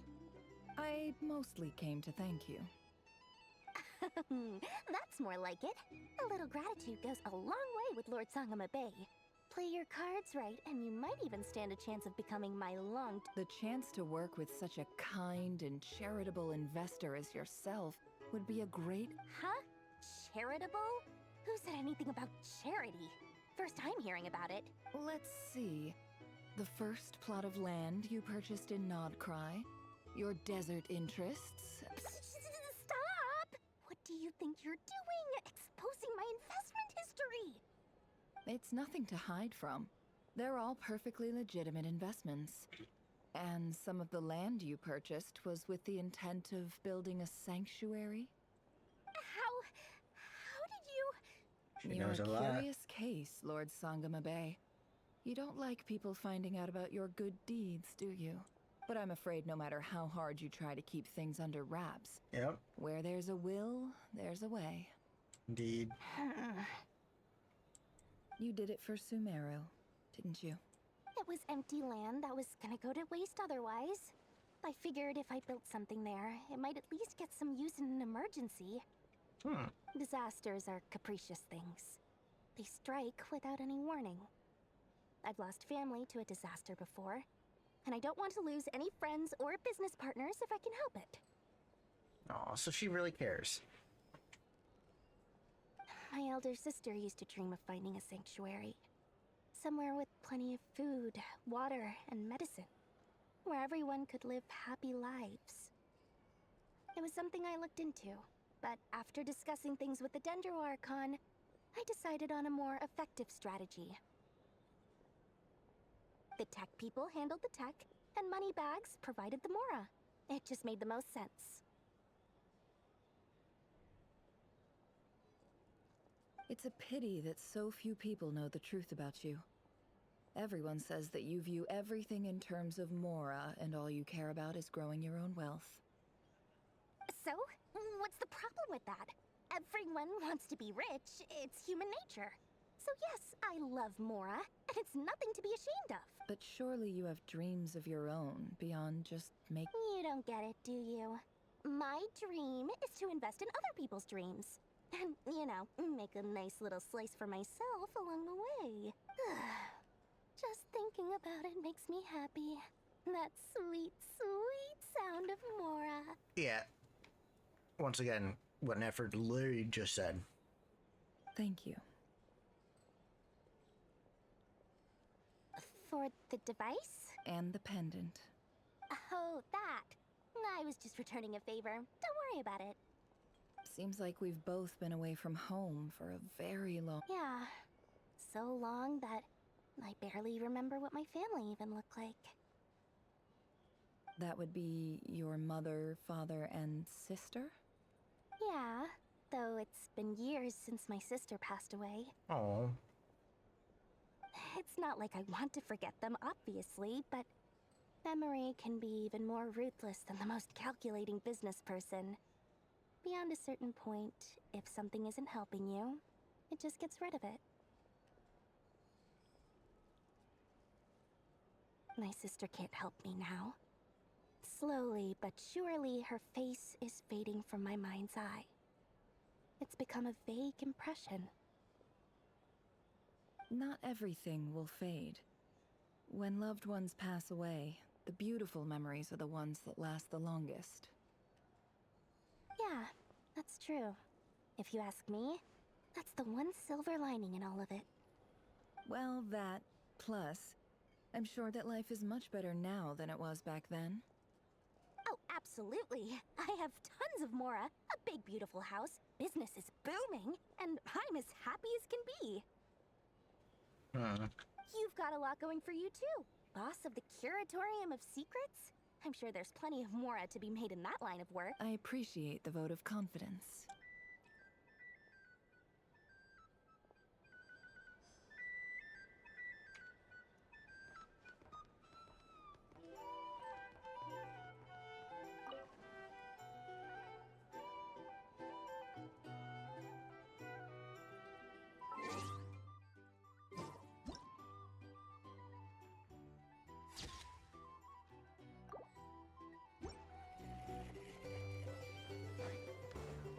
Mondstadt Group.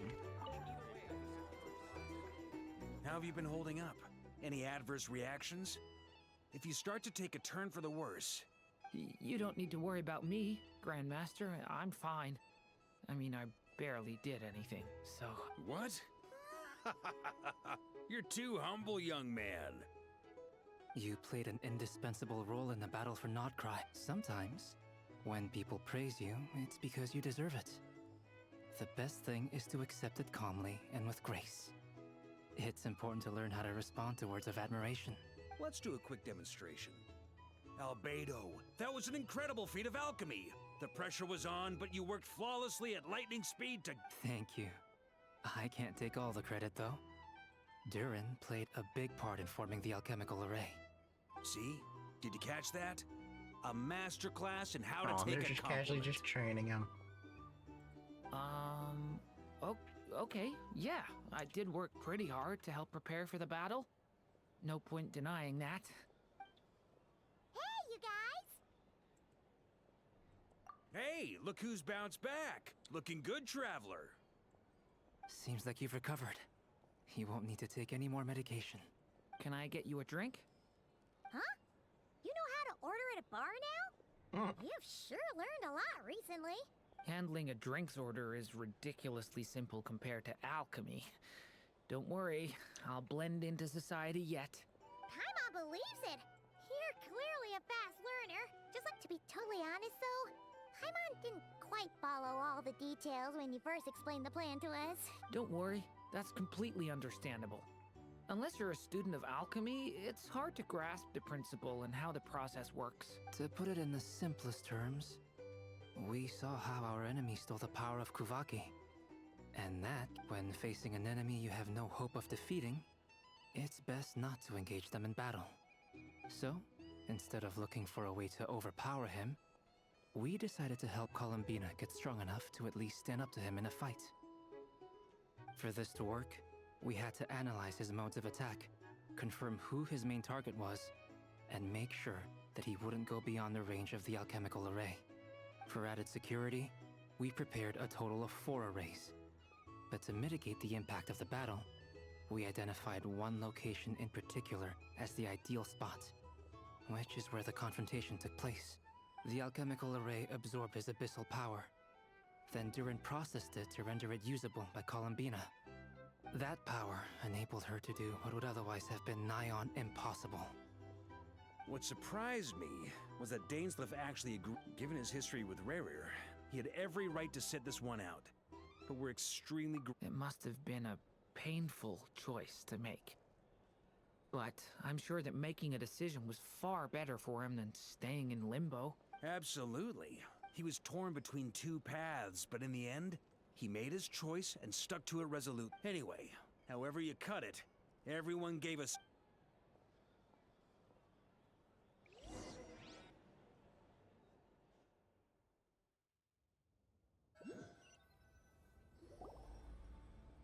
Oh, we're back to here. That's the only reason you're here. Yes. I've thought a lot about it. And I've realized Oh. that you, me, and Arlecchino should be friends. I think this is very important. So I felt I had to come and tell you. Well, this is a new one. I'm so moved. I can't even hold my teacup. Oh, come on. If that's all, you can leave now. Do you not want to be friends with me? Or is it that you prefer being co-workers? What is this, Columbina? Are you deliberately testing my patience threshold? Right now, my politeness module is active. But if you say another word, I swear I'll shut it down. If your politeness module was active, wouldn't you say the word please at some point?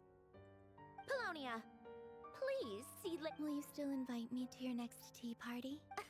What? Yes, I think you will. Bye-bye, dear Sandrone.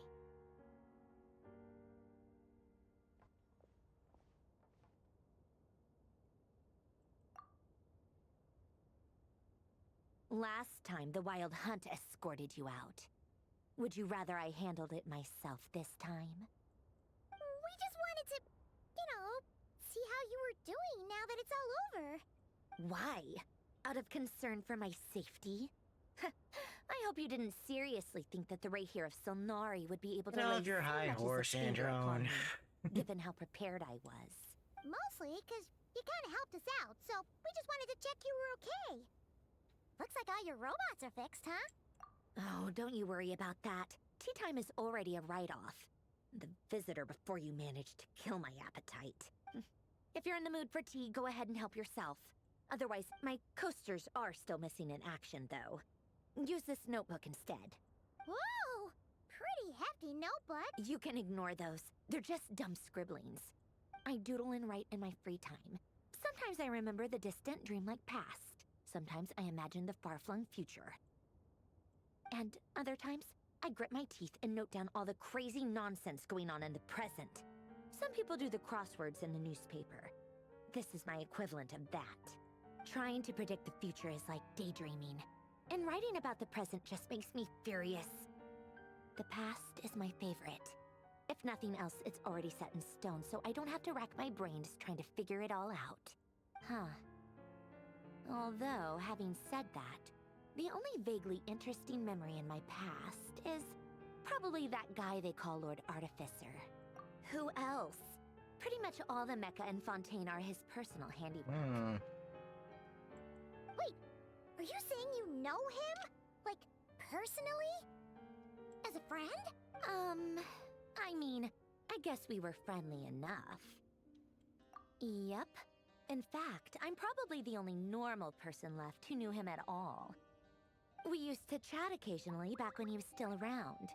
Before he passed away, he asked me to destroy... I honored his request. But I did read through everything first before destroying them. I mean, I couldn't let the genius of Lord Artificer Alain Guillotin disappear like that. Would have been such a waste. So, that's where the formula... I just told you. Those are my equivalent of crossword puzzles. They're just dumb formulas that I solve for fun when I'm bored. Alain's work was like epic poetry. The formulas in my notebook are just silly little riddles in comparison. Not that there's anything bad about them. I mean, at least, solving those riddles isn't going to hurt anyone. Except me, because I lose a few brain cells in the process. Anyway, while we're on the topic, I might as well tell you about what happened to him and his friends. Alain Guillotin had two close buddies, Renee and Jacob. They spent their childhood years together in the Narzissenkreuz Institute. They were all quite competitive, so there was some rivalry between them. But it was a friendly rivalry. But beneath the friendship and the rivalry ran something deeper, a sense of nostalgia for the past. Unfortunately, childhood would end, the prophecy would come true, the apocalypse would arrive, and the future would never be. A mad dream that would normally only capture the minds of lunatics began to take root in their hearts. A dream of saving the world. And if Renee and Alain had been people of lesser wits, that dream would probably have ended up as something for them to joke about in their older years. But alas, they were some of the sharpest minds around. They nurtured that dream with the full power of their intellect, and it grew into something that ate away at their souls. The first of them to fall under its spell was Renee. Against Alain's wishes, he persisted in experimenting on a mutual friend of theirs to try and save their life. Alain did not approve and parted ways with Renee. It's complicated. Alain wanted to believe that Renee only did what he did for the sake of their friendship. Perhaps the seed that would grow into a nightmare had already sprouted in Renee's mind. Even then. The next time they met, Renee's soul had been completely engulfed by the dream of salvation. His futile attempt to change the tide of fate only resulted in a wave and although that wave died down eventually, I hear that it just recently came back with a vengeance. As I understand, Renee wanted to live out his dream of salvation once more. But I'm told that the attempted resurgence finally died out for good. At long last, Renee awoke from his What do you think of Renee? Do you admire his transcendent genius? His view that any price was worth paying to achieve the lofty goal of saving the world? Or do you despise him? Dismiss him as an evil madman who wrought havoc on the lives of everyone around him? Same difference, really. Just a matter of perspective. a cop-out. But I suspect you'd have a more incisive and insightful answer if we dug into it further. I don't like fanatics who give up their whole lives for their ideology. Nor do I like fools who let their delusions take control. Maybe I could understand if Renee had just been an ordinary person. But he had a sage-like intellect. And anyway, that's enough about Renee. Now, moving on to Alain Guillotin, the Lord Artificer. He managed to put a stop to the first storm whipped up by Renee. But after that, Alain lost his friends and family. To his credit, I suppose, the loss of his family and friends was purely a tragic accident. It's not like Alain sacrificed them for his cause or anything. After that, the only thing supporting his work was the same dream that had dragged his closest friend down to the abyss. But although the desire to save Fontaine drove him to found the Fontaine Research Institute, Alain continued to reject any form of transcendental knowledge or power. He was suspicious and fearful of it. Fair enough. Having seen the way it had affected his closest friend. I think that formulas and machines derived solely from human intellect were the only thing that gave him a sense of spiritual comfort. Yet Alain's intellect was simply too great. It barely left him space to breathe in his lifetime. Once he realized that the end of his life was approaching, he finally accepted the truth. The Nazissenkreuz Institute needed someone, and a human being, to see its story through to the end.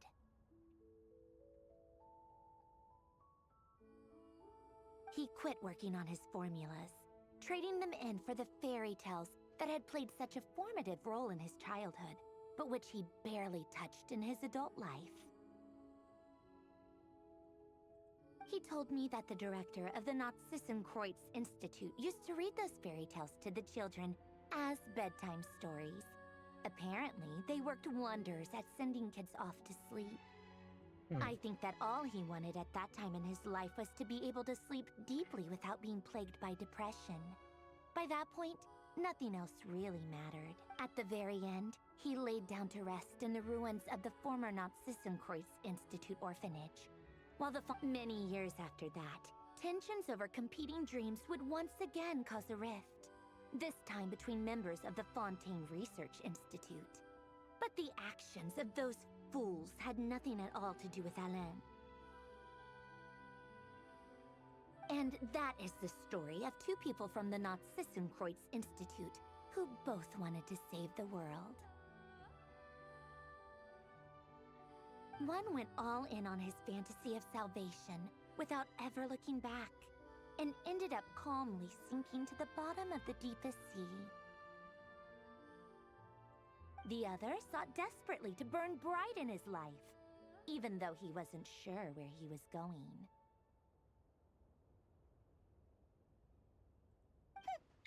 I do sometimes wonder, why is it that people like them have such grand hopes of saving the world?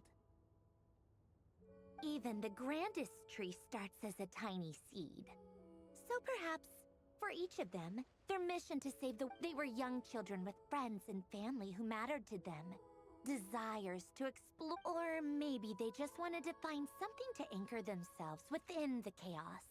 To stop them getting quietly swept away by the storms of life. But instead, the search for their own salvation took them down the rocky road laid out by fate.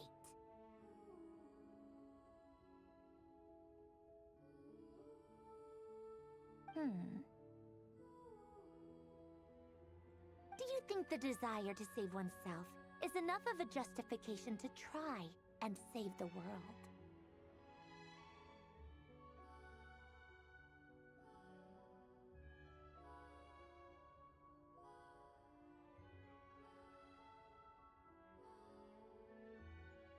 Sensible answer. Glad to know you've got your head screwed on straight. Alain would disagree, though. I asked him the same question back when he was in his prime, putting all of his energy into his work. Yes, it's enough. No elaboration, just a quick, short answer before getting right back to his work. He was always that way.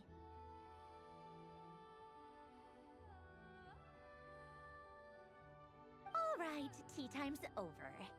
I owe Arlecchino a favor for telling me these stories. I'll have to bring a whole sack of gifts the next time I visit the House of the Hearth. I'm gonna go tinker with Polonia now. You guys can do whatever you want, as Polonia, exit hibernation mode. Begin diagnostics.